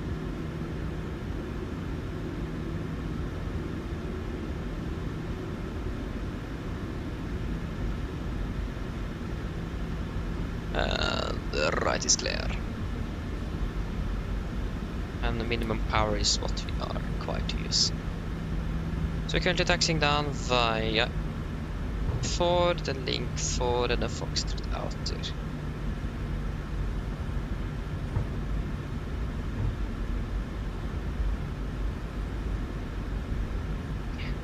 Right is cleared, and left is clear. So Link 4 is going to be the, yeah, not the steep one, but the shallower one. Vacate 05, right 0.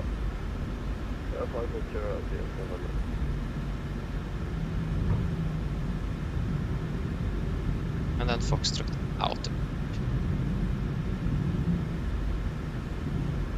Left is clear and right is clear. Right turn down.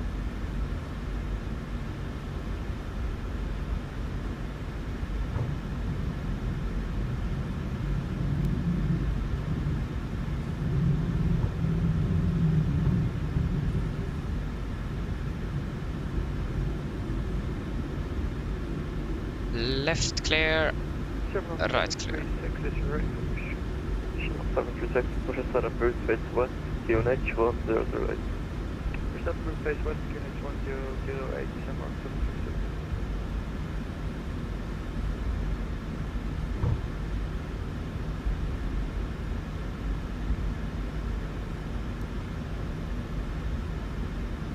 Monitoring November taxi Whiskey 2, Whiskey 3 for Trust Renewal 6.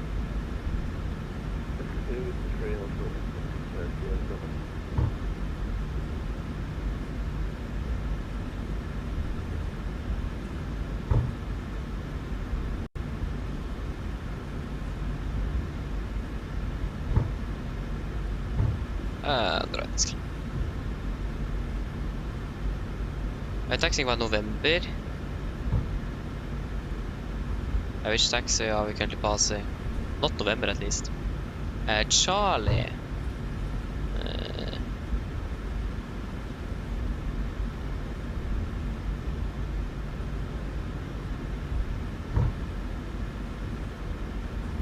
Okay, we're currently approaching November 4. Left clear, right clear. Yeah, it is clear on the right.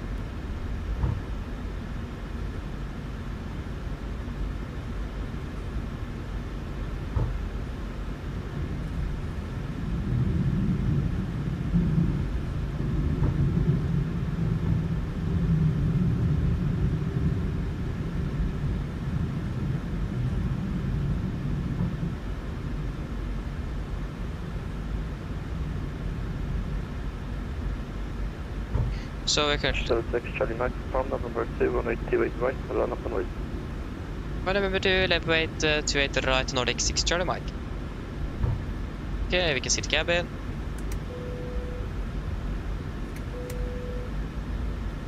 Before the echo checklist. Flaps 5, land 5, green established 5.5 units, chemical given before the echo checklist complete.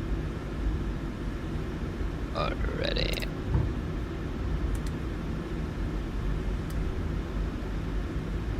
We'll go weather on my side and we can go to rain on yours. Just a quick recap, since the LNAV is not working. We are going to depart until the wedding until we're passing 650 feet and we'll take a right turn to 308 degrees to Delta Whiskey 128.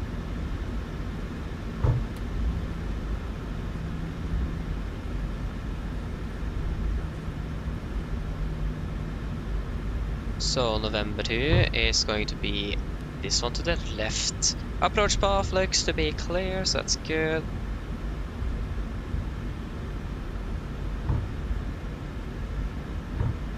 Just waiting for our takeoff clearance then. So 6 Charlie Max, surface to come on 828 right, let's take off, bye-bye. Clear for takeoff, Nordic 6 Charlie Mike, bye-bye. November, cross noon 6 taxi Papa Left 1, link 5, sun 101. Okay, we are cleared for takeoff.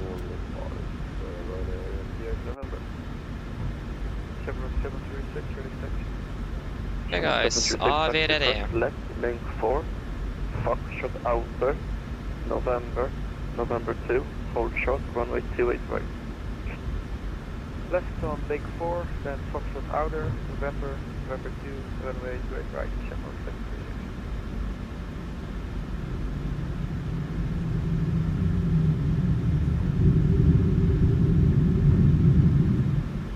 Okay, ready. Take off.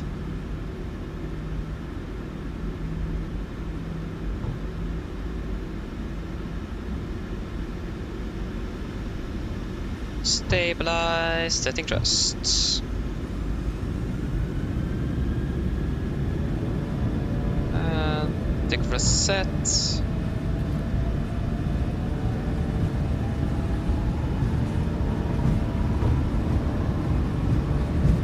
Checked.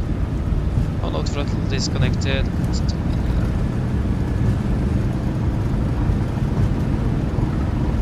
Reworking.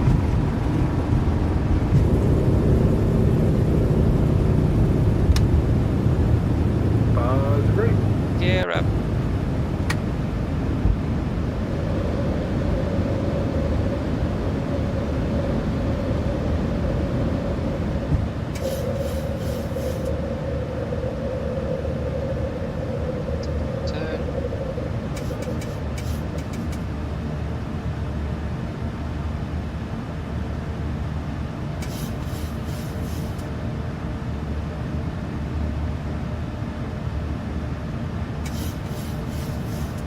Okay, LNAV.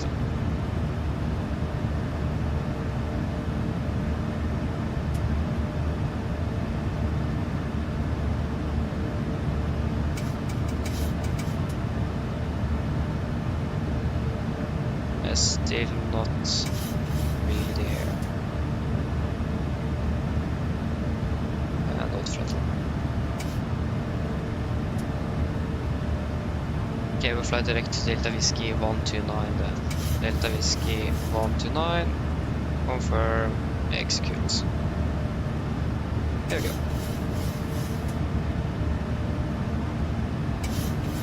Flaps 1, speed checked.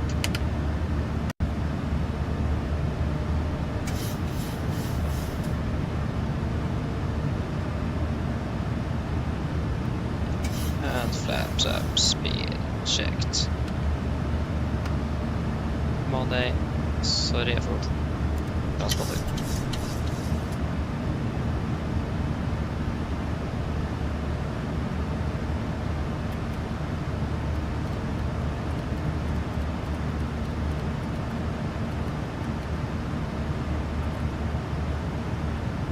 Exit standard.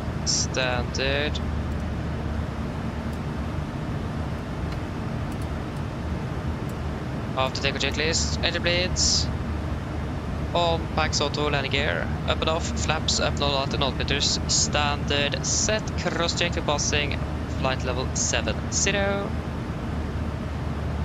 Now, plus minus 0. After take a checklist complete. Continue up to flight level 390.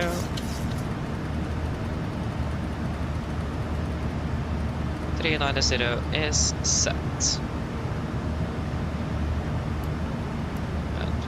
Accelerating. Delete the derated climb.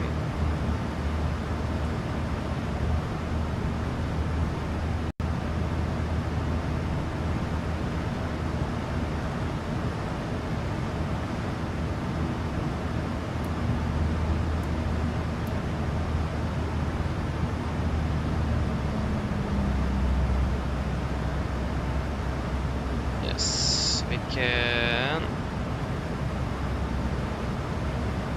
fly direct to Gotland then, so we can remove, so we don't have the restrictions. Gotland from execute.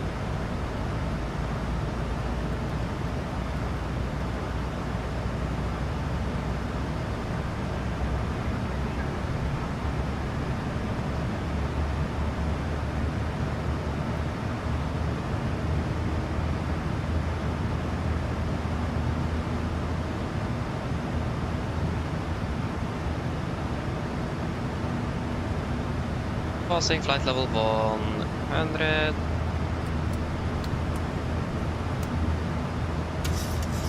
Pressurization is looking good. Great. That was a bit hectic departure, but I mean, again, LNAV didn't really want to work, and when it actually worked, it didn't work either, so yeah. But safely off the ground in Dublin, so at least the takeoff roll was also quite alright, except for the auto throttle I disconnected, but yeah, that happens sometimes on this hardware, so not surprised. Okay, we can turn off the seatbelts. Nice. Yes, but welcome back. I understand. Yeah. Need to do some few things as well, here and there. It's nice.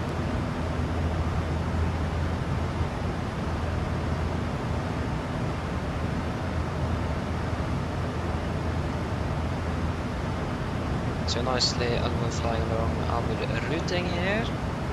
I think we're currently landing about a little bit behind schedule. We're landing now at 51. Yeah, so I expect to be landing either on time or a little bit behind, unfortunately. Yeah.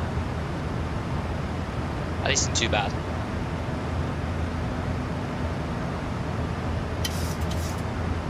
Could have been worse. Don't really complain. Yeah.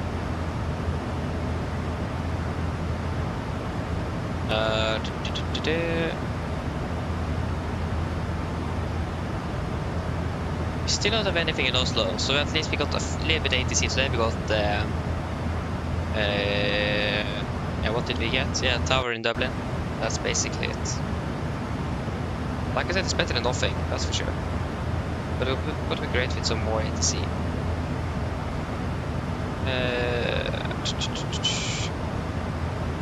This is our flight. Yes, it is. Oh, come on.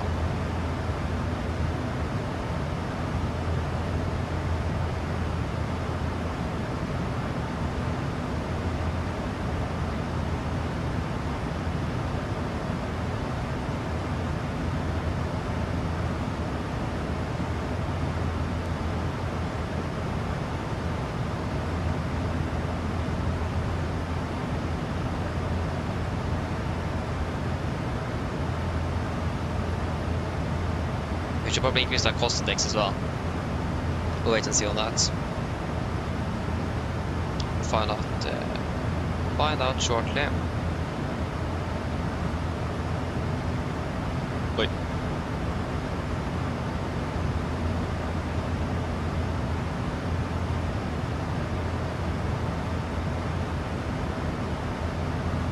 Passing flight level 200. And pressurization is looking all good. Yeah, it does, so nothing outstanding there either.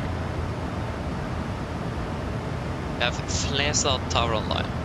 I still don't understand what it is with Bergen.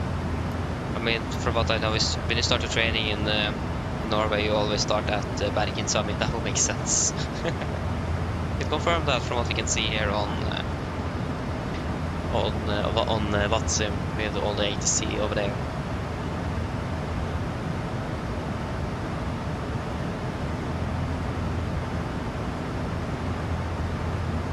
Yeah. We're about for 8 minutes. Yeah, we're probably going to do a fuel check at Aberdeen then.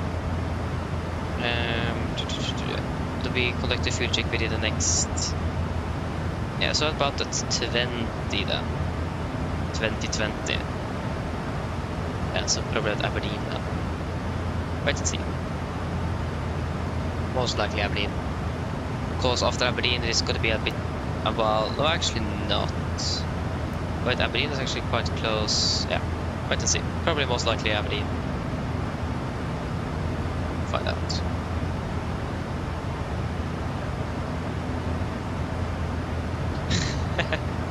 Nice SP. Yeah, it's probably a bit late now, it is. Yeah, depends how long you're going to be awake though. How is it going in the flight from Reykjavik? How is that going? And when are we landing as well? I think you're definitely landing. I think aren't you landing about 45 minutes earlier than scheduled at least?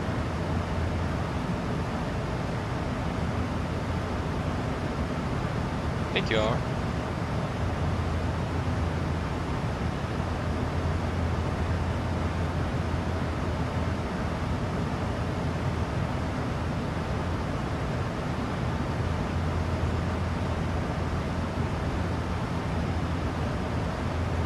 Yeah, flight is going great, that's good to hear. Just 1 minute behind, that's actually not bad. That's really good. I mean, we're currently landing about 6, so yeah. But I mean, we currently have some headwind though, of almost 40 knots. It was great as a tailwind on the way in, but it's not really great as a headwind on the way out. Yeah.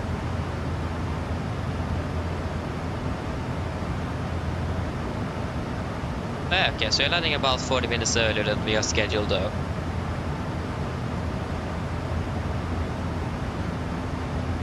Right on time, 22:05 then. Hey, nice. That's great. Never can't really complain about tailwind. That's nice to hear. So you're landing about then 40 minutes earlier than we are scheduled. About 50 minutes at the moment, sorry, 45 minutes at the moment then, if nothing really changes en route. I mean, we'll probably bump the cost next since it is the last flight of the day. It's getting a bit late, so maybe we'll just bump it up to get to Oslo a bit earlier. We'll drive a little bit earlier. Nice. Sounds good.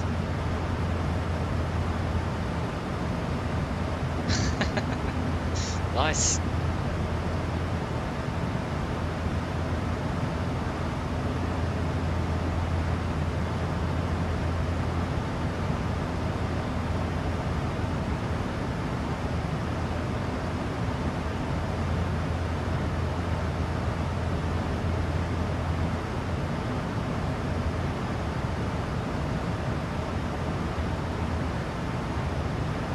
We're still at 52, so we will most likely be bumping up the cost next.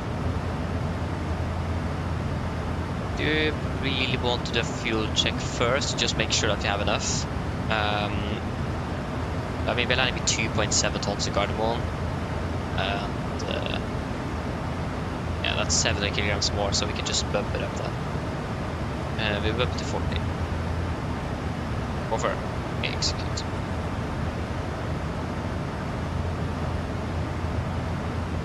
Passing flight level 300, and the pressurization is still looking good.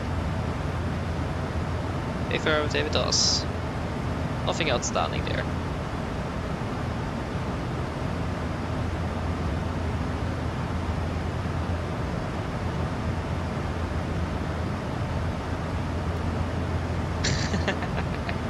Oh yeah, it's been, yeah, it happened to me as well.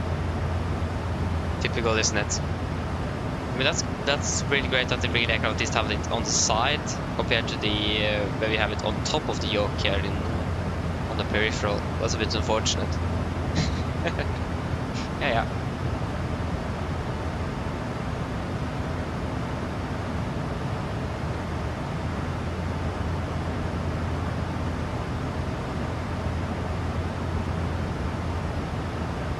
So now we should get the arrival time at Aberdeen shortly.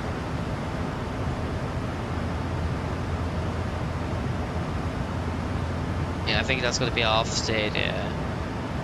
20 though, but I think we still are going to be doing the fuel check at Aberdeen nevertheless, even though it's a little bit after half an hour. We're not always able to do it exactly at 30 minutes either. It does really depend.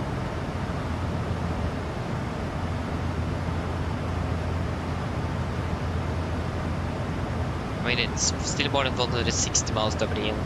It's quite far away. It's in northern Scotland, or northeast of Scotland. So yeah.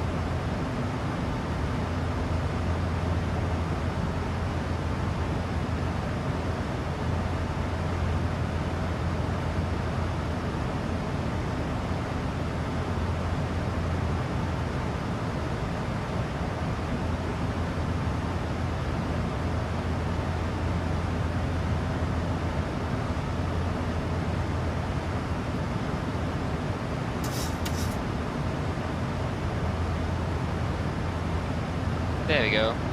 So Aberdeen, we are there at 31. Okay, that's about 11 minutes after. Yeah, fine. We can just take Aberdeen. Okay, I wonder about one thing. Can we do this? I think, if I remember, we could do this in the 7 or the 777. Can we do that in the 737 as well?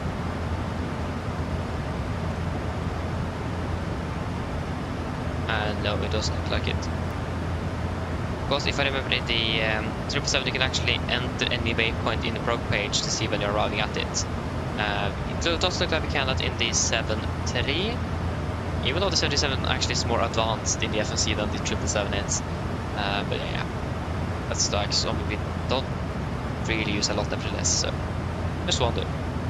Don't really remember.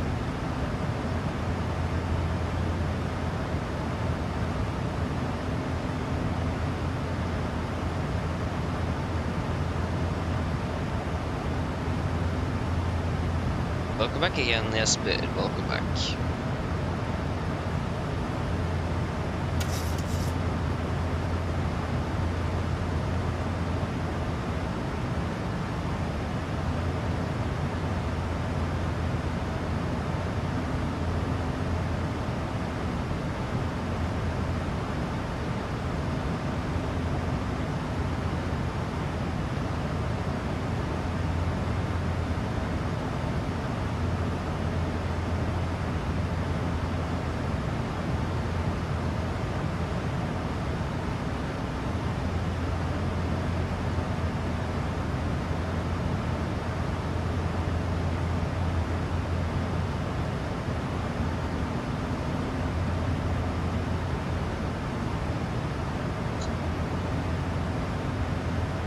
Okay, where are we currently at regarding altitude? Yeah, passing zone 36. It's another 3,000 to go then.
It is minus 3 degrees in Grimstad. Oi. How is it here where I live? Check that.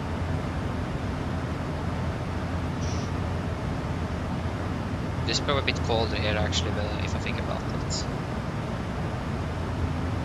Or when I think about it.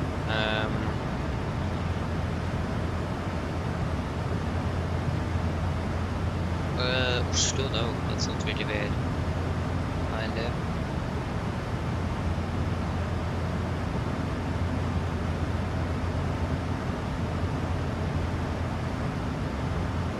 It is currently minus 4 degrees where I live. Soon minus 5 and then minus 6. It's looking good on the weather tomorrow as well.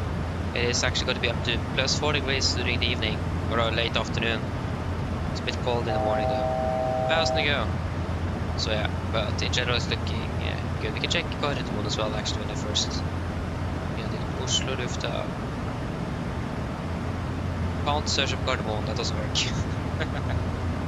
Yeah, same here. It's looking good on the weather side. 4 degrees centigrade. Yeah, look forward to a flight tomorrow then. So winter is completely over yet.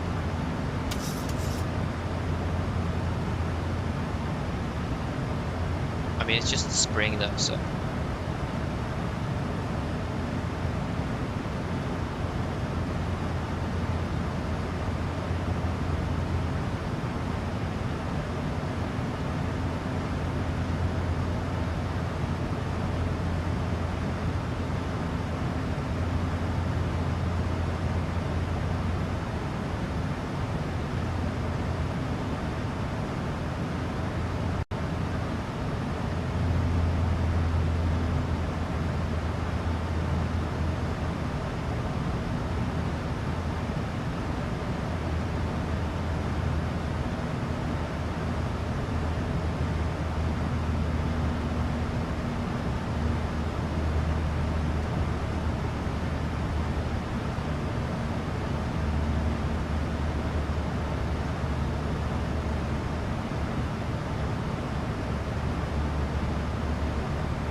Yeah, indeed, yes, been.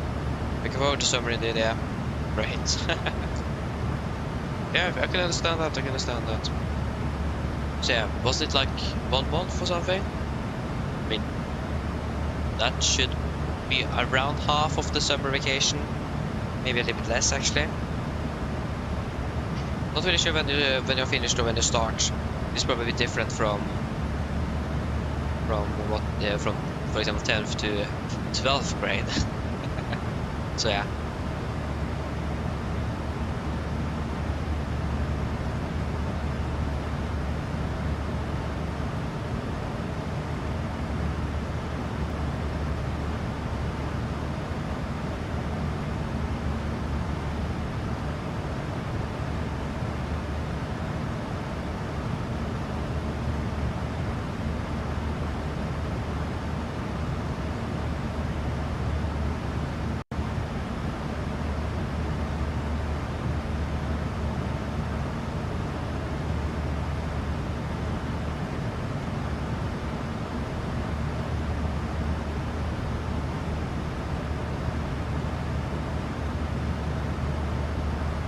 Okay, 3 weeks. Plus minus, yeah. That's good though. That isn't even a month. Now, if like in general, the summer vacation is not 8 weeks, 2 months.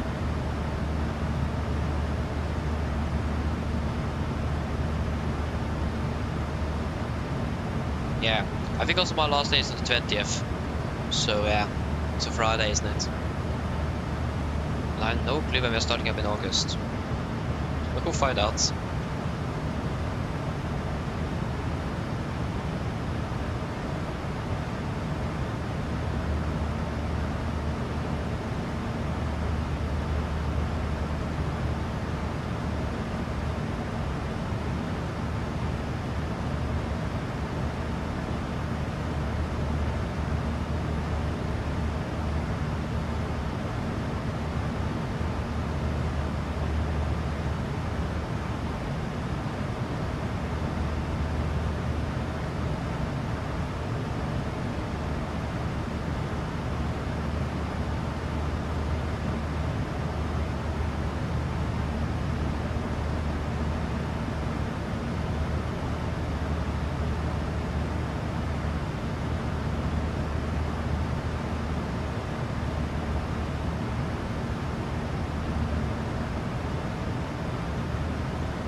still a little bit to go before we are approaching Abril. That is fine. What's happening here?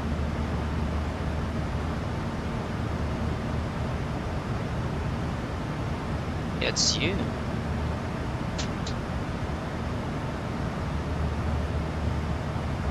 Yeah.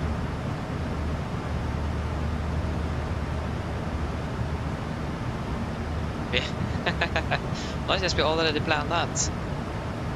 That's nice. So yeah, I wish I could have planned my flights earlier than I do. That would be great. I wouldn't really say no to that, to be honest. I mean, we could probably look at what we could expect regarding flights tomorrow, though. That would be great. That's great. This iPad doesn't have Face ID. I always forget that. yeah. We can look at what we could expect tomorrow.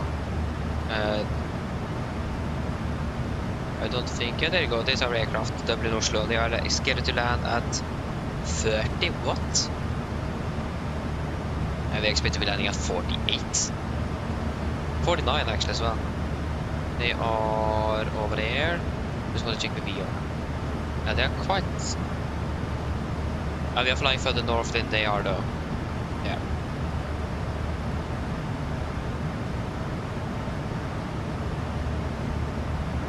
Actual departure at 41. It looks like they were going to be departing behind schedule as well. Yeah. That's fine. Doesn't really matter too much for me. We are not really following that nevertheless. We are on our own. So if I finish 12:15, takes me about half an hour to go Walko.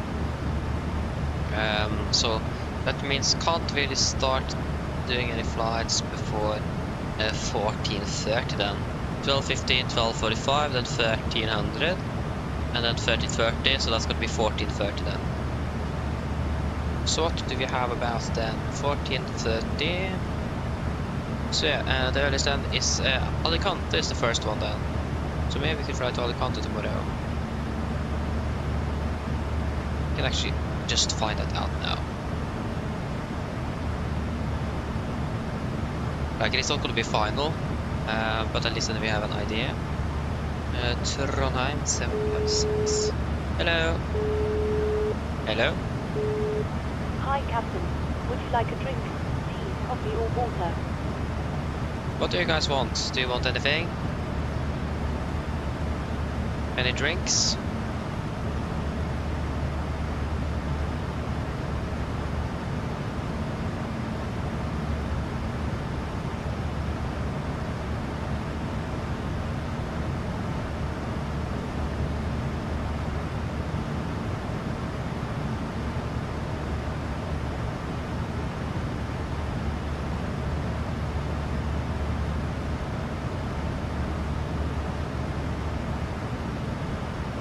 Water?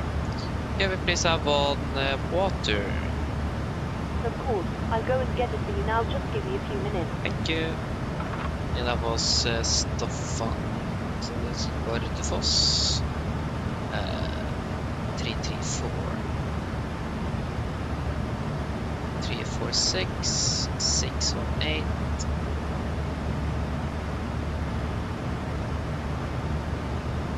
618, 758, 1308, 1258, 538, 620.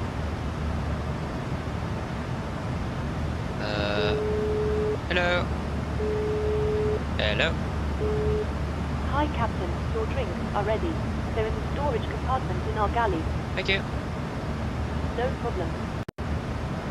Yes, there you go, Jesper. Your water is ready in the galley.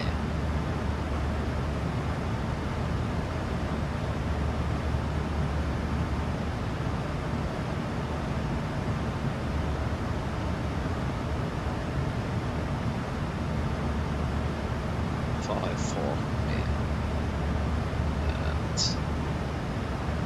948, 350, 626, 430, 764,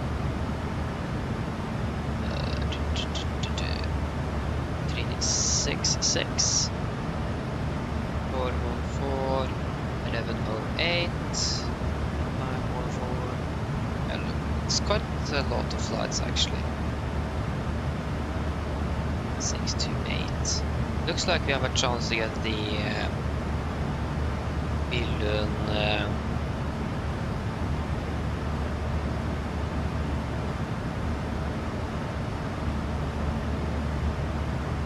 We might get the billion rotation with Amsterdam again.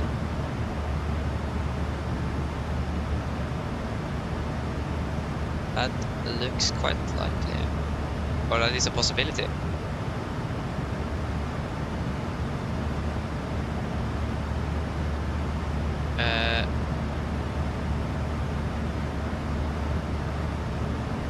Try to see.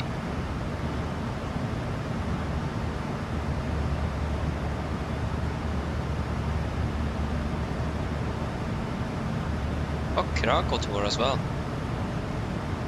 Are they on Fridays? Didn't know.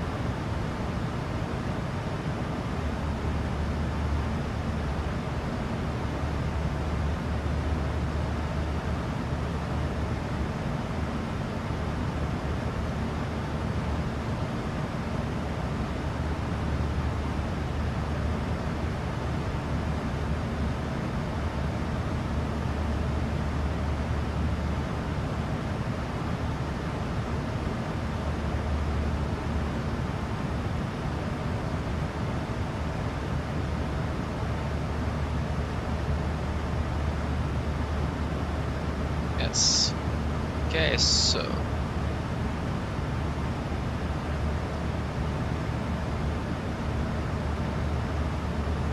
looks like London is going to be the flight tomorrow. 1308. The very late departure.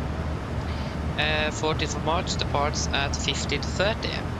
So we are starting at 14:30 then. Not bad. So it looks like it's going to be London for us tomorrow. In a long time we've been to Gatwick, so that is quite nice actually. And that means also I have a little bit time for that for the homework I need to do as well. That's perfect. Still 68 miles to go to Aberdeen. Okay, still plenty of time then.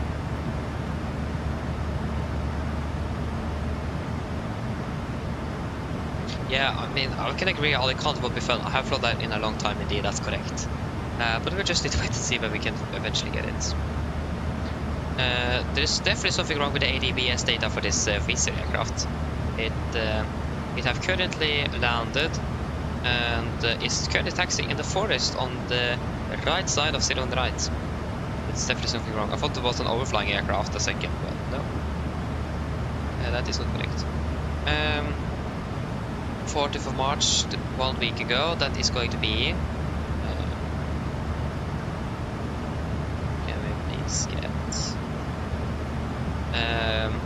that's going to be the 7th of March, of course. So if you just check the schedule for the 7th of March aircraft, that's the X-ray.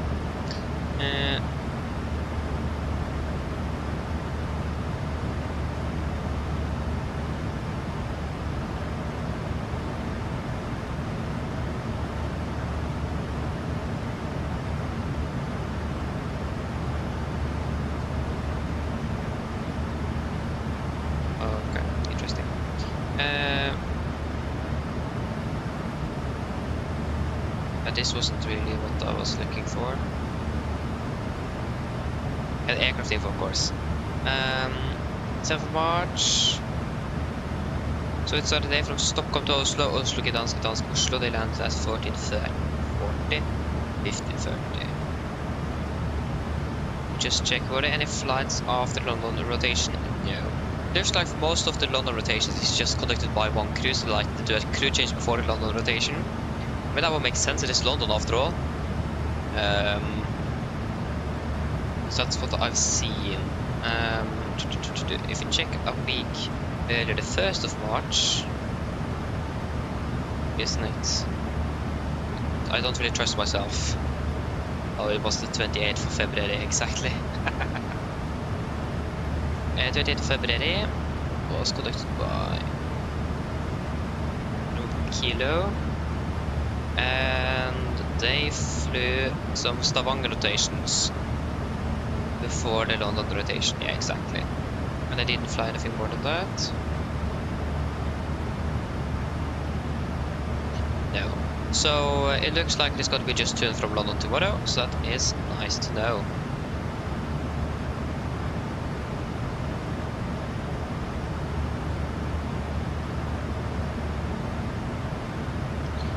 But why aren't you working?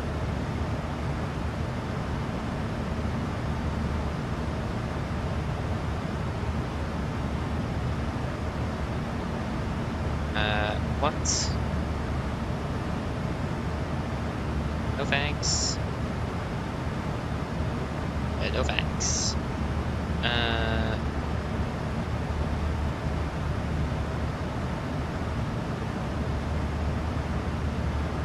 Where is flight 324? That is there. Why can't this work?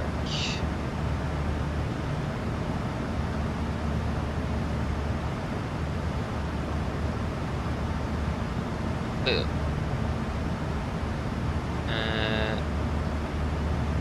Yes.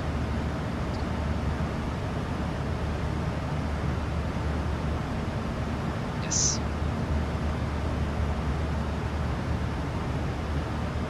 We're closing on Aberdeen now, so we should probably have that ready to go. And this is something like. There you go. So flight PDF, so the OFP has two different things. It's a PDF format at least, so Aberdeen 4.3 and 2.6.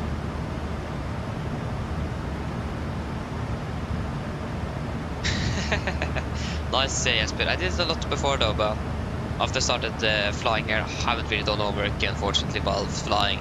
I did it before though, so yeah. I mean, it's a good way to fly and have something to do in cruise at least. Yeah. Cedric, hello, welcome, håper det går bra. God kväll. So yes, closing on Aberdeen at least. So yeah, like I said, it looks like we're going to be flying to London tomorrow. Just depend on the aircraft if you have that. Otherwise, there's going to be some Trondheim rotations if that is possible. It does really depend a bit. If that rotation starts in Trondheim or in Gardermoen, it is at least 768. 768. And that aircraft departs at 7 in the evening. 7th of March, conducted by Golf.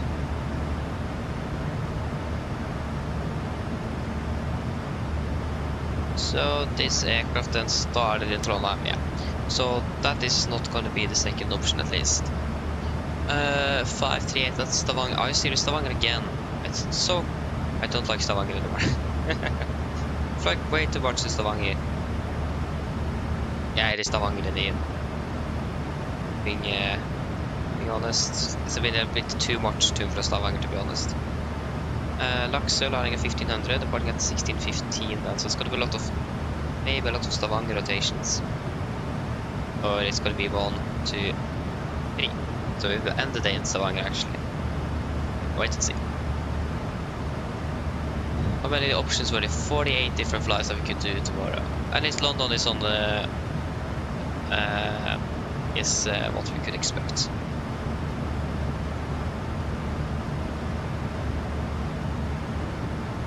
I forgot to copy it. Yeah, that's maybe you should remember to do that when you're going to copy something.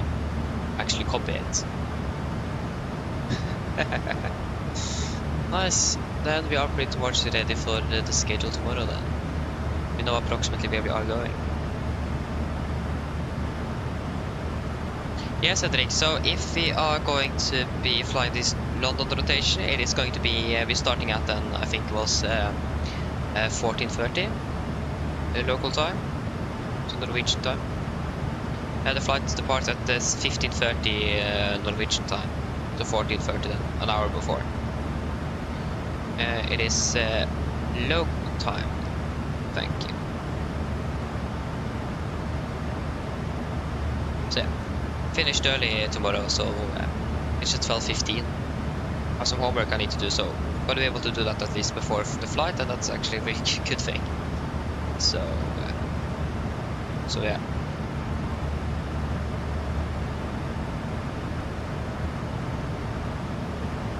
I see 30 miles to go to Dublin. Are we still landing at 49? Yeah, we are. I expect to burn another 2 tons of fuel.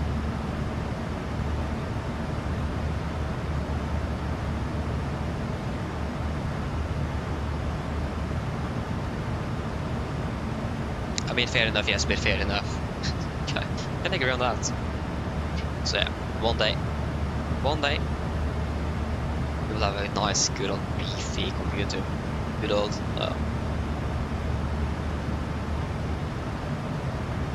Yeah. Wait, are you finished at school tomorrow at 9:45? What? When are you starting? I mean, I start at 9. So if you finish 9:45, that's quite late. What? Oh, sorry, late. That's early. That's really early. 9:45. Okay, you start at 8:15. Yeah, fair enough then. You start a bit earlier, but yeah, still, that's really early though.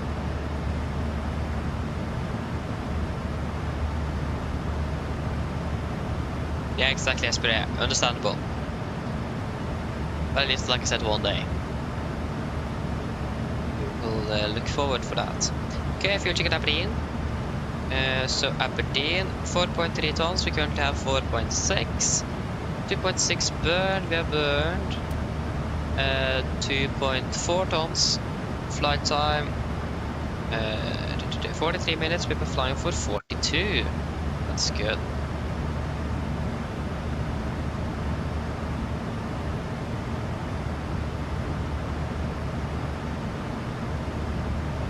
Yeah, you could afford it this year.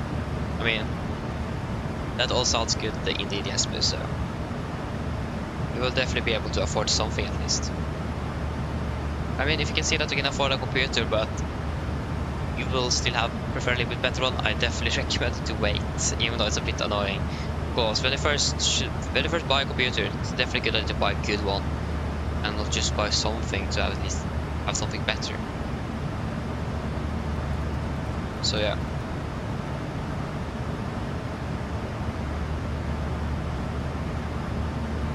Oh, Evo 95s with SES. Sounds good, Cedric. Enjoy that. I've flown the Evo 95 with SES in real life. It's a nice aircraft to fly. Like the Embraer in general is a really nice aircraft. Would love to fly more on those, to be honest. And I mean, the cabin layout was like an old business class layout. That was a bit interesting. So like the seats were really comfortable, but I mean it was a business class layout aircraft for some reason.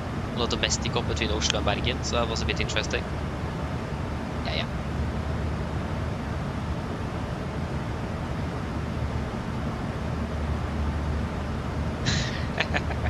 Nice SV.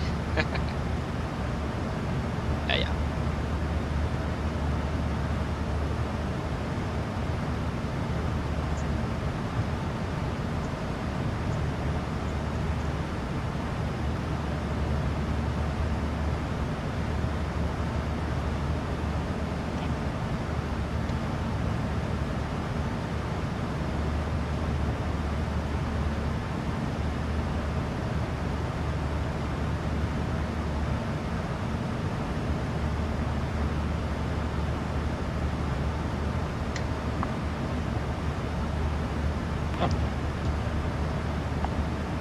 Sorry for that.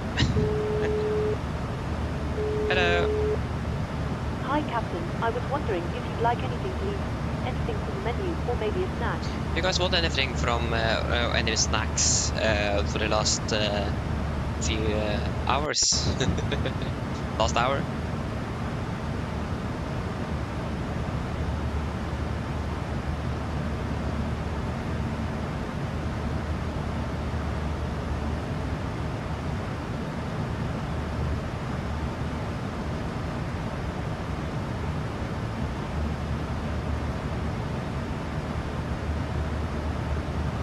Quick lunch, the classic one. Nice. Anything more? Or anything else is probably more correct. No? Could we please get one quick lunch? Of course, just give me a couple of minutes and I'll bring it for you. Thank you. Why is the seatbelt on? Did we turn it off? I just sell for the cargo that's bugged out. Yeah. 4070. Yeah, that sounds good indeed. That sounds good indeed. Yes, please, 17,500. I mean, one thing I've heard that it is always or really good idea to have a separate SSD for the flight simulator and all the add-ons. So basically, storage. So instead of buying one SSD that's 2 terabyte, and from what I've understood, it's better to buy 2 different or separate SSDs with 1 terabyte each.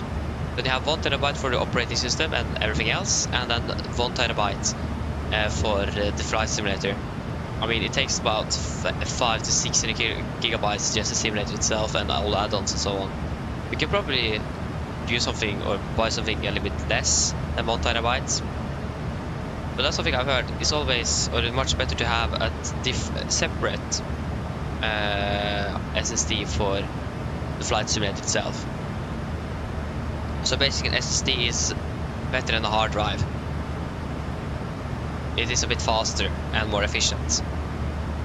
So that's what you're going to need to go for, SSD, instead of the HDD, hard drive. Or hard disk. Or hard disk driver, it is actually called. So I imagine the computer with 2 terabyte is on an SSD. That's what I have as well, but I just have 1 terabyte though. I mean, it's totally up to you though, but at least that's a tip from what I've heard. Separate SSD for the flight simulator itself. We make it run a bit better.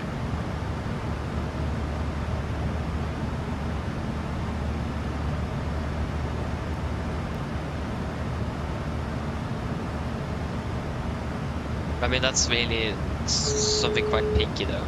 Hello. Hi, Captain. Your food is ready for you. I put it in the galley so you can grab it whenever you're available. Thank you. No problem. So, basically the SSD is not really going to be a huge improvement, but it's, from what I've heard, it's something at least. So, it isn't really going to be a really determining factor if we're going to have better performance or not. But it could impact a bit, or a little bit at least. I mean, fair enough, yes, but fair enough. So I mean, go with what you know, and for example, with the 2 terabyte, that's perfectly fine. It's just a little small tip that I've heard, and again, like I said, it's probably not going to be changing the performance like a lot. So yeah.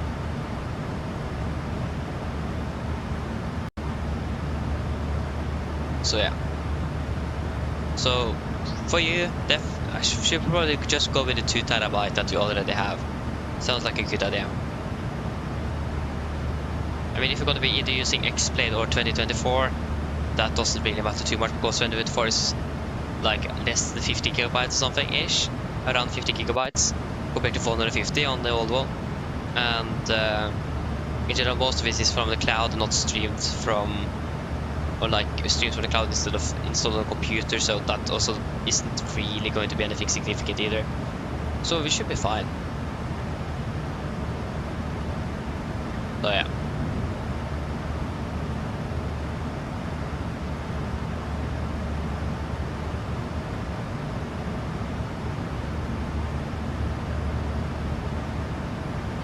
Exactly, Cedric, yeah.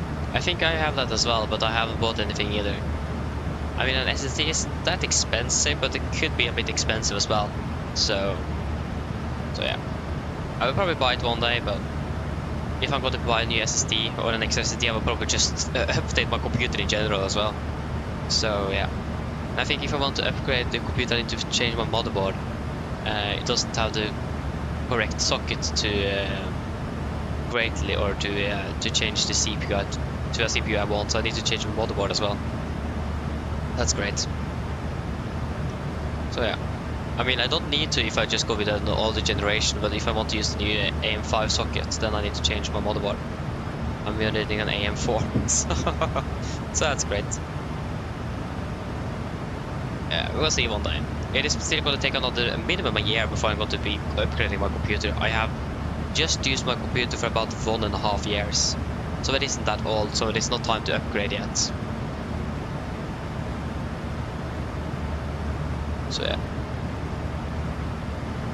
Yeah, yes, but that sounds good, yeah. So we'll do it when PMG is compatible. Sounds like a good idea.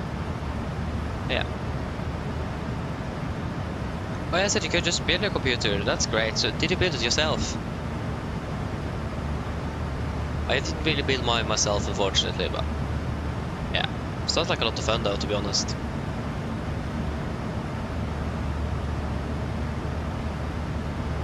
Yes, that's really cool. That's really cool. What specs do you have?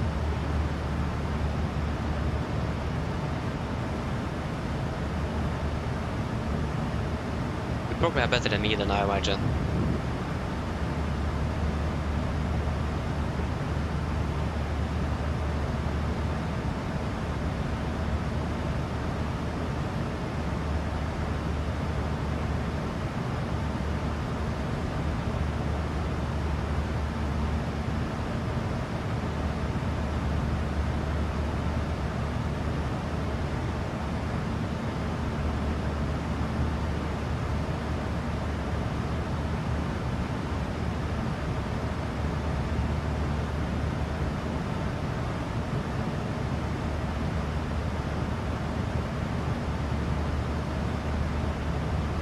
Oh, nice, Henrik. So you are about the same that I have. I have a 3080. I'm running a 6700 XT, so it's going to be about a 3060, a little bit better than a 3060. So yeah. And I also run a 7. I think I'm running a 75700X. So I'm also running a 7 generation from AMD Ryzen. And we have also the same amount of RAM as well. Nice. So you're just a little bit better than me than on the specs. Do you know exactly what type of CPU you're running?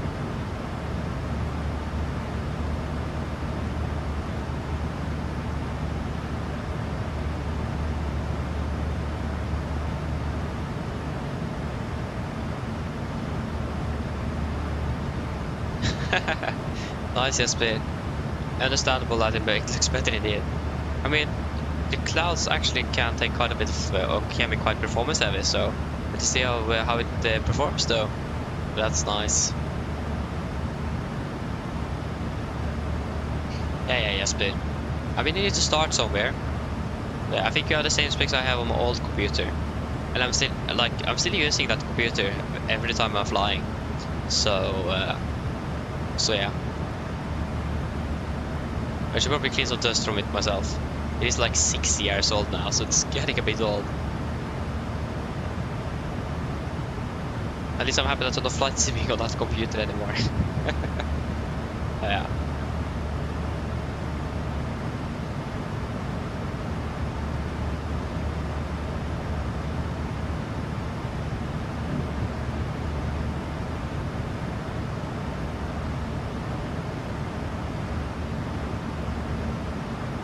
I also run a double computer setup, yeah. Like basically what I'm doing, I'm just running the flight simulator and everything else on my main computer, and then I'm just live streaming from the second computer. So I don't need to use much performance to send it live, because that does hurt performance quite a bit.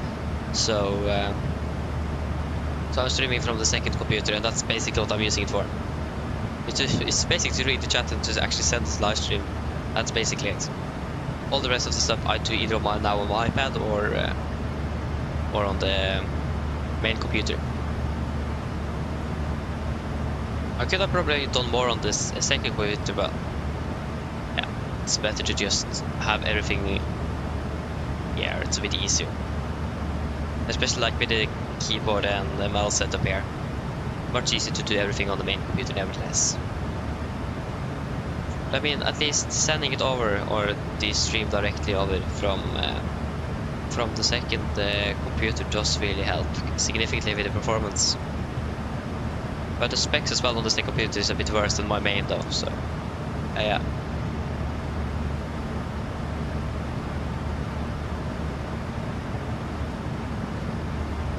Ah, Cedric, fair enough. Yeah, that sounds good.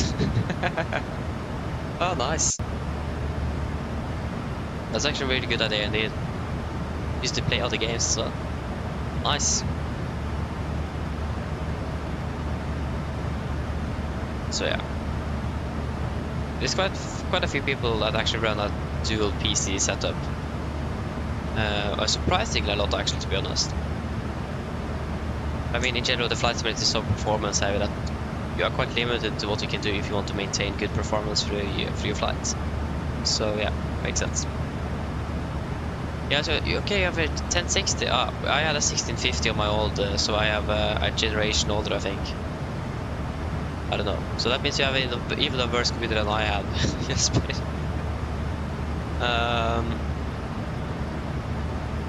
have a feeling that your CPU actually might be a bit better. I mean, actually, the GTS 1060 is actually quite a good graphics card. It might actually be better than my old one. Actually, I don't really know. I'm not really good at the lower, like the older generations there. I have a feeling that the 1060 might be better than the 1650 that I have. So maybe it's actually better. I don't know. I don't remember. But I mean, the 1060 is actually quite a good graphics card from what I've heard.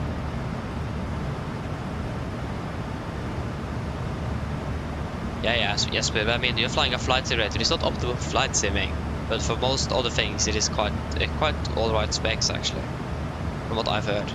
But I don't have any experience with the 1060 though, or the 3600S, i5-3600X that you have.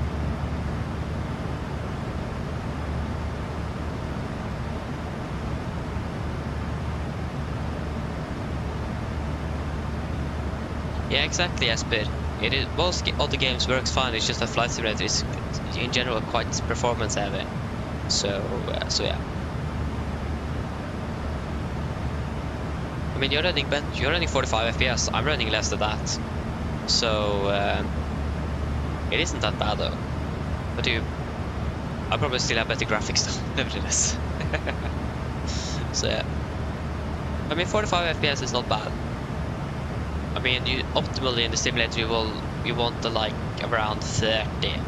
You don't really need more than that, because it is like not anything really competitive, anything like that. But I mean, if you have anything more than 30, that's really good as well. Like, it feels much smoother, but generally, if you have more than 30 or around 30, that's perfect. If you have less than 30, then you need to begin to do some changes.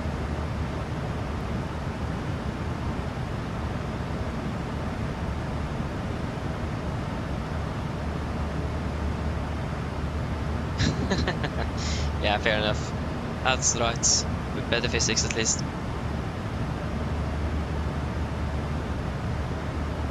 Oh, nice, you're running everything on high settings, so you're getting like 40 to 50. That's great. Yeah, Cedric, what CPU do you have? Do you have the exact CPU you're running? Just wondering.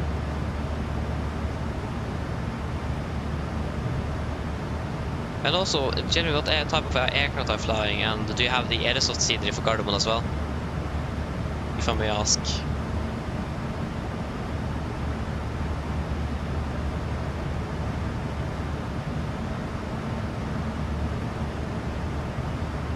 I mean, 40 to 50 is quite good. Especially like if you're doing a 38 setup. It's very good.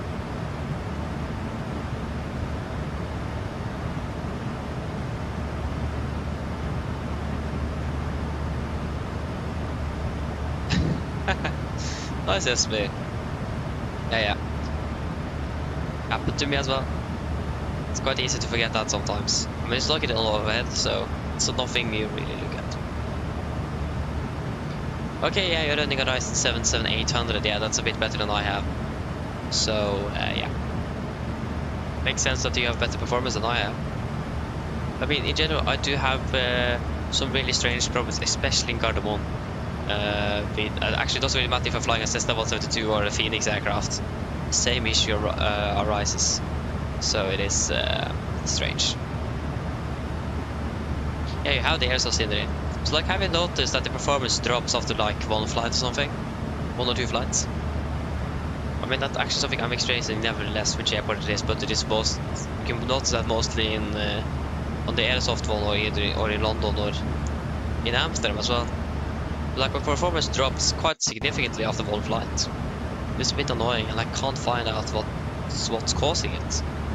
It's really annoying.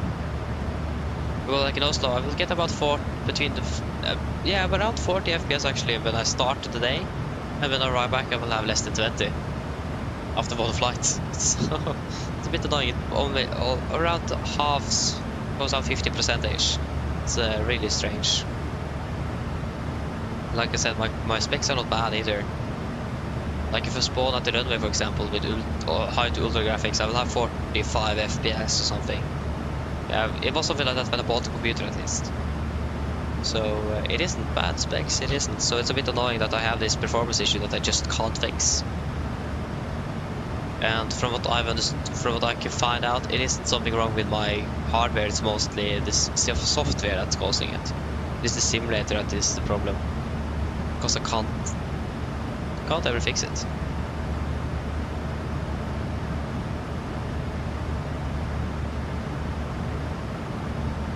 Yeah, so it does. Yeah, it's fair. Yeah, it does, of course. Yeah, but I mean, it is like the performance is good in the air, but it is on the ground that's the worst. Like I said, especially in Oslo. But I mean, the airsoft is quite detailed as well, so that will make sense in itself. I mean, it shouldn't have loaded like in London Gatwick if you're landing in Oslo. So yeah. Like I said, at least in cruise, it is really great. It is just on the ground. Like after you set the parking brake, shut on the engines, then the performance drops. Or something like that. Yeah, around there. After you're parked at least. It's quite good like, all right on the taxi as well. Note that the performance is not the best, but it drops significantly after you're parked. And then on the taxi out again is good, so it's probably to do with the building. It is most likely buildings that's causing the problem for me.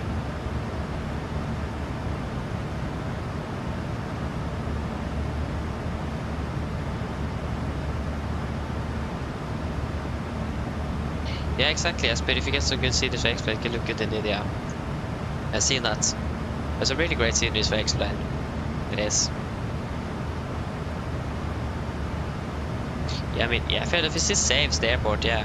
But the thing is that why it just doesn't delete it? I mean, if it does save everything, then the performance drop could make sense. But I mean, it's still not going to be rendering it, and that's the thing. As long as it just isn't rendering anything, then it shouldn't really be that hard on the FPS. And it doesn't really matter which airport I'm flying in and out of. This still happens. But like it was notable in Gardermoen, for example, where the performance is already quite hard because of the detail. Like if I fly to and from if I land in Ålesund, for example, Haugesund, I don't notice that at all. Even though you can see that it drops on the figures, but you don't really notice it because the airport isn't really performance heavy.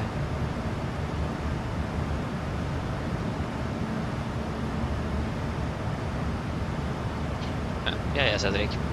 I don't know. I tried to find out. Haven't really been able to do that, so yeah. Looking forward to 2024 then. Rigve, gå to do a fullcheck Rigve. Rigve 3.6, we have 3.9, that's good. 3.4 bird, we have bird. Yeah, to 3.8. Oh no, that doesn't work.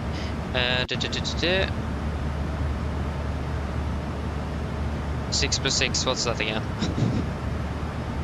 That's 12. 3.2 tons then, sorry. 3.2 and then 1 hour 7, we have a fluff of 1 hour 5, that's good. I can't think today. Yeah. Yeah, so we're expecting to be descending at 16. The clock is now 54. So about 20 minutes then.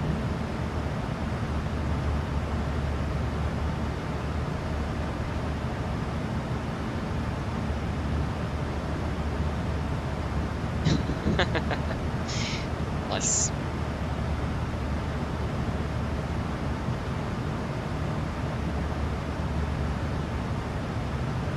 Okay, established on the zero right now. Enjoy landing. Yeah, you're using zero right. That's also what we could expect because of noise abatement primarily. You just find what I'm looking for here. There it is. No, that was not. Yeah, that was correct. And we are currently 1363.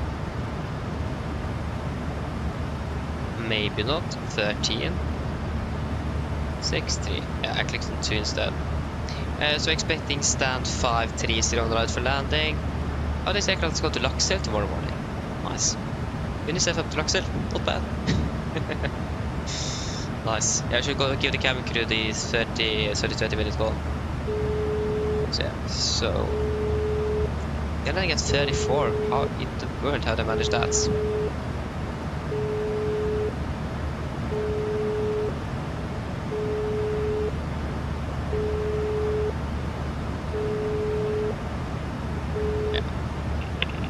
Hi, Captain. Yeah, hello. Just to let you know, there's approximately 20 minutes until descent. No problem. That was a quick answer. Yeah.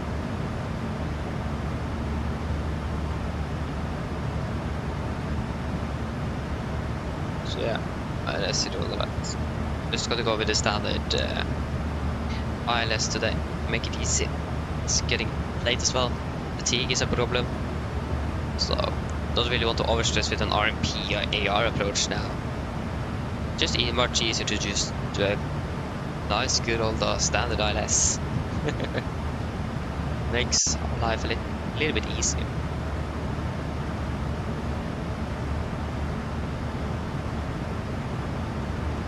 Yeah, yes, baby, we'll hope for that.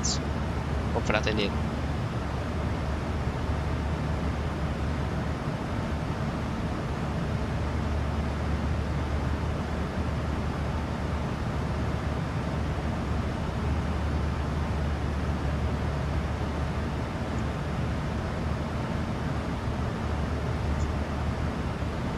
Just need to remember our flight number for tomorrow. Yeah, 1308. I don't know the aircraft yet, but at least it looks like it's going to be Gatwick for us tomorrow. Yeah, when are we actually back?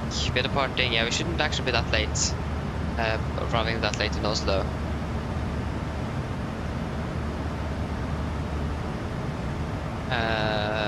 This is this.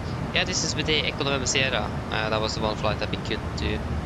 At least they are landing back in Oslo at 2050. Oh, that early. Oh, not bad. Happy with that. So we're gonna be finished quite early actually tomorrow than before. Around 9 in the evening. So that is that's nice. Not really complaining too much about that. At least tomorrow is going to be the last flight for this week already, unfortunately. But I don't really have much time to be flying for the rest of the weekend. So we'll just take what we can take.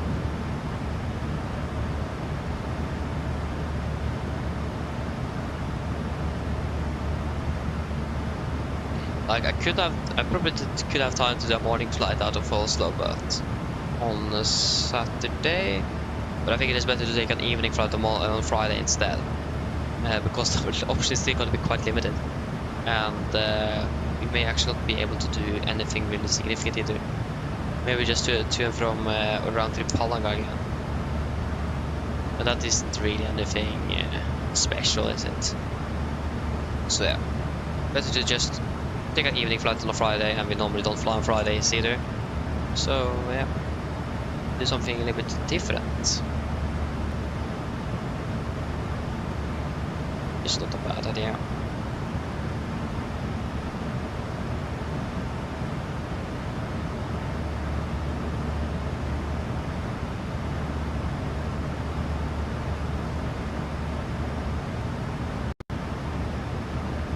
Yeah, so beginning 14:30, so I need to be at 30 for that. Plenty of time with that. Yeah, wait and see what I'm going to do tomorrow then.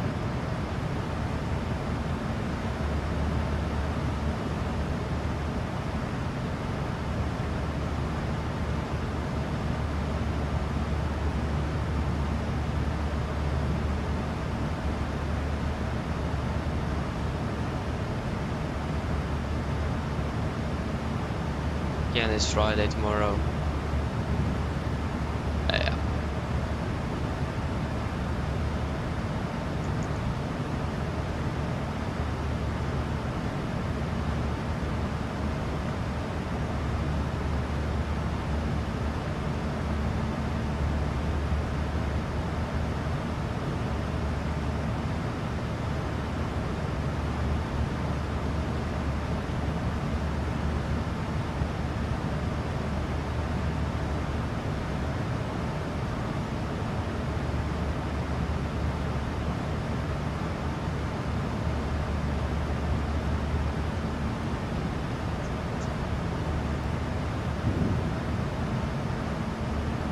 How many miles to the top of descent now? It is about 114.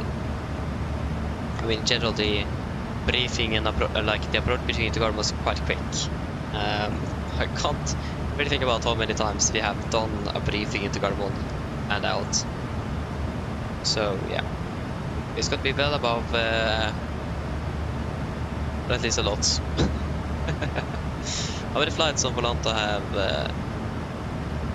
have I done in out of Garmon? Yeah, 804 with this. Yeah, so more than 800 briefings in and out of Garmon have I at least done. So yeah, it's a lot. So no wonder that we know this airport in and out.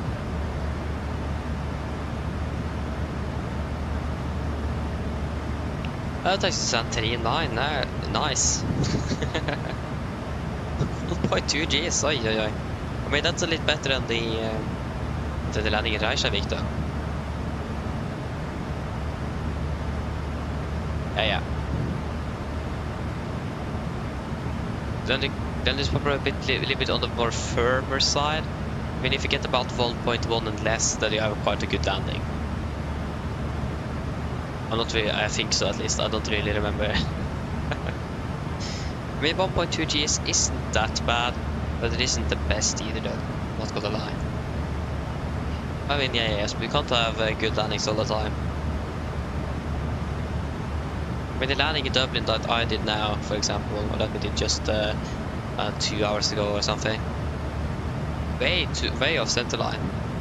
Like, we landed quite significantly on the right, and we like had almost straight headwind. So I'm not really sure what happened there, but for some reason as well, the runway was a bit like the localizer was offset by 1 degree. I'm not quite sure if there's something wrong with the charts or something wrong with the scenery. I mean, the runway heading is actually 277, but it was 278 that is on the 278 on the charts, so that's a bit interesting. So it deviated from each other there. That was a bit confusing. Yeah, I should probably start briefing or preparing then. Yeah. So it's gonna be 01 left, sorry, 01 right. Good old 01 landing. I've been using 1-9ers quite a lot lately, so it's good to be back on the 01s. It's gonna be a lot more 01s for throughout the... Actually, if I'm correct, it's mostly 01s during the winter. But to be honest, there've been a lot of 1-9ers. Winds are really coming from the south during this winter than it's like what I could normally expect it to. So that's a bit interesting. Yeah, 195. And this is 11.595.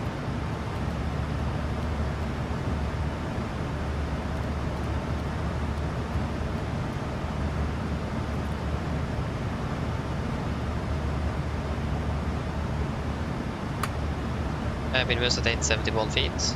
Yep. That's correct.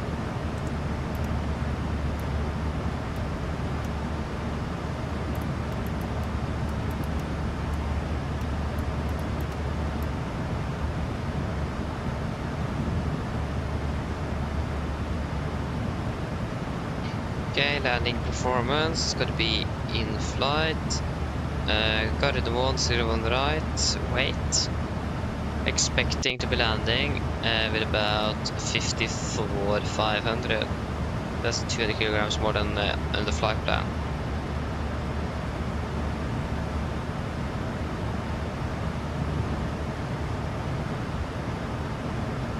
Minus 5 degrees, oh yeah, it's cold.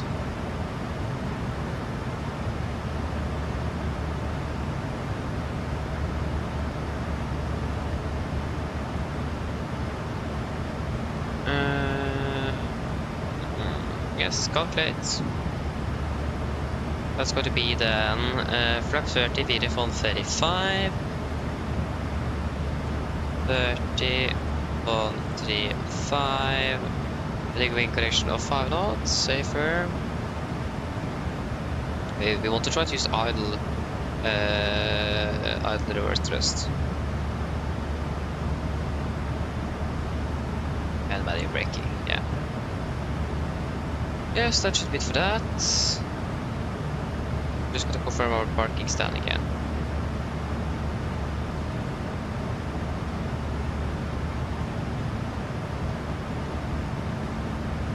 Yeah, stand 5-3.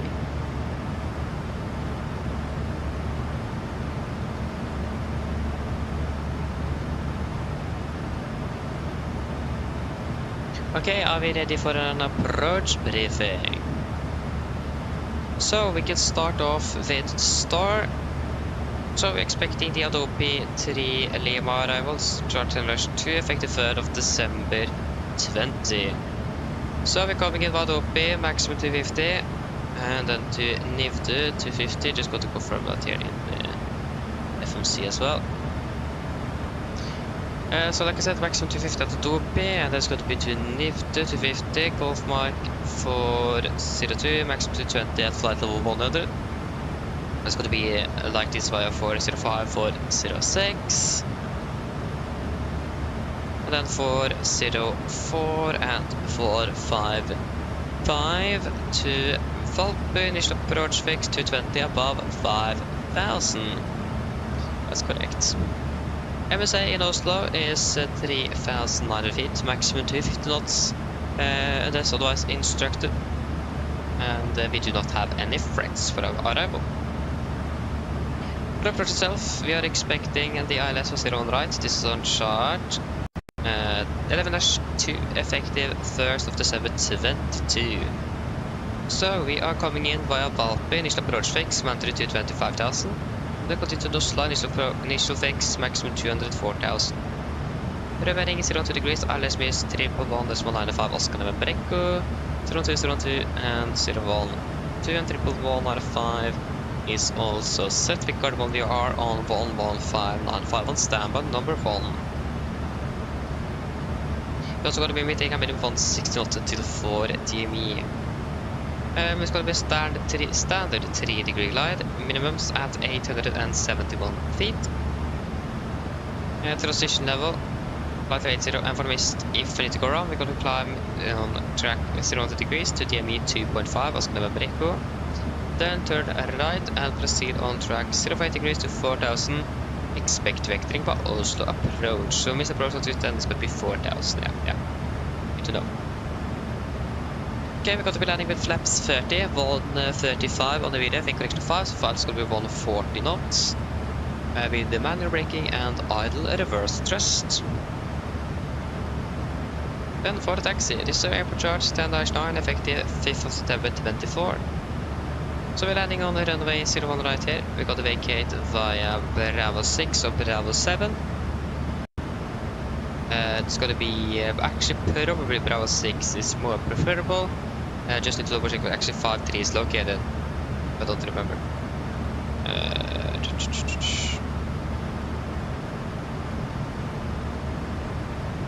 Exactly, that's 5-3 there. So we're going to be either vacating by Bravo 6 or Bravo 7, so it doesn't really matter too much. Taxi Sierra and Lima Orange to stand at 5-3. We do not have any hotspots, tax restrictions, or any notable note times for Gardermoen this evening. We go to the runway condition. Just going to quickly double check. It is per most likely still 666 dry since the weather haven't really changed too much today.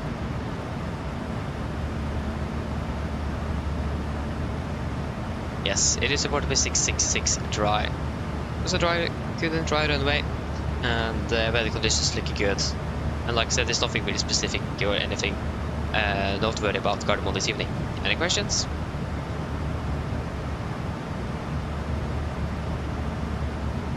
Probably not, the now briefing is complete.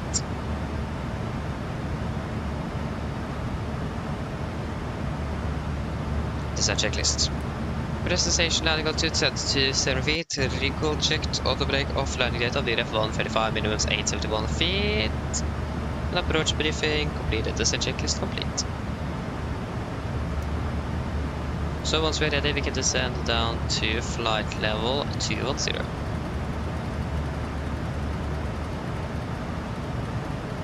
Set.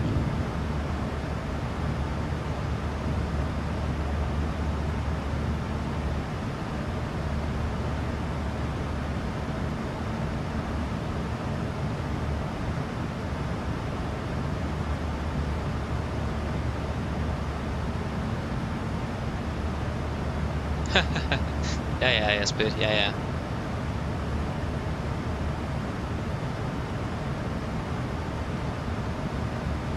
Yeah, Cedric, indeed, yeah.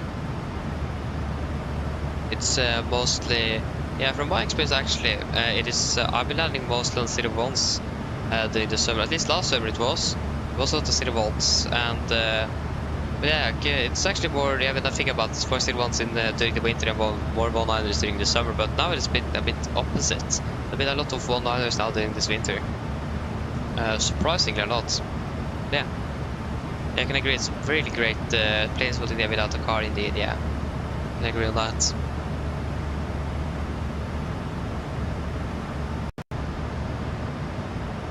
Nice, Jesper, sounds like a good idea. Nice.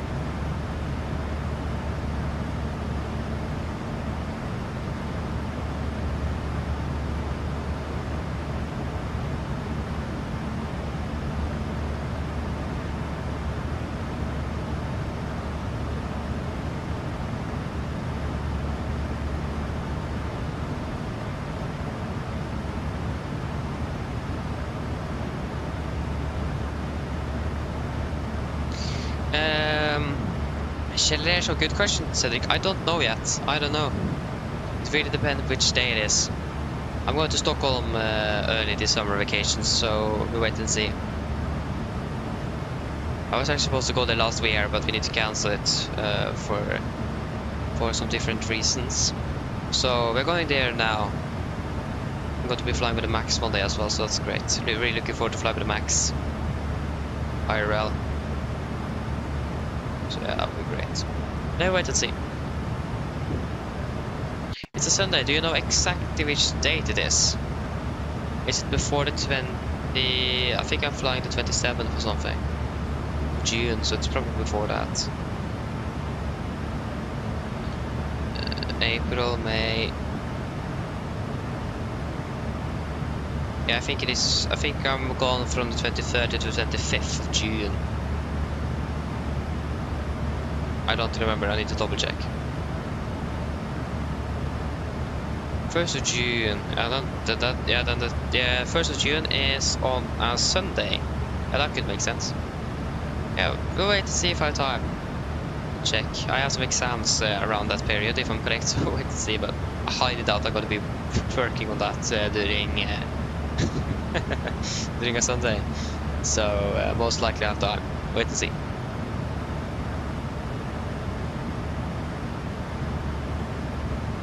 Yeah, I'm actually just adding a Raid plugin myself. If I think about the same now, yes, but it's really great. I really like it.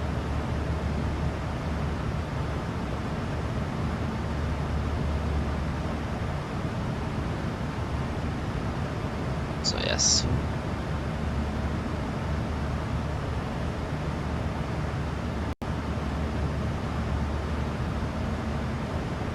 Nice, Cedric. I mean, if it is a Sunday, I hope you don't have school on Sunday. Really hope that you don't. Yeah. That's nice though. So yeah, it is the Shell Air Show this year. I mean, if haven't Lillestrøm decided to close it down? Didn't they saw that on last year in December and November, I think.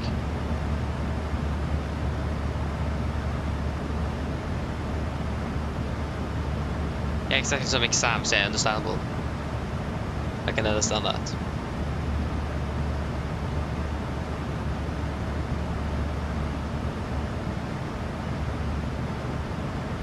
Yeah, that sounds a bit more trustable indeed, Jesper. Nice.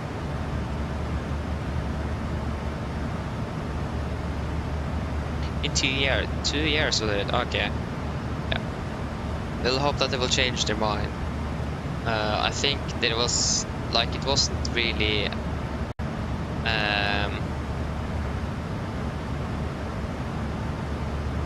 yeah, it wasn't a big difference between the what's the correct word for that? There you go, we're starting over the Senate at least.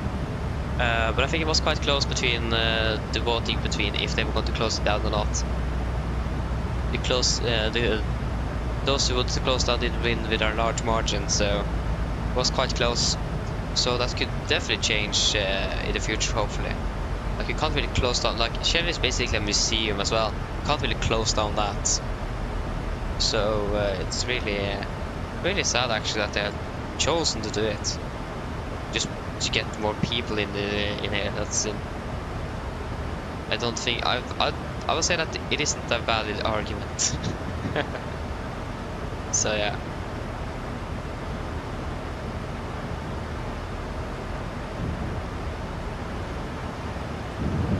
Check arrival traffic into Gardermoen. You can see that we have an aircraft on the ND a little bit ahead of us, and I have a feeling that's going to be arriving into Gardermoen. And we got ground in Dublin as well. Yay! Everything goes online after we have departed. Yeah, so we have two aircraft that's actually in front of us. I think this one is in front of us. That's a flight from Bodø and then an SES from Manchester. That's what we can see on the NT. So we need to wait and see what we can do regarding any directs or something. So at least we will at least prepare for that. Expect to be landing at 43 then, and the clock is currently at 18. So 43, 33, 23. So it's going to be 25 minutes ish. I would say we can say 30 minutes then. Just so that we have a little extra margin in case we need to actually wait for all the aircraft. Mine damer og herrer, dette kaptein snakker. Som dere kanskje har merket, så befinner vi oss ned mot Oslo Gardermoen, og vi forventet å lande om rundt ca. 30 minutter. Hver Oslo i vekket ser ganske så bra ut. Vi har litt grad videre fra nord, det minus 5 grader, og så det fortsatt fint og skyfritt. Ellers ble vi veldig fin flytur med Norwegian i dag. I dag tatt en flyplass. Vi har bestilt en flytur, og så ønsker vi en fin kveld videre. Ladies and gentlemen, this captain speaking. As we noticed, we have gone over the sand out towards Oslo Gardermoen, and we are expecting to land in approximately 30 minutes. The weather in Oslo is looking quite good at the moment. We just live between Fortendorf, minus 5 degrees centigrade, and clear skies. Otherwise, hope that I've enjoyed this flight with the Norwegian today. If you like choosing us, we'll see you again on the next flight. We wish you a pleasant evening. Thank you.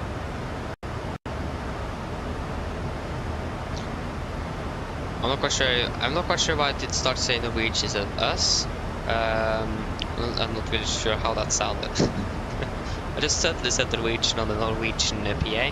I thought I should probably say it on the English as well. I'm not quite sure why I said that. Yeah.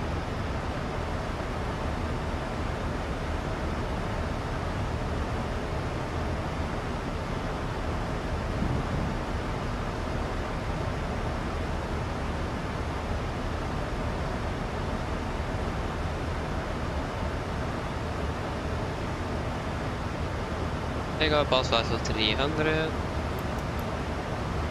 And pressurization is looking good. Vi får över det utav oss.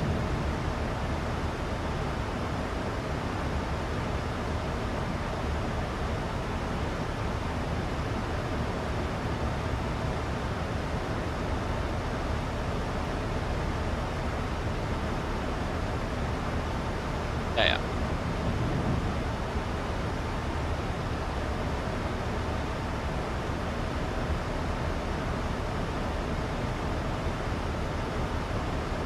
That's great, Cedric. I can agree with you. I can agree with you on that. So yeah, they are always nice indeed.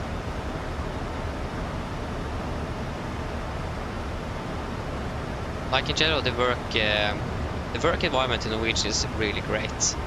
So I'm really looking forward, and I really hope I'll be able to get a job in Norwegian one day. Hello. Hi, Captain. Just checking to see if everything is okay. Yes, everything is fine here. Thank you. Great. Give me a call if you need anything else. Of course.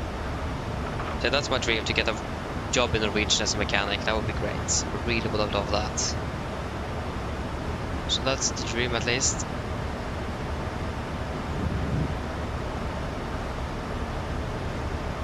So yeah. Like, think about it, we haven't really heard much negative about Norwegian compared to like SAS. So yeah, it is a good company indeed. Is this guy going for one-liners, or what are they really doing? Have we missed something, or what? No, it doesn't even say. It says here that this aircraft landing is on the right. Definitely not one-liners. If they're going for one-liners, then they are doing something strange. I see the ones have been used for the entire day, so simply it shouldn't even be that bad.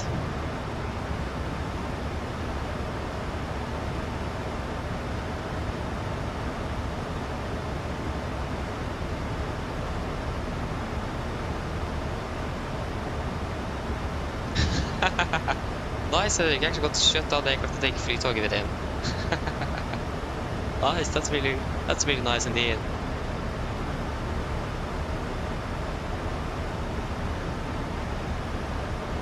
Nice. I actually was able to jump seat last time I flew with Norwegian from Bergen to Oslo.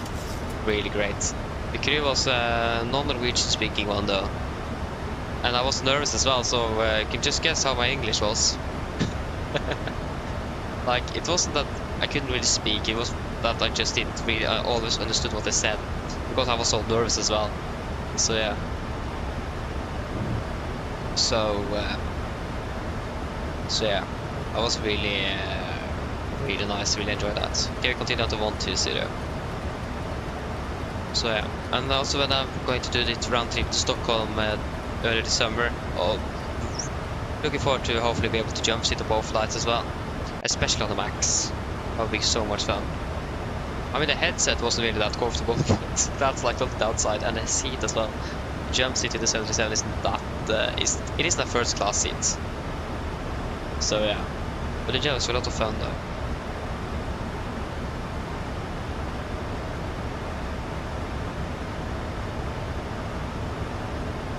Yeah, exactly, Esper, I can understand that indeed. Oh, that's a bit unfortunate. So your flight crew was depressed. Yeah. That happens as well.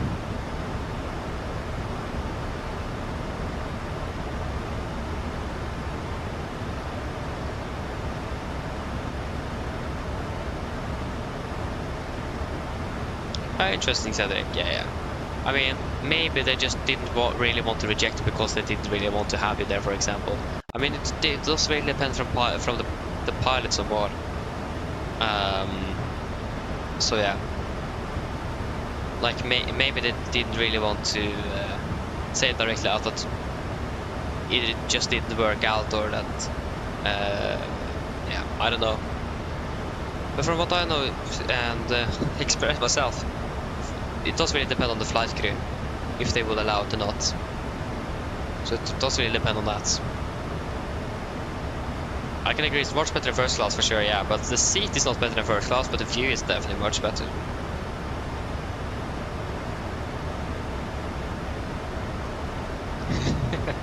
Sounds good, Jesper. That sounds like a good idea.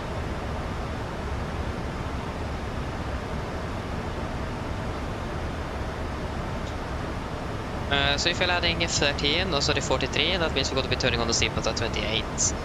28, 38, 43, that's 15 minutes.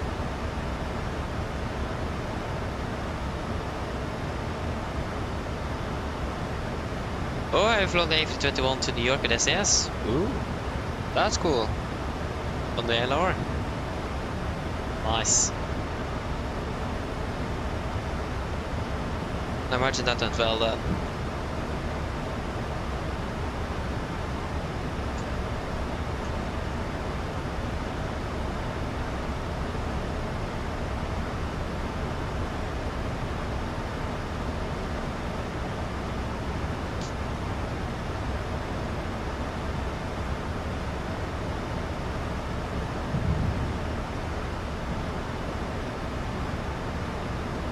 Oh, they will pop a mic to Malaga tomorrow, nice. I highly doubt we got our aircraft to Malaga, sorry, to London tomorrow.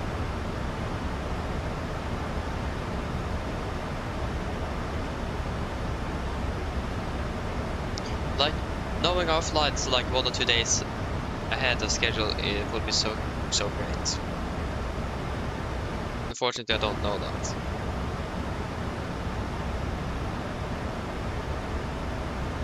Okay, so currently the real aircraft is soon landing. They probably did the RIPAM arrival. Actually, they skipped the entire star. But fair enough, it's no traffic in Oslo, except for Wizard Gdansk. Is this the same aircraft that basically admit that the ADBS data didn't really show on the ground in Gardermoen, but in the forest side still right? Yes.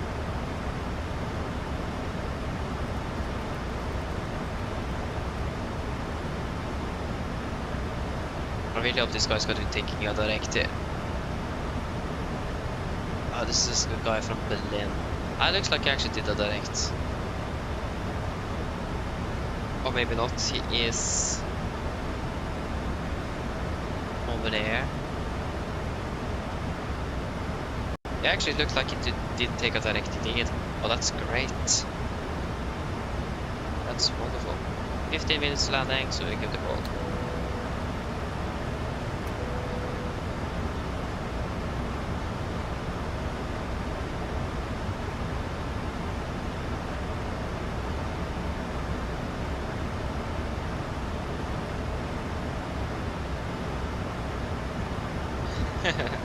Nice, SB. I mean, yeah, you have planned yours once, yeah. I understood that. A bit harder for me though, unfortunately, because you can't really always trust the Virgin Norwegian's schedule, because it could change from flight 24 as well. Experienced that before, so that's the thing. Flight 24 just have data for the flights the day before. Not really earlier than that, so that's the problem. Yeah. I mean, it works still though. Okay, we can direct to Dalby. Dalby, confirm, execute. So yeah. Yeah, of course, yours fly to and either our aircraft tomorrow is going to be flying to Gdansk or Stavanger. It's a bit hard to know. So if we just quickly check the Gdansk aircraft, Krakow,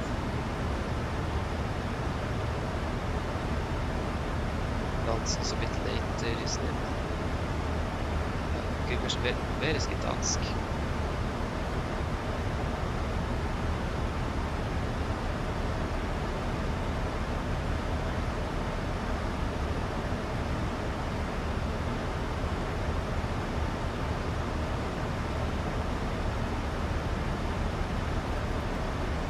A little bit low, yeah. They're not a flight of 100. You have quite a low pressure, that doesn't really help either. Yeah, so it looks like we're going to be flying with November India tomorrow then, if that goes according to plan.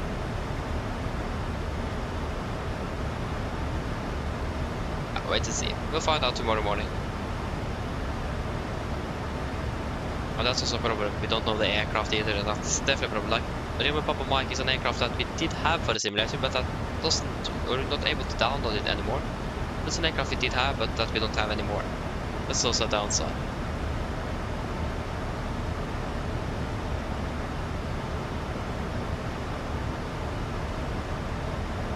Well, now it is 23rd of June, the start flight to Corfu. Nice. That's good. Enjoyable airport flight too.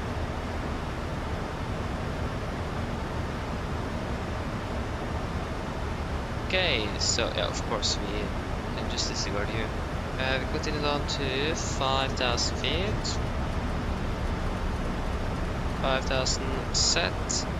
QNH in Gardermoen. This is the 50 meter. Yeah, we should have a 20 meter now. QNH in Gardermoen is 1002. 1002.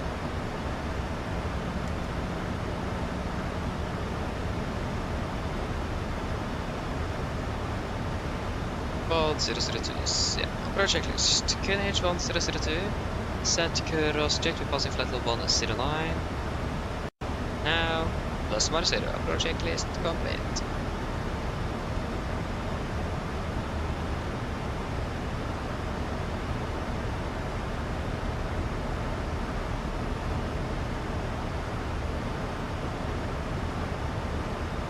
Yeah, good question. I don't know what it's probably because of slots. If you've flown Corfu before, I think you have as well. It is quite limited on space, so it's most likely because of slots. They haven't been able to get anything earlier than that. I'll imagine that's the reason why.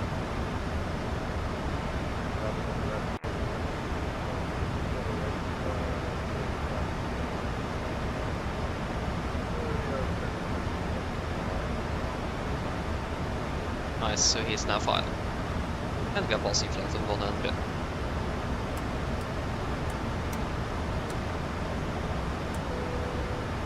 And the pressurization is still looking good. Now just waiting for the call from the cabin crew. The cabin is ready.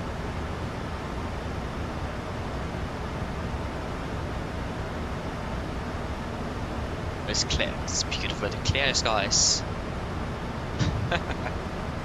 This many days ago it was like snowing. This is great. And what was the current winds as well? It is reported to be 340 at 4 knots. So not what's calm winds, but at least better than normal.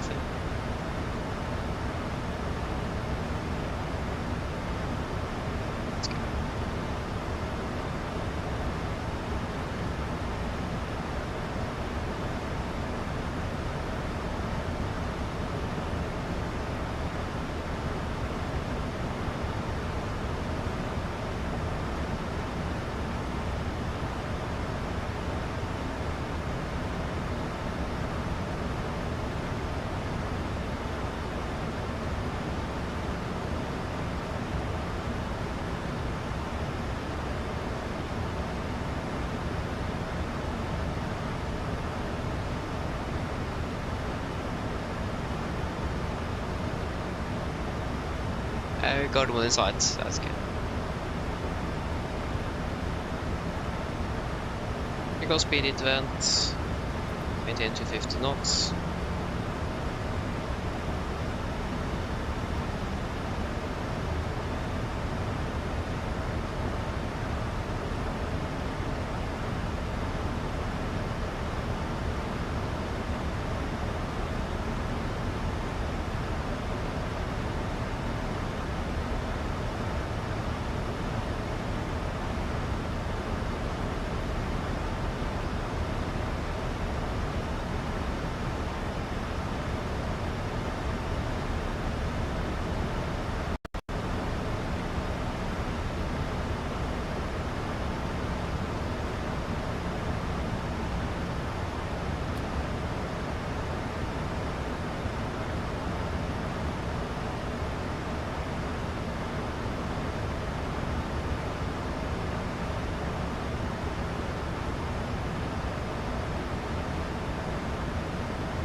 There you go, and we can reduce that to 220 knots. 220 set.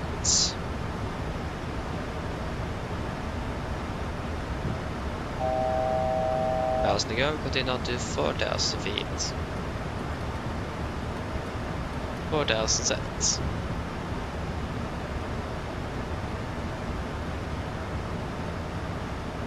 Looks like the SSs have landed.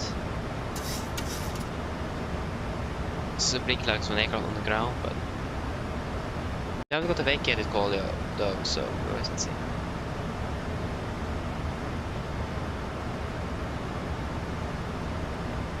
Or perhaps wait in here.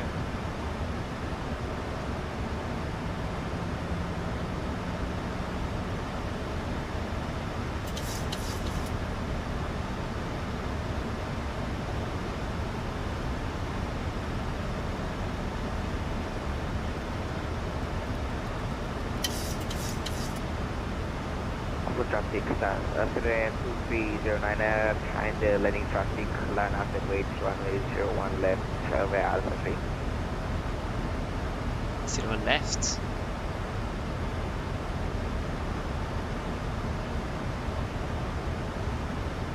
Oh, is the SCS landing on 01 left? I don't know. What is it 01 right?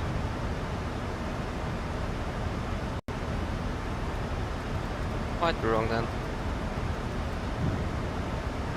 Ah, he's actually landing on 01 left indeed. Okay.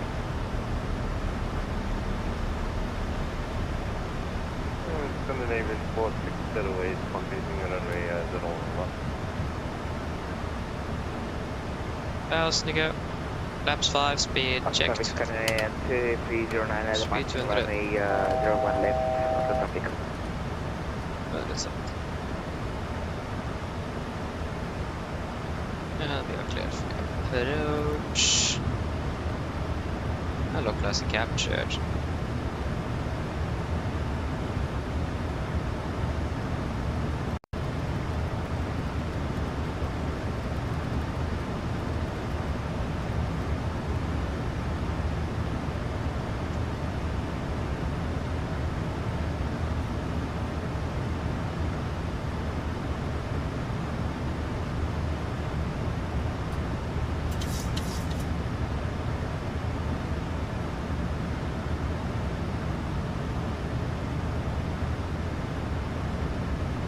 Mr. Prototype to this 5, protection 4,000 feet.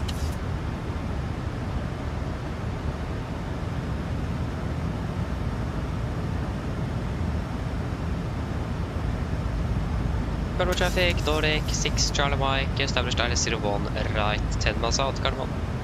Clouds of captured. Mr. Prototype altitude 4,000 set. Speed 180.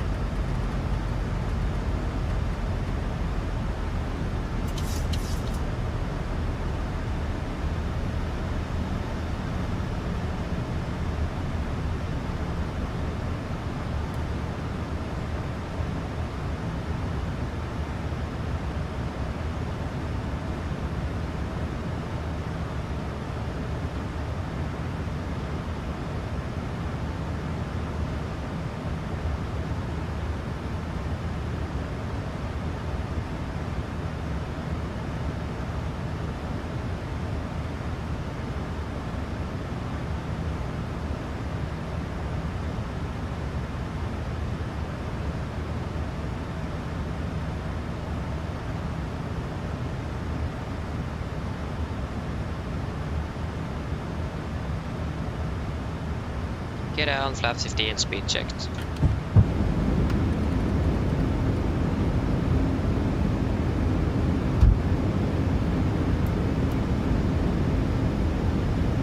Congratulations for landing, please.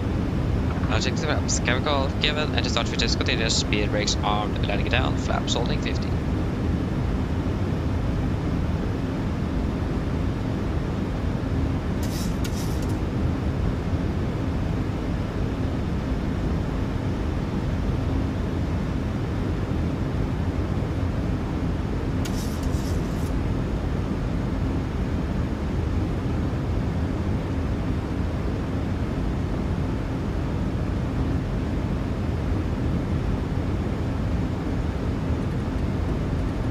Flaps 30, speed checked.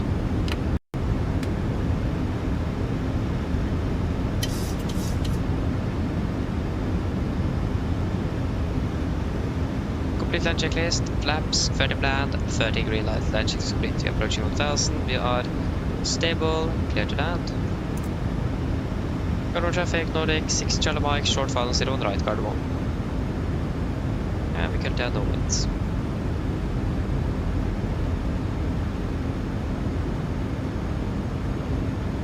Disconnecting.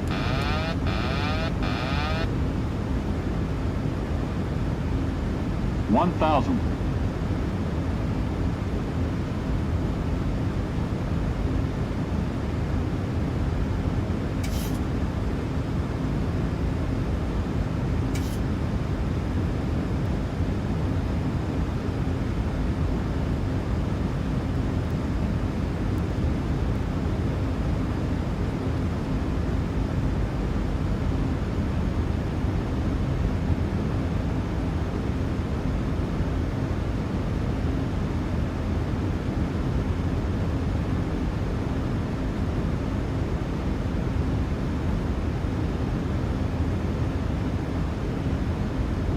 $400.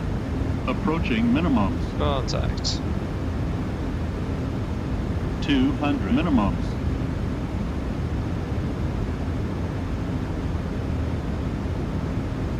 $100. 50, 40, 30, 20, 10.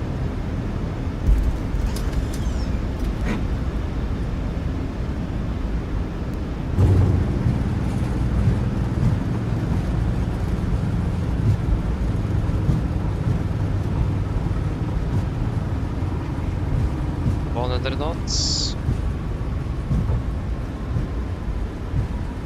80 knots. 60 knots. Guys, welcome to Gardermoen, 1 hour 54. Good. Finally back home.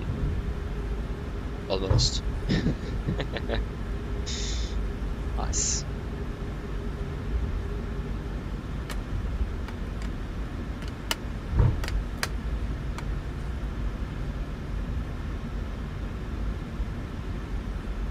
Right is clear and left is clear.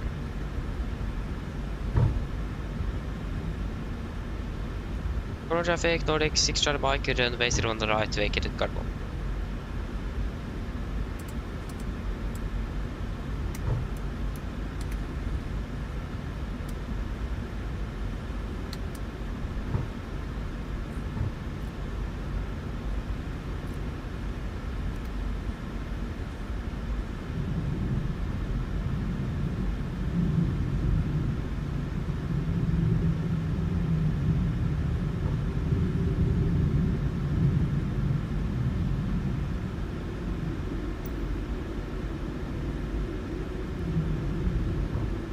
Five 3, that's EU.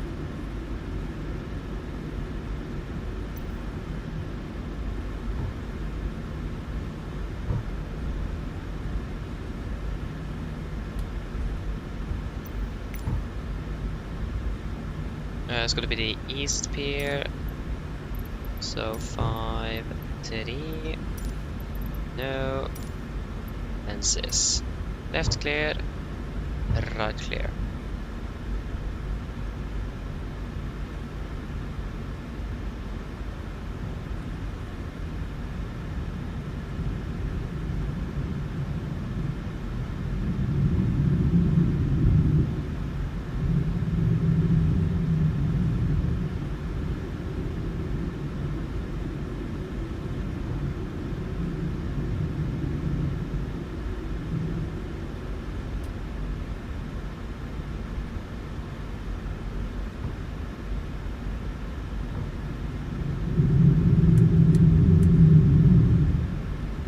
It's way too loud.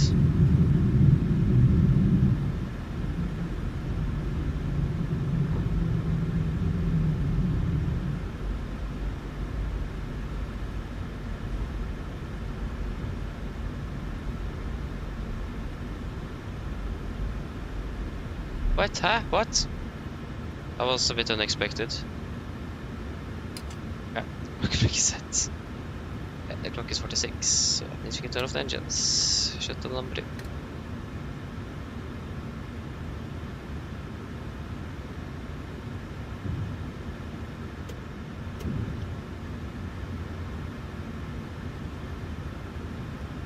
And shutdown number 1.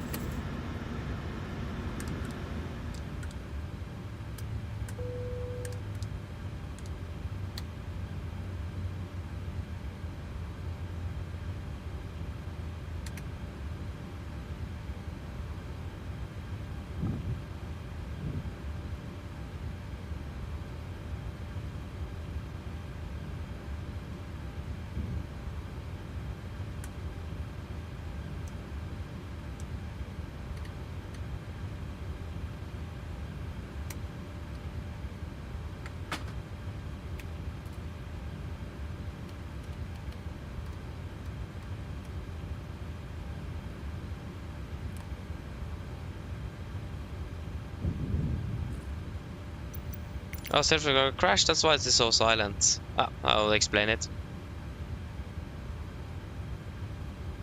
Yes. Oh, it's gone. Oh, maybe it worked. It did. Yeah, request deboarding then.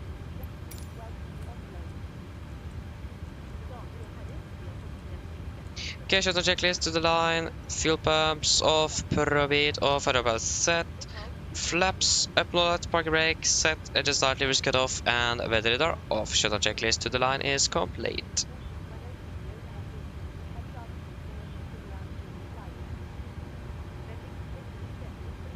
Wait. Okay, so flight time exactly is 1 hour 53 minutes. Passengers deboarding starting.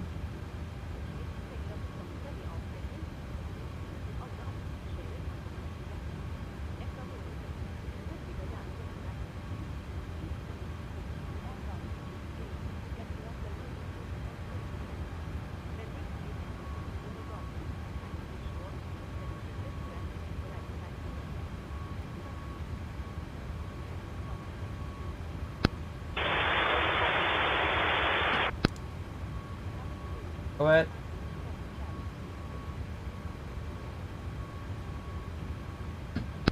Hi Captain, microphone check please. Video loading clear. And we can upload. Hi Captain, microphone check please. Video loudly clear. Roger. Hi Captain. Would you mind turning off the taxi light? AMD a little bright for us down here. What in the world is say? Turning off the taxi lights? Oh. Sorry. Roger, sorry for that. Thanks for the Captain. Next time I need Torstein Oh, Relender my that. tune. I didn't see that.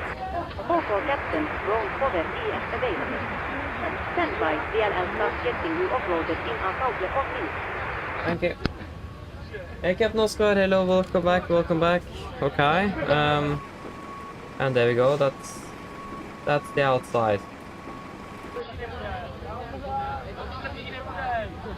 Nothing really special happening there.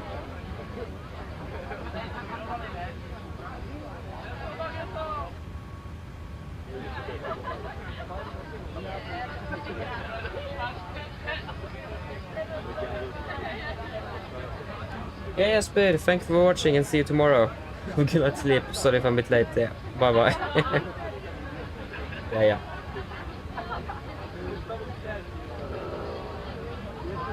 Yeah, now we're just waiting for everything to be finished then.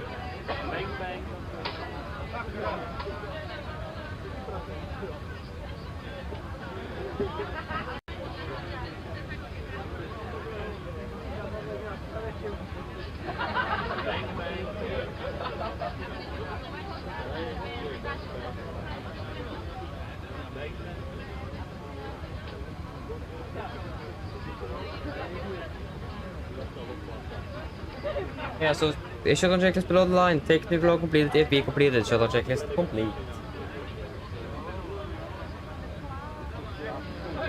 Why is there so many warnings for them? Nothing wants to work correctly.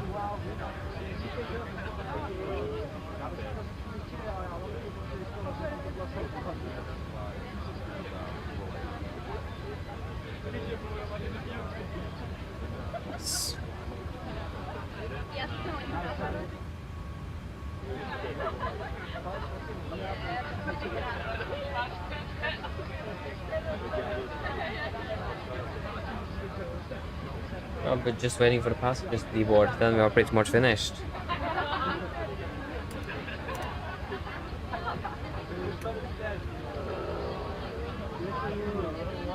Nice.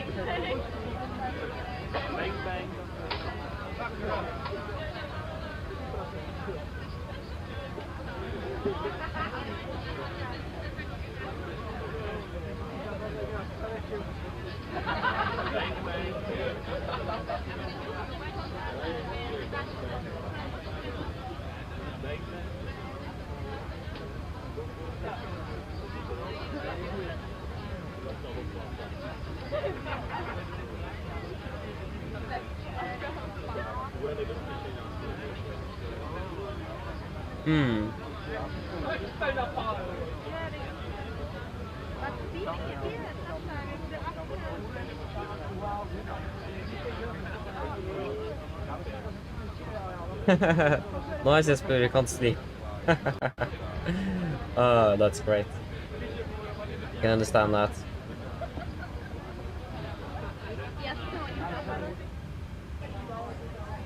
To be honest, I'm looking so forward to be finished. I feel it now, getting tired indeed. A bit happy that we're not flying too long tomorrow, like we're finished not too late. That is not bad. Quite happy with that.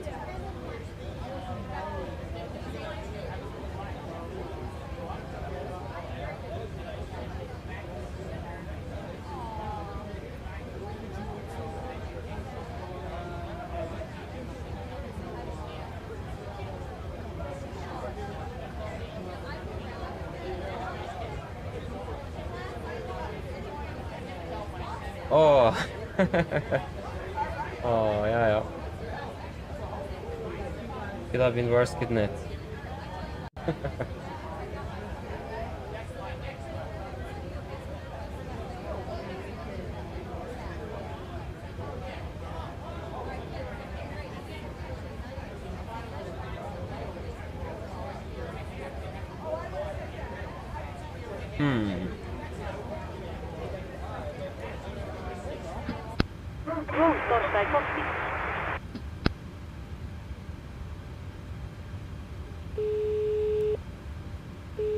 Hello. Hi. We're all done back here. Everyone's offloaded. Brilliant landing, by the way. We barely felt anything. Thank you. If you need anything more, just give me a call. Of course.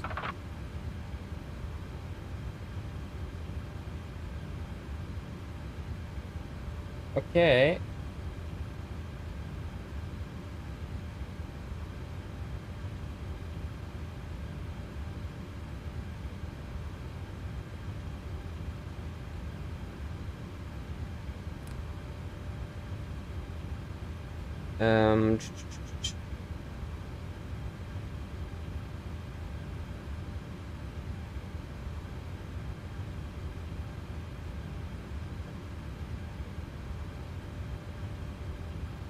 Yes, then we can shut down the aircraft.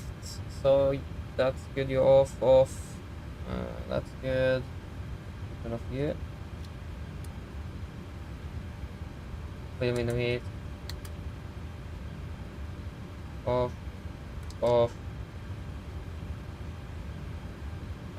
We don't really need to care about the altitude. That's what we reset. We have done that. That's good. Yes, everything is looking good. Then we can run through the secure checklist. IRSs, off emergency exit lights, off Winavit, off packs, off GPU. Oh, that was the wrong way. There you go. Off and battery off. Secure checklist is complete. So yes, there you have it, guys. That was it for today. We should be back again tomorrow, and it looks like we are going to be flying to London tomorrow. So that is nice to see. I hope that you guys have enjoyed this one today, and I hope to see you all again on the next one. So have a good evening. See you soon. Bye bye.